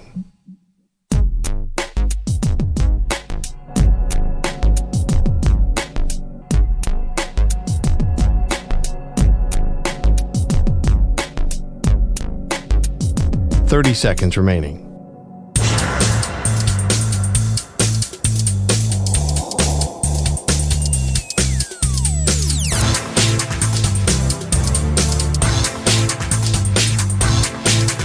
Fifteen seconds.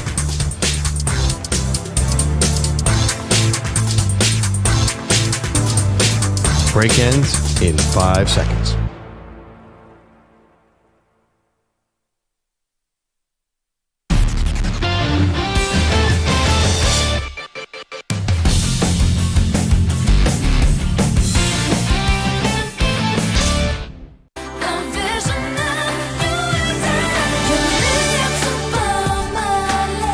Welcome back to Maggie Perloff Show. I will get to Shedeur and the quarterback battle in just a moment, but first let's check in on his famous father. Daily. Do you believe that? Deion. You believe that? All right, Deion on a podcast with, was Asante Samuel, right? Thank you. Let's hear Cut 19, Manny. Deion Sanders said the lies that have been spread about his sons and how they handle themselves, those lies have to stop. Stop lying. Like, you got to understand, my kids are built for everything. We had 2 TV shows, then we had shows in high school with playing football junior and senior year. So we've always been in front of the camera, so they know how to navigate, they know how to handle themselves. Yeah. And you're not gonna catch them in no foolery and no mess. You're not gonna do that whatsoever. It's so funny. It's like overexposing your kids, before they have a chance to even, have a say in any of this stuff is somehow looked at as a positive here. Well, I've never heard the word. I've heard tomfoolery. Can you use foolery as a word unto itself? Definitely. More from Deion. He says it's unfathomable that Shedeur was unprepared and disrespectful in those pre-draft interviews. When you sit up there and say something like he went in a meeting unprepared, like, dude, Shedeur Sanders, who's had 6 different coordinators, who has still functioned and leveled up every time we brought somebody new in, and you're gonna tell me every situation. You're gonna tell me he had on headphones. Shedeur, anybody know my son, understand he's a professional. Like, he's gonna go into a meeting with headphones on. Like, y'all come on, man. And let's not forget Shallow. We always play that. So that's Deion. I didn't know about the headphones thing. I had heard that before. See, that's the problem with this stuff. What's the rumor? That he came into a meeting. There was 2 about that. One, that he came in wearing headphones. Presumably he took them off, but like maybe he was wearing the headphones while the interview was going on, or for a little bit too long. And then the second one was that he took a call. That was another one, that he took a phone call and wasn't like, hey, sorry, this is an emergency, I've got to take this. Or it wasn't like, hey, can I call you back? I'm in the middle of something. Like, no. Had the call. Wait, so let me just go back. Those so were he was unsubstantiated, accused by of the way. wearing headphones during the interview? That's interesting. See, I think maybe that got twisted to be walking into the interview. Were they around his neck? Doesn't have to necessarily be on his ears. I see him as an earbud guy. Who knows? Take away from this. I don't know. That's the. Well, no, I just think I'd never heard it, and I don't understand. I'm still not quite sure I understand the accusation. Is it saying like during meetings he wears headphones? That you walked into a job interview with headphones on. Yeah. Would you normally do that? Probably not. Well, what if you're at the combine and it's like connected to your phone? Yeah, I feel like guys walk around with earbuds all the time now. That would not be a huge deal to me. Right, but when you walk into the room, wouldn't you think maybe take them off? Yeah, I'm assuming he took them off. Well, you think he wore them? Didn't. I don't know. Or maybe he just put them right across his head, kind of just laying on the top of his head, on the crown of his head, around his neck. This is very old man, coach thing. Like, this feels like something my high school coach would be upset about. Yep. Like, I know, yes, you were being very normal, Pearl. This shouldn't be a thing. But it definitely could be a thing. Yeah, it would definitely be a thing. Yeah. Yeah, I've seen arguments with students and security I feel guards. like my dad has because said of this. that. I feel like I've walked in the house with my dad, and he's like, "Can you take your headphones off?" Yeah. Like when he's talking to me, like when I was a kid. Yeah. Like, it's definitely an old. It's a generational thing. Yeah. So, Sorry, it's during team meetings he was wearing headphones. okay. Not good. So, yeah. But I think there was also a thing with the combine. But either way, Yeah. Anyway, this is what you kind of hope would happen is that these NFL teams spend so much time evaluating, especially the quarterback position. You would think you would actually get to the bottom of this. Like, the questions you have, valid. But if I'm the Dallas Cowboys or if I'm the Seattle Seahawks, like, don't I find out exactly what happened or at least try? So in some ways, I kind of understand what Deion's talking about here, right? Like, I imagine that Deion's probably never seen any of this from his kid or anything that he thinks rises to the level of being unprofessional. Totally. Except that I don't think Shedeur is the reason that Shedeur fell to the 5th round. I don't think Will Howard fell to, the 6th round? I don't think Will Howard's dad is on a podcast criticizing NFL teams. Deion, you're the reason he fell. Obviously. There's no other possible explanation for him going in the 5th round than teams didn't want Deion in their building. Yeah, see, I think that's an oversimplification of it because we're talking about a guy who had maybe a late 1st round, early 2nd round grade who dropped all the way to 5. I know that NFL teams may be wary of Deion, but they want to win at all costs. I was my former coach used to say they draft Jack the Ripper if he could tackle. Like, a lot of guys I don't think would care if they really thought Shedeur was good. I think part of it was Shedeur. They don't think he was top 15 good. And let's not forget Shiloh either. But no, obviously, I think but 5th round, it had to be the dad. Coming up, we will do the M&P 500, whose stock is up, whose stock is down after a big weekend in sports, and also the Mount Olympus of Maggie Perloff today, the 4 sports gods from the city of Dallas. Sit tight. And let's not forget Shallow.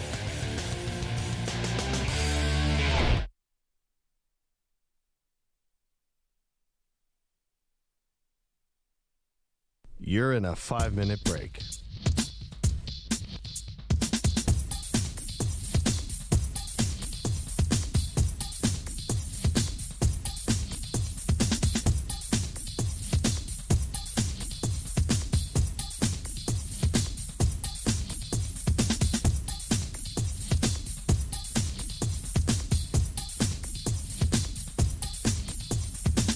Four minutes, 30 seconds remaining.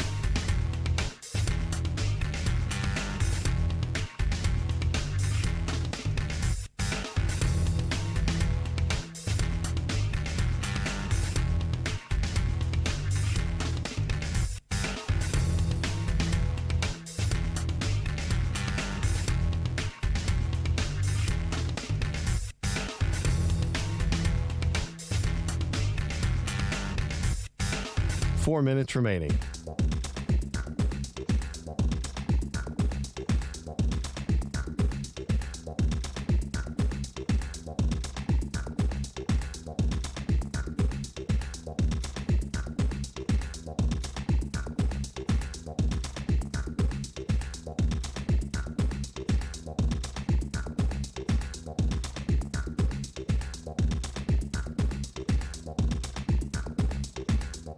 Three minutes, 30 seconds remaining.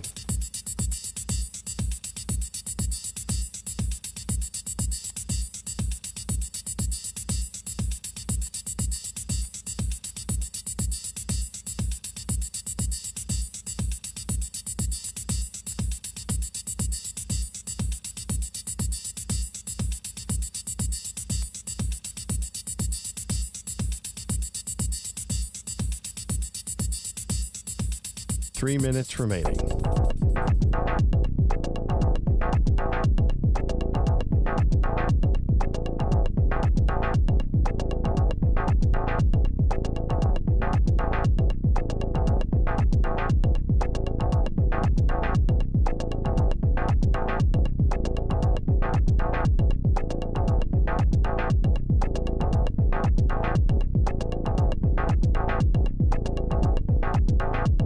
Two minutes, 30 seconds remaining.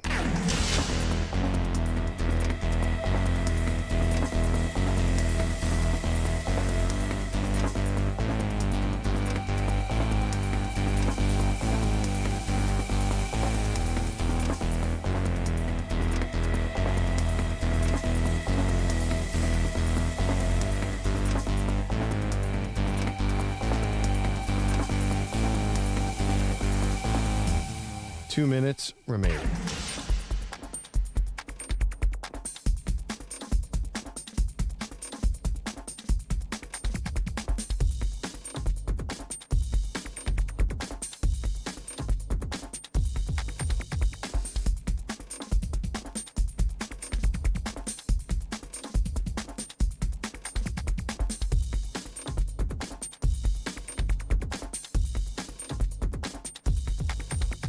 One minute, 30 seconds remaining.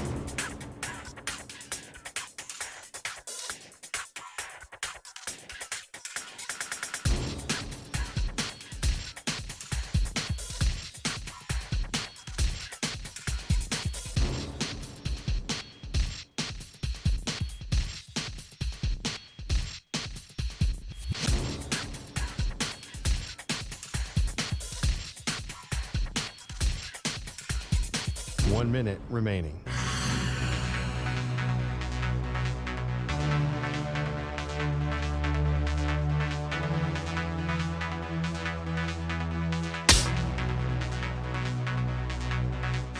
Forty-five seconds remaining.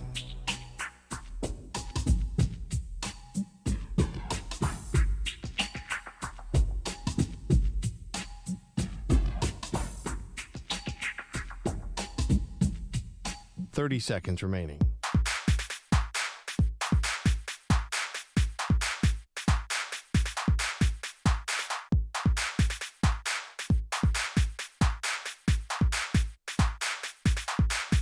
Fifteen seconds.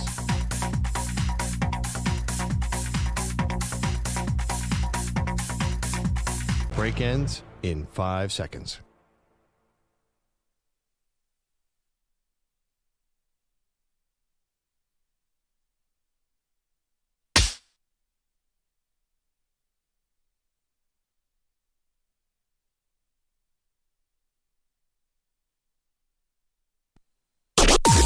Maggie and Perloff on the Infinity Sports Network. If you had to pick 4 sports gods from the city of Dallas, Texas, who would you pick? Welcome to the show, Maggie Gray, Andrew Perloff. This is something we've been doing every day with different sports cities all around this great country. And why Dallas is so unique today, Pearl, is because, in my opinion, one team stands so head and shoulders above all the other pro teams in that city that it's almost like it wipes them out. And so for that reason, for my Mount Olympus of the 4 sports gods from Dallas, I have all people associated with the Dallas Cowboys. For me, it's Roger Staubach. It's Emmitt Smith. Troy Aikman makes my Mount Olympus. And Jerry Jones. As much as I don't love everything about Jones, you know, sometimes the gods can be polarizing. Come on, Daddy. The Greek gods, that is. They can be polarizing. Jerry built the dynasty. A lot of people say Jerry destroyed the dynasty. So I think he belongs on my Mount Olympus. What about you? So I'm just curious. Did you look at Tom Landry? Because Tom Landry, I think, has a more, I know it ended badly, but it has a more positive review. Again, you're right. They don't have to be a good guy, but Landry was in Dallas from 1960 to 1988. He formed America's team. That was literally all him. I just think he is just so much more iconic as a Dallas figure than Jerry is defined modern Dallas. But I'm thinking like Mount Olympus, old school. To me, I think I'm leaning old school. I think, Tom Landry went to Texas, is pure Texas. He kind of built what Jerry then built on top of, in my opinion. Because the 90s Cowboys were a big deal because, in part, they were America's team already. So I give Landry credit for that. Well, I gave Staubach credit for that because I feel But it was more Landry than Staubach. But he was like the original. And I guess here's my thing. As far as like sports gods are concerned, this isn't just easily who's the best, who's the worst. I understand that Landry's a legend. I also think that Jimmy Johnson is still a legend. Now, he was only there for 5 years. It was obviously a much shorter reign. But we understand that if Jerry and Jimmy hadn't gotten into a battle of egos, he maybe could have been there for as long as Landry. Now, we'll never know, but I think that he was on his way to having as much impact as Landry. Now, you can only ever have one first, right? So, yes, you could say everything after is a copy, but I thought that Jimmy Johnson, I gave serious consideration to Landry and Jimmy Johnson, and I also gave serious consideration to someone you do have on your list who has a statue outside of the building. You want to give your 4? Oh, okay. I went with Emmitt, Staubach, Dirk Nowitzki, and aforementioned Tom Landry. Tom Landry won 25 division championships, 10 conference championships. Dude was one of the great, I think he's top 7 coach of all time. But the thing is, he's so iconic to me. Like, he is Dallas. Jerry, I looked at Jerry, I'll be honest, because he's defined a lot of the modern Dallas. But for me, there's just too much good and bad. If he had not fired Jimmy Johnson, he could easily have made this list. But then he Jimmy did fire Tom Landry. He did fire Tom Landry. Exactly. I mean, Tom Landry was getting old. I get that. That was actually a pretty bold move to fire Landry in '88. But the guy was there 28 years and one of the defining people who really built the NFL into what it was. Also, too, he just Tom Landry. You could see a silhouette of him on the sideline, no matter what, if you're an NFL history fan, sure.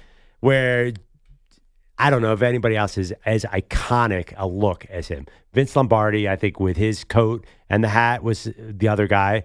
But generally, when you think of coaches' looks, it's Landry and Lombardi. And really, that's and Bill Belichick. Oh, is that Belichick with the hoodie? Yeah. I thought Hank Stram also. Hank Stram was sport jacket and a tie? Yeah, with the sport jacket and the tie. Oh, Bear Bryant, obviously, on the college ranks. Yeah, with the hat. With the houndstooth. Yeah. But, all right, so there you go. That's our Mount Olympus. We're doing Dallas, Texas today. Again, I have 4 Cowboys on mine. Dirk and Mike Modano would have been the 2 to seriously consider outside of the Cowboys. There are other Cowboys to consider. You mentioned before Drew Pearson, Tony Dorsett, Michael Irvin. But as far Micah Parsons. Tony Romo. DeMarvion Overshawn. Ezekiel Elliott. I don't know if these guys raised to the level. But Sean Lee. Yeah, people do love Sean Lee. Penn Stater. I digress. But here's the thing. I think that, again, football is so 1 and 1A. It's not a disrespect to Dirk or to Mike Modano. I just think football means more in Dallas than those other sports by a lot. Yeah, I mean, Dallas is a funny city. I've spent a lot of time there because I almost moved to Dallas once because my serious girlfriend at the time was there. Mm-hmm. And you're right, Cowboys are legends, but they're really big sports fans. We had Matt Mosley on, who's going to come on later in the show. And I was surprised. He's like, yeah, I stayed up late. He told me I stayed up late watching the Stars. I'm like, you've been a Cowboys beat reporter for 20 years. Like, they're way into the Stars. I had no idea. Yeah, it just is Dallas a hockey town? It's not No, Detroit. it's not a hockey town, but I do think they love that team. 888-710-4ISN, 888-710-4476. Where did Nico Harrison fall on this ranking for you guys? Mount Rushmore? Nope, not Mount Rushmore. If we do the inverse Mount Olympus. Well, we talked about that. We were going to do the... Jackie Smith would be on that one. It'd be like the Hades. Is that what we tried to come up with some kind of Greek parallel? For Dallas to be Nico Harrison, Jackie Smith, Jerry Jones. Jerry Jones on both. He's a god and also, I don't know, god of the underworld. Yeah. That was Hades. And... let's say Quincy Carter. Who's the biggest Cowboy quarterback bust? Tony Romo. Dak Prescott. Yeah, no, that would be fun. Dallas, I like your philosophy putting four Cowboys on. It's smart. I just thought Dirk was so iconic and he's so connected to the city too. Like, he just feels like he's always there in Dallas too. I always see him around Dallas things. And he's going to be broadcasting this year, which is kind of interesting. He's going to be on Amazon. You know what's the big thing about Dirk too is I think what gives Dirk a little bit more of a case for this is look at how they just acted over Luka. Oh, I know. That just doesn't happen if Dirk doesn't happen. Well, that's the biggest thing that made me, I was like, damn, Dallas really, they love their basketball there. Look at, people were upset about that Luka thing. But love their European basketball players. I just think that if you're polling people on the street or you're who's wearing what gear, I just think that it's got to be Cowboys it's got to be Cowboys 5-1. But anyway, Matt Mosley is going to join us from the Doomsday Pod. Been covering the Cowboys forever, but obviously big Dallas native, and he can lend some boots on the ground credibility to this. You know, it's wildly popular in Dallas too, soccer. FC Dallas is right there. Yeah, Dallas loves youth soccer. Like, it's a huge deal down there. I know, and they love youth football too. But it's so warm weather, and it's really a great sports city. Like, if we were going to do Mount Rushmore of sports cities, Dallas would have a great case. Manny, let's get to the M&P 500, please. The M&P 500 on the Infinity Sports Network. Okay, we do this every Monday. Take a little stock of the weekend. Who's up, who's down. And there was a lot going on this weekend, Perloff. Do you want to start us off? Yes, I do. Okay. And I want to go to a fella named Shohei Ohtani, who hit 2 dingers in his show on Friday night in his showdown against Aaron Judge and the Yankees. And the reason I really want to put him on my stock up right now, because I think I would actually sell in a couple weeks. Because right now he's at 22 home runs. He is mashing the baseball and is having an easy MVP season. But they're threatening to ruin it all by putting him on the mound, Maggie. And I'm still mad at you for endorsing this. This guy is going to win 8 straight MVPs, and he could hit 70 home runs this year. And they're thinking of putting him on the mound. It's crazy to me. You have the best hitter in baseball, the best hitter in recent memory, and you're thinking of potentially ruining it by stressing him out by making him pitch. No, I'm making it better by making him pitch. How are you making him a better hitter by making him pitch? No, not making him a better hitter. I'm making him a better all-around player. But you have a chance for a historic season right now. I mean, he could really chase a lot of home run records. He could win. He's starting to rack up MVPs. He's on such a run. It's got to be about championships. It's got to be. Now, they He already just have won a one. championship. They've got one. But these things are tough. Ask any Dodger fan. They don't just happen. And Shohei could be the difference of him coming out of the bullpen in a big game or whatever. No, him pitching is a vanity project. To win, you need him fully focused on batting every single day and dominating. You are risking the greatest hitter in the game because pitchers get hurt. He's already had 2 elbow injuries. It's a risk that I would not take. Which is funny, though. You want Travis Hunter playing 150 snaps. Yeah, because to me, the most dangerous thing in sports is MLB pitching. There are cornerbacks who don't get surgery. There are no pitchers who don't get surgery. Okay. I'm going to go stock up on passive-aggressive comments from teammates because we got a big one here in the aftermath of the Knicks losing. Manny, EJ, cover your ears. This one came from The Athletic in the post-mortem of the Knicks losing to the Pacers. It's going to be Pacers Thunder now in the NBA Finals. Apparently, coaches and players expressed frustration, Perloff, with Karl Anthony Towns' defensive habits.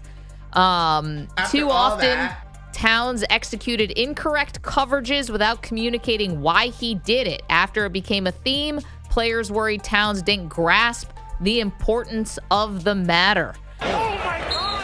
Basically, what they're telling you is that his defense was that he was running incorrect coverages on defense, and worst of all, didn't care that he was running and didn't understand why it was important that he was, not executing the right defensive coverage. For sure. And so, yeah. Did you need Did you need a player to tell you that, Maggie? No. That Cat wasn't focused on defense. Thanks for that. No, we Captain can do it. Obvious. Do you want to do stock up apologies to Maggie on this Monday from when I said that Karl Anthony Towns wasn't going to be consistent? The reason why I thought the Knicks could be in trouble is because Towns is not consistent enough. And what happened? He's the guy who was the big takeaway from Game 6. Really? He was terrible. But him and Brunson were terrible.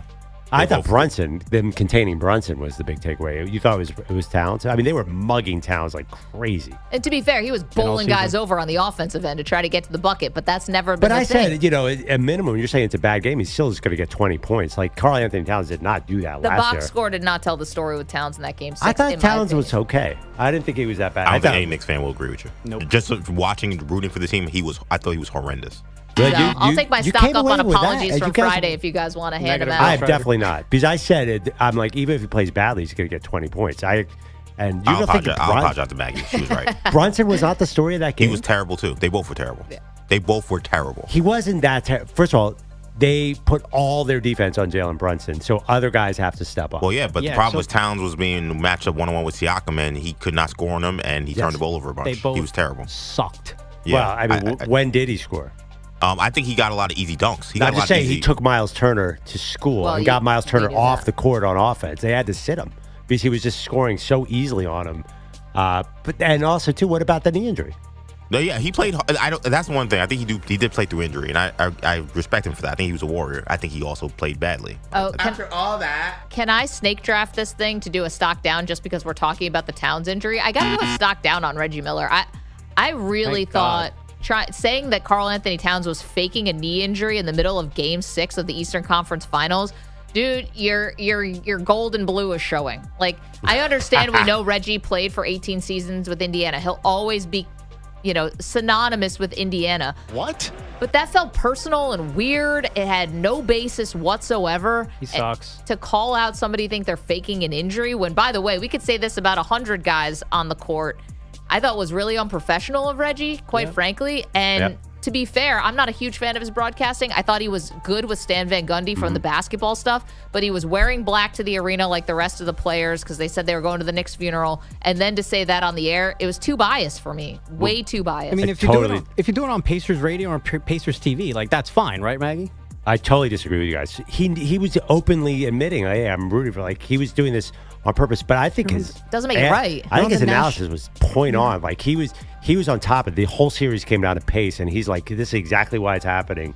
He knew the basketball inside and out. The one thing, that's why I think you said it was unprofessional, right? That's why people love Inside the NBA, because those guys on TNT, formerly on TNT, talk like real basketball fans, and everyone knows that NBA players are doing injuries for show. It's the LeBron era. So, why is Reggie supposed to be professional? Everyone knew that, players overemphasize injuries, so the announcers aren't allowed to say it, but we're all allowed to say it. Wait, hold on a second. But Towns actually has a knee injury that he's playing through. Yeah. Oh, come on. It didn't fit. You just said he had a knee injury. But I mean, that injury was, he went down there and grabbed it. That was show.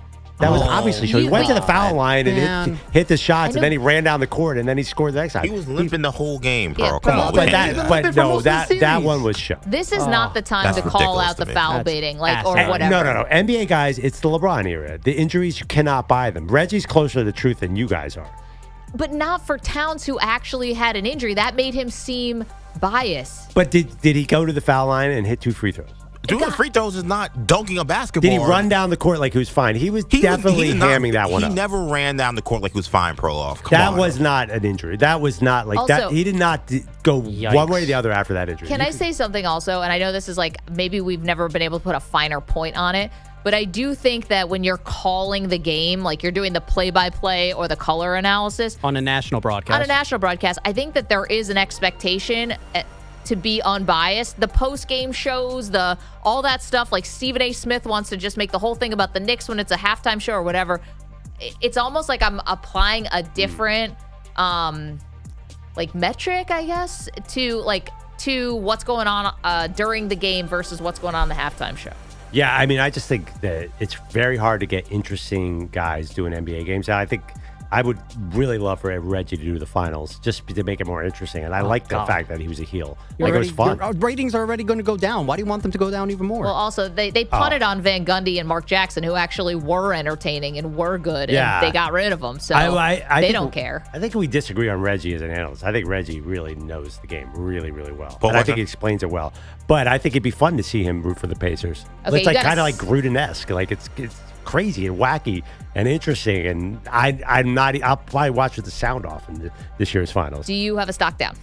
Okay, stock down. By the way, I was just saying nice things about Reggie. I could not stand the way the Pacers were complaining about calls in this game. They were intentionally fouling the Knicks left and right, and the reason the Cat didn't score 40 points was because they were bear hugging him with shorter guys, and the officials let them get away with it, and then when they called them, they would complain about it, and the officials refused to tee them up.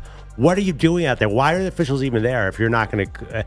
if the NBA Finals becomes this complaint fest, I'm going to be really mad. Well. You cannot grab a guy with both arms and hold him in a wrestling style and then say, how can you make that call, and go screaming around the court like Aaron Nesmith. They foul.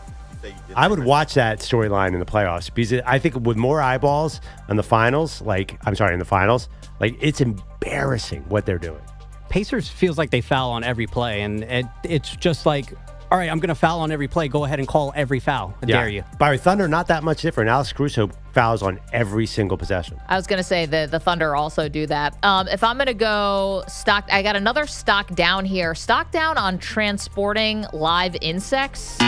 I don't know if you guys happen to catch this one. Approximately 14 million bees escaped a tractor trailer carrying 70,000 pounds of pollinator hives rolled over Friday in northern Washington state near the Canadian border. So the tractor trailer rolls over. It freed 14 million bees. what do you even do with that? So, according to authorities, there's no general health risk to the public, but anyone who's allergic to bees may want to stay inside for the rest of the summer. Yep. That stinks. I'm allergic. Your summer would be ruined. I heard this story and was terrified. Although we do have to support bees. They're important to the environment. Very much so, yes. It was They say that, but It was first reported as 250 million bees, but then they had to amend it. The first reports are never accurate. How are you going to count all those millions of bees? Well, if somehow the bee people came in and got it all cleaned up. But Beekeepers, man. Good luck with all that. That sounds awful. I Sounds didn't like even a Final know that's how you Destination thing. transport bees. If you had asked me, I don't think I would have known. Like, oh, throw them in a tractor trailer. News to me. Pearl, what else? Wouldn't they just fly there? Oh, I know we're running out of time, but real quick, I just got to say the college baseball and college softball was awesome. I love that the college baseball powers Vandy is out, and the softball is so intense. I can't even. We talked about the controversy of the home plate. Every time I turn on my TV, ESPN has an exciting softball game on, so shout out to them if you're not into the NBA Finals. I think you will enjoy that. I got a last one for you, and I want to make sure I've got the guy's name right.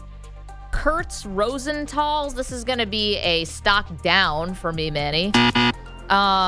He's a British canoeist who's being forced to choose between his Olympic dreams, Pearl, and his OnlyFans account. Apparently, being a aspiring Olympic canoeist, not that profitable. Oh. So he turned to OnlyFans and was posting some photos. Handsome guy. Posting some photos, but now he's being threatened that he won't be able to compete if he keeps the site up. Scantily pics? I mean, I'm not on the site. I'm just seeing a you're couple not? things that got published, and, it's like he's got no shirt on. Is it tasteful? It's tactful. It's fine. It's not like Hustler or something. I don't even know if that's a dated See, reference. that's the free stuff. Now you got to pay $15 to get the canoes. You know what I mean? So he's holding a pie in a suggestive way. Who hasn't? I'm just kidding. I just don't understand. I haven't. What?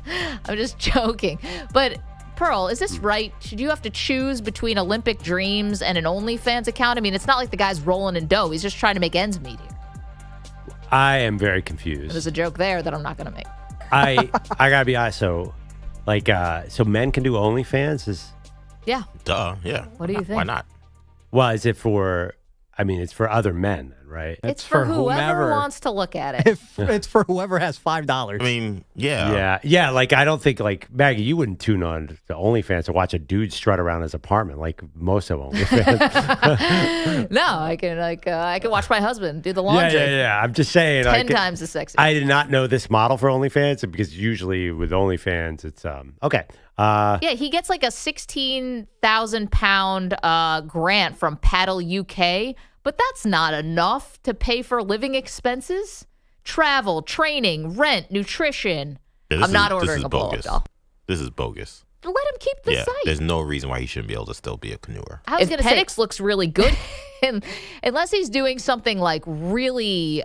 Well, I guess then where do you draw the line? It's porn. Something that's like illegal. It's porn. No. He's just like posing with like I don't know what he's doing on the OnlyFans site, but the other things are like ooh, Penix.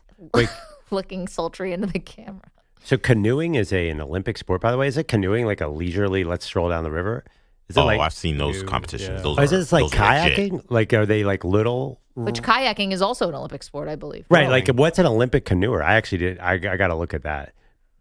Like, is a canoe like three people and you're like one guy in the back and the one guy and you always fight with your partner about that? It's solo. You're solo. I think there's solo and there's some that are, I think, team medley? Like maybe two people. Yeah. The kayak, I think, is like a team. It's like 8 dudes or 8 chicks. When do you go down the whitewater? I'm going to tell you what, whatever it is, it's giving him a good upper body workout. Soft and hard, I think. Well, maybe you should invest a little bit of this OnlyFans. And I know this because I'm looking at the pictures right now on a work computer, which is a little dicey for me. They basically glazed over everything. There's too many jobs. Yeah, these canoeing, this Tokyo 2020 canoeing is like everyone they're in one boat. They're not even in a boat. It almost looks like they're on like a... Wait, you mean there's one person in each boat, you mean? Yeah, it's not like a team. Like, I think the kayaking is like they got like a squad of people. Let's stay hard. Well, that can't be.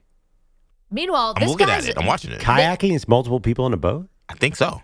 These people, Duel, maybe, yeah. British canoe slalom. He's a rising star, and he's good. He won silver at the World Under-23 Championships in 2023, and now he's been suspended by Paddle UK. Michael Pennis, I mean, you could be giving up here on the next Michael Jordan of canoeing because he's got a couple picks. Come on, UK. Lighten up. The British are definitely known as, Just thinking about that, I'll wet my pants. Right, exactly. Well, it's 2025, Let's I think you got to give him a D. Anyhow, Matt Mosley is going to join us. He will give us his Mount Olympus of Dallas, Texas sports gods next. You're in a 5-minute break.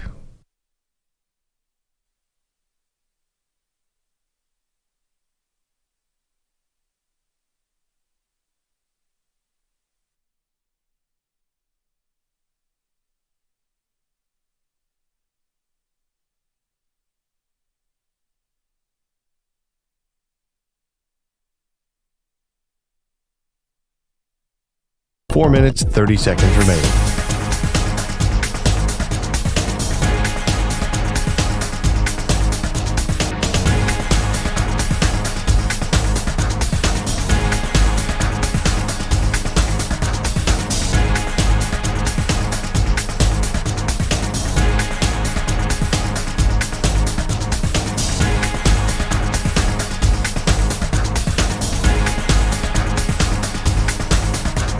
Four minutes remaining.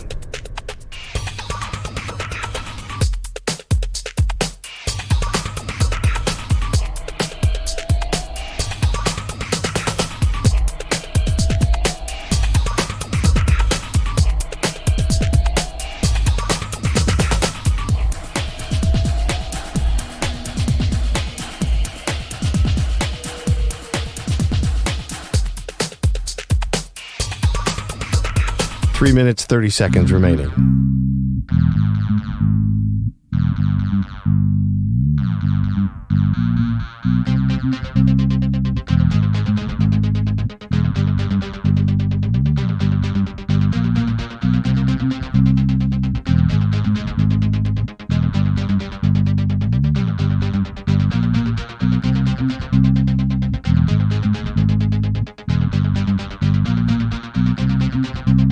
Three minutes remaining.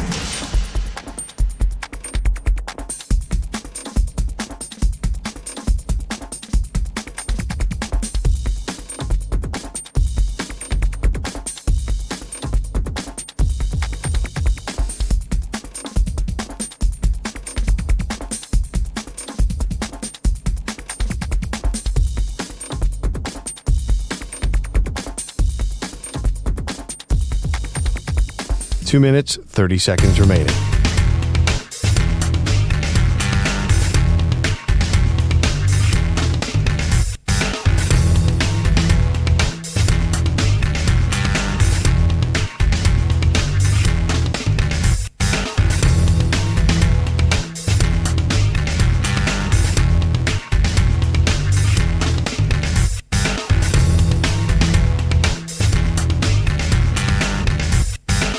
Two minutes remaining.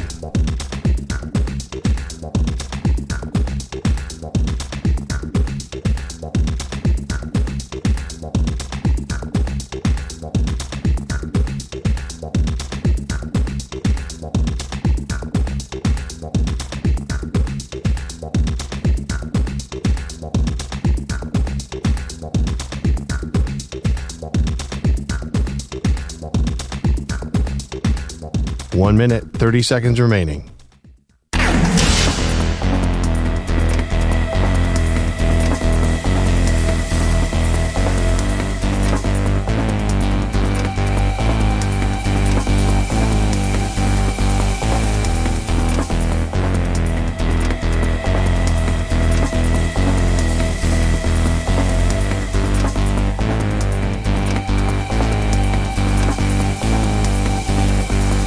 One minute remaining.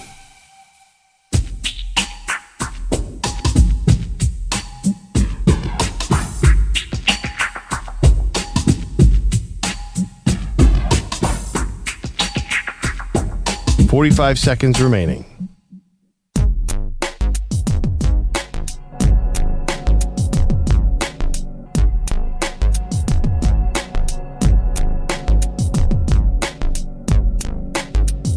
$30 remaining.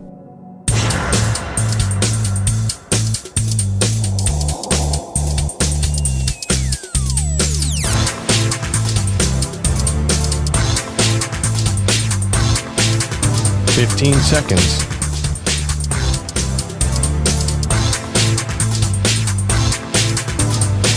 Break ends in 5 seconds.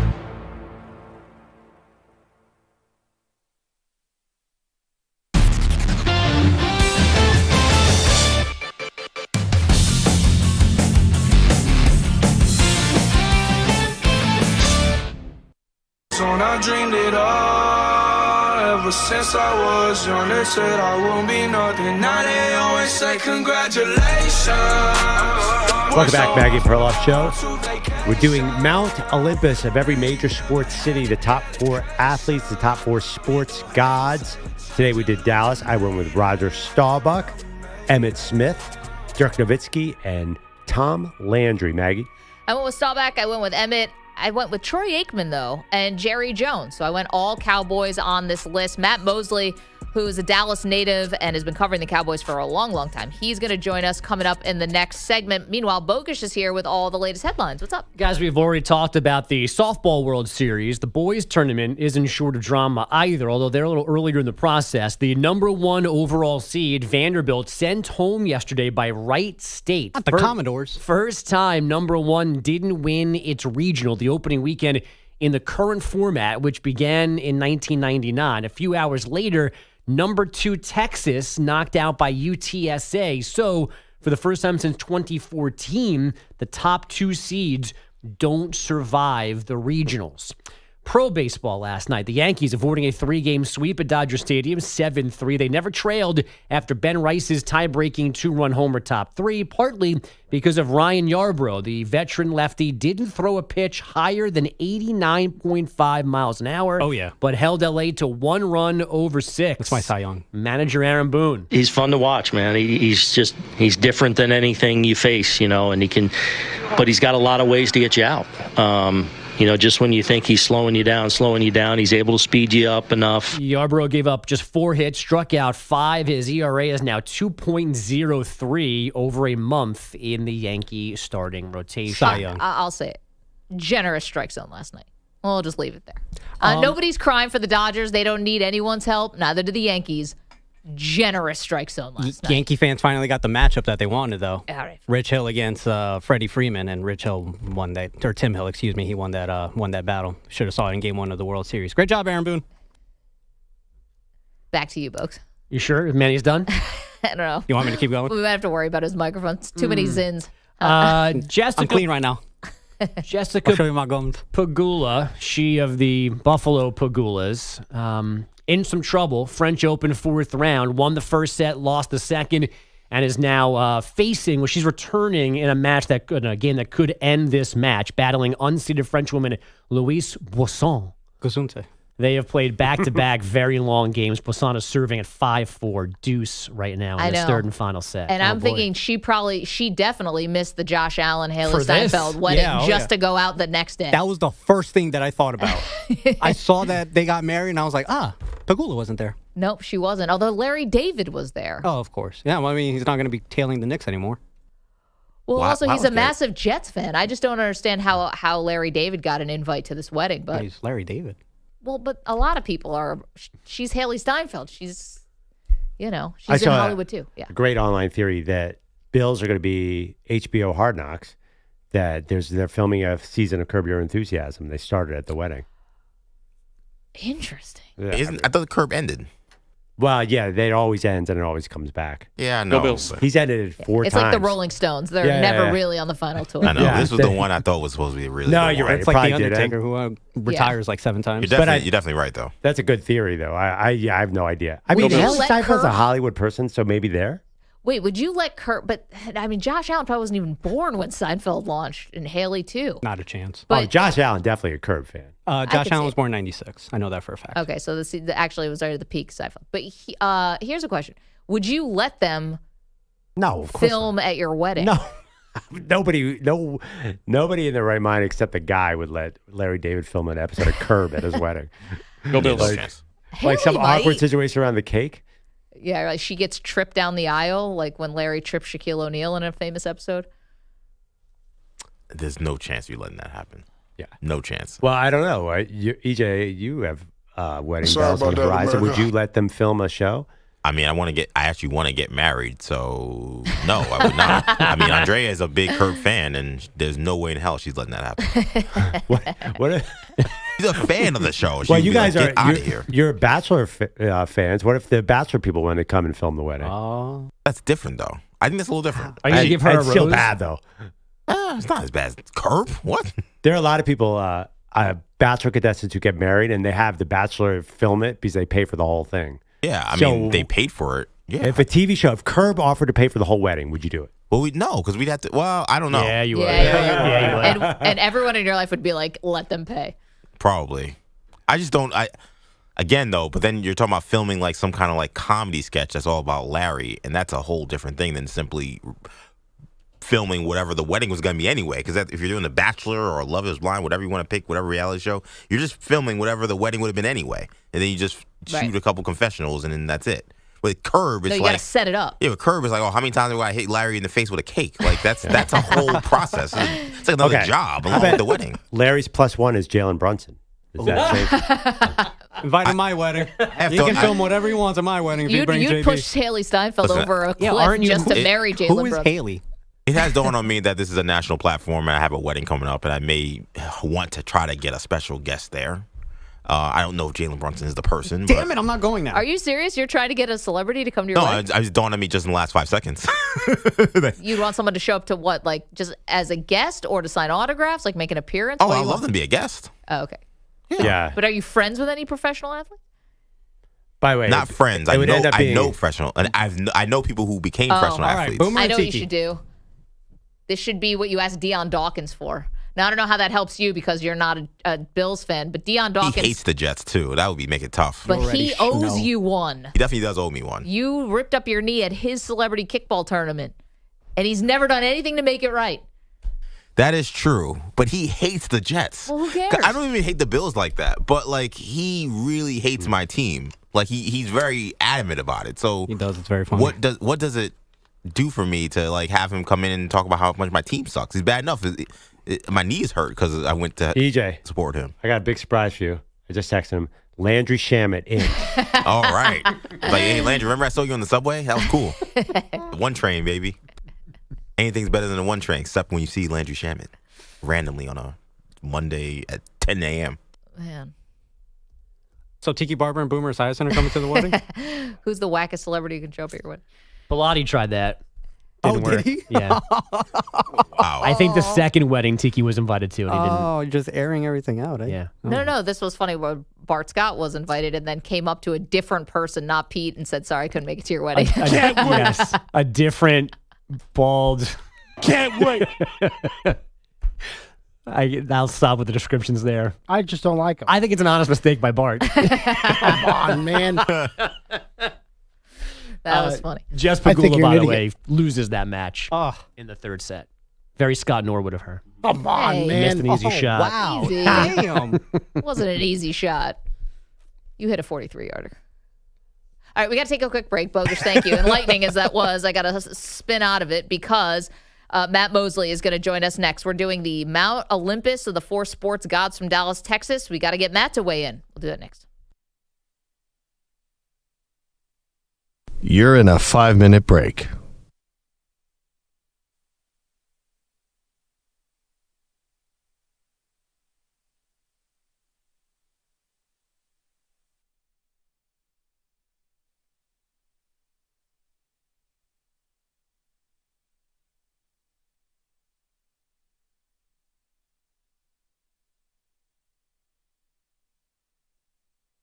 Four minutes, 30 seconds remaining.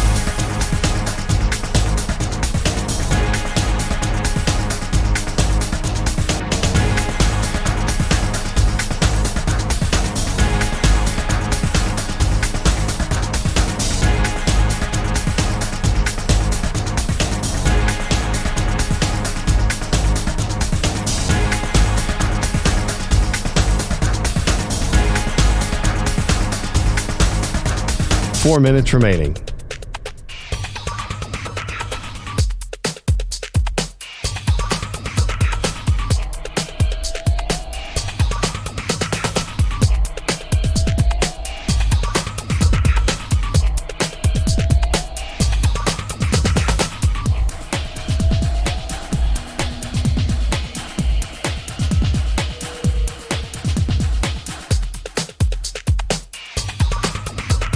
Three minutes, 30 seconds remaining.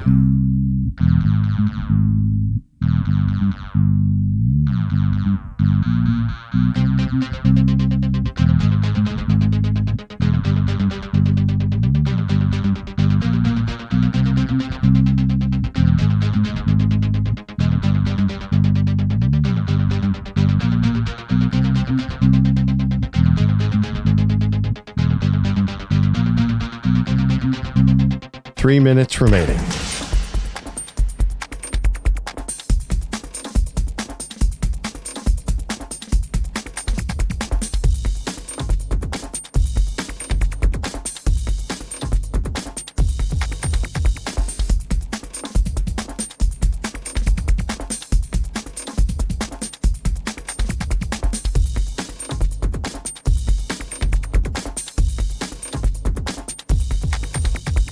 Two minutes, 30 seconds remaining.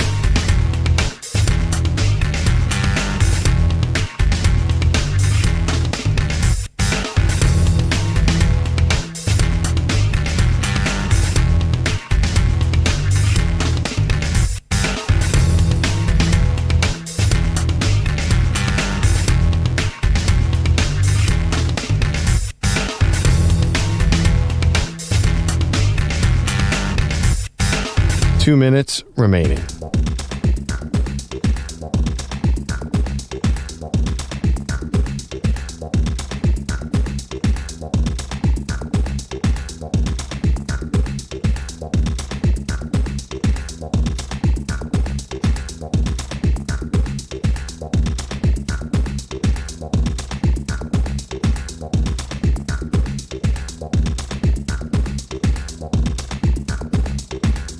1 minute, 30 seconds remaining.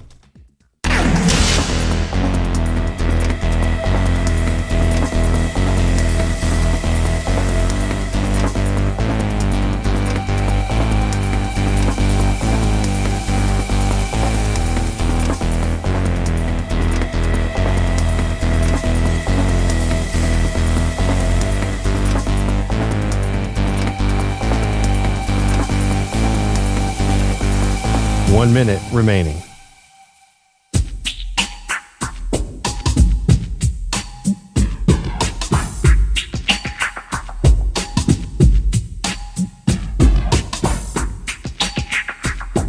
.45 seconds remaining.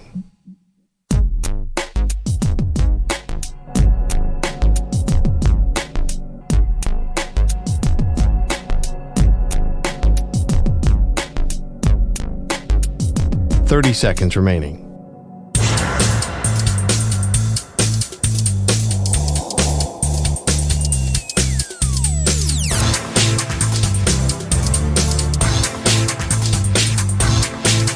.15 seconds.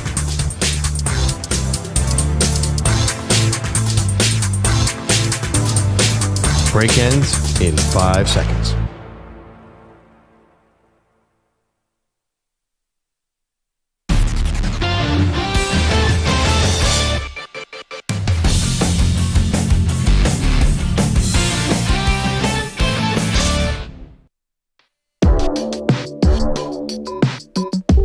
Back to the Maggie and Perloff show. Before we get to our guest, Matt Mosley, who's going to give us his 4 sports gods from the city of Dallas, Texas, I've got a trivia question that also answers a question from our last segment about why was Larry David at Josh Allen, Haley Steinfeld's wedding.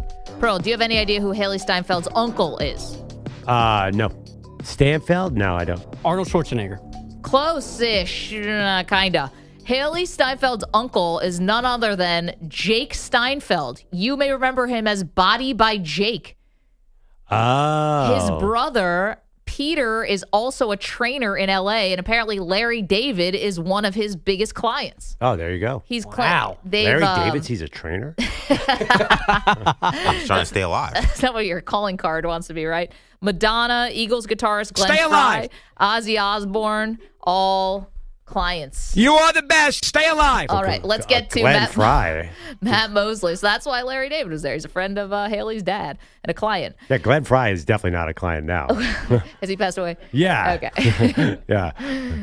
The Guy's got to do a better job. all right, let's get to Matt Mosley. Matt, of course, the host of the Doomsday podcast. All things Dallas, though. Good morning, Matt. How are you?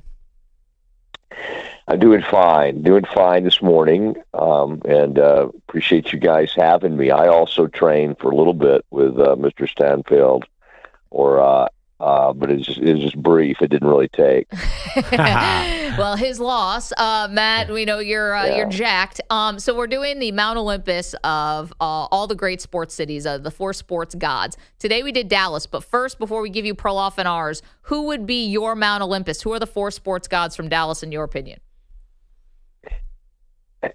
Well, I probably would tend to go back. And I think a lot of people Maggie, I won't throw you in this. Andrew and I are the same vintage, basically. So I would say most people would have Roger Staubach on it. And I think Dirk has to be on it. Man, I cannot tell you how many people would put Mike Modano on there. You'd be shocked by how that would go, because there would be tons of fights break out, and people would be dead set on getting Mike Modano on this. And then I would include. Now, see, again, if you open it up to coaches and stuff, you almost have to put Tom Landry on there. But if we're just talking about players, so I would add Aikman to that. So Aikman, Dirk, Staubach, and most people would argue Modano. I'd probably try to put Emmitt on there, I think. And here's the problem, though.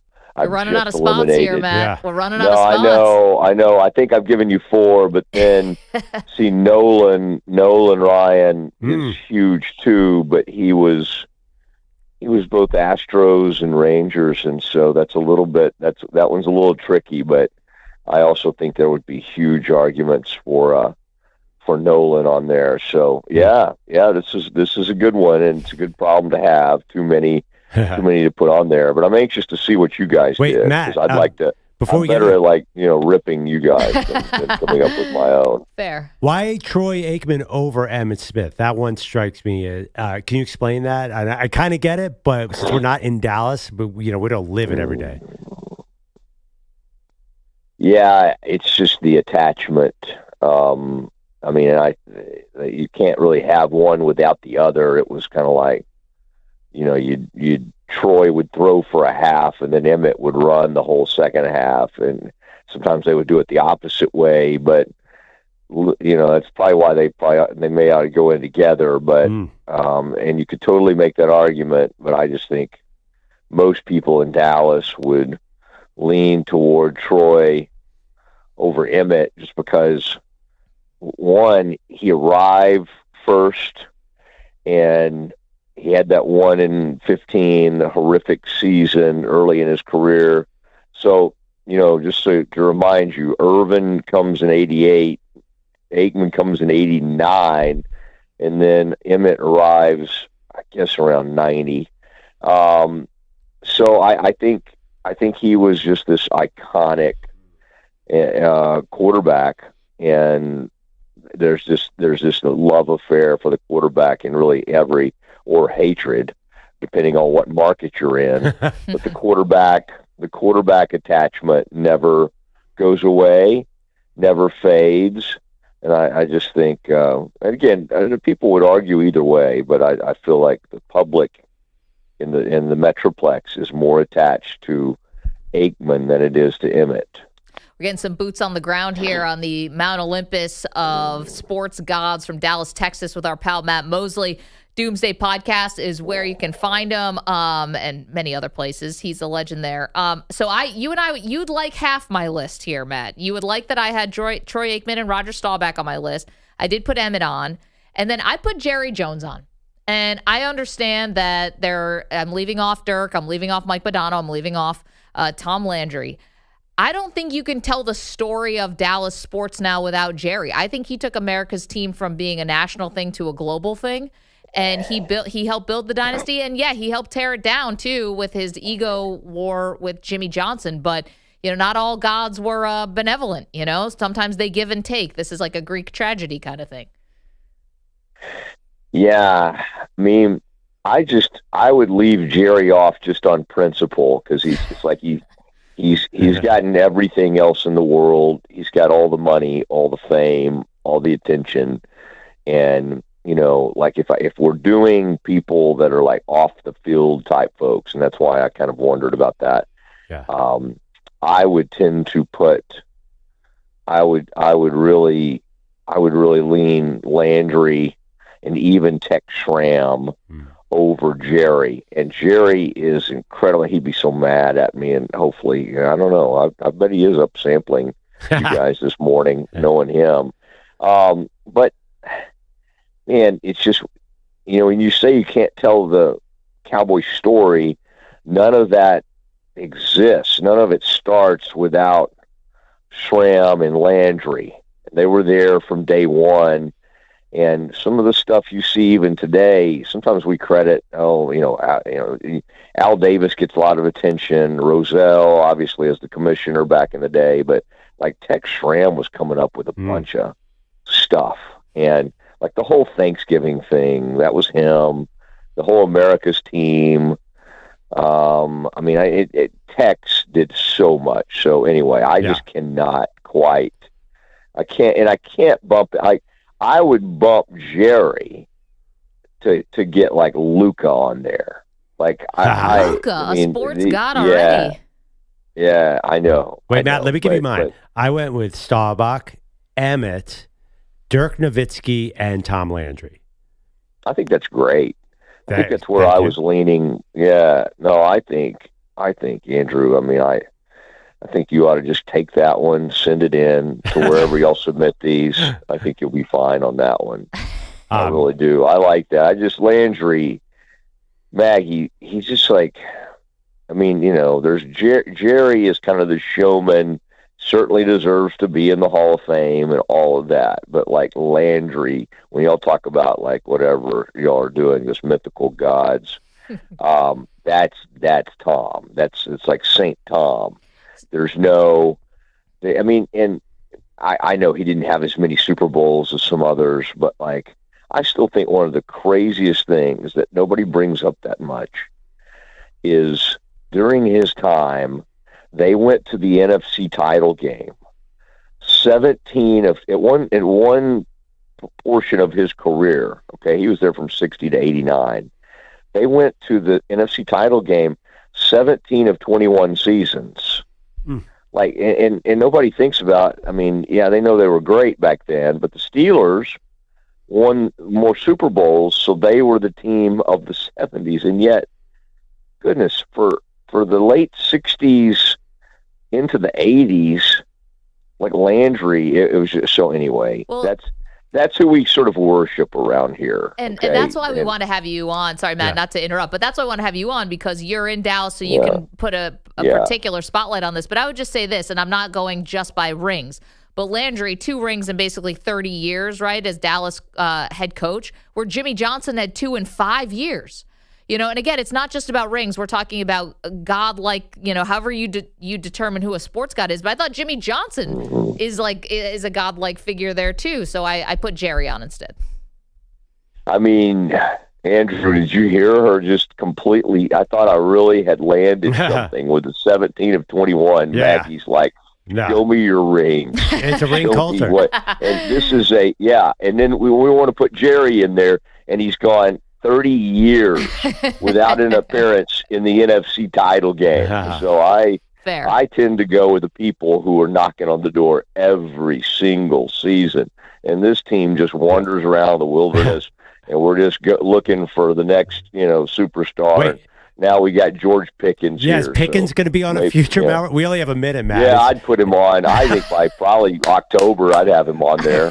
I think end of October, I'd probably work him on there. I think he's gonna get off to a great start. It's gonna be awesome. Okay, Matt, you're the man. Thank you so much for doing this for us. We appreciate it. We love listening to you. Radio, the pod, it's fantastic, and we needed your perspective today. So you're doing us a public work here. Hey, thanks, and check out the E Radio Network. Yep. Good night. Good night. Thanks, Matt. Good day. Good night. Good morning. Good luck. You know what's funny? I kind of knew about the Landry myth because Landry's a big figure in Philadelphia because he was like the devil. Growing up, he's like, how you have Patrick. I don't know who the Bills is the Cowboys? Belichick, right. Landry is the Belichick to the Eagles. Yeah.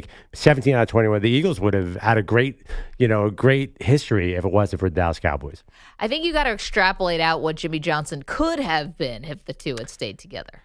Yeah, but Jimmy's got also a Miami thing going. Landry's from Texas, went to college in Texas, coached in Texas. I think in the Mount Olympus, being with one team your whole career makes a huge difference. Fair. Great job, DJ Stewart, Manny Rodriguez. Thank you, Andrew Bogish, Andrew Kaplan, and to Matt Mosley. Check them out, to the Weedos and the Coffee Drinkers.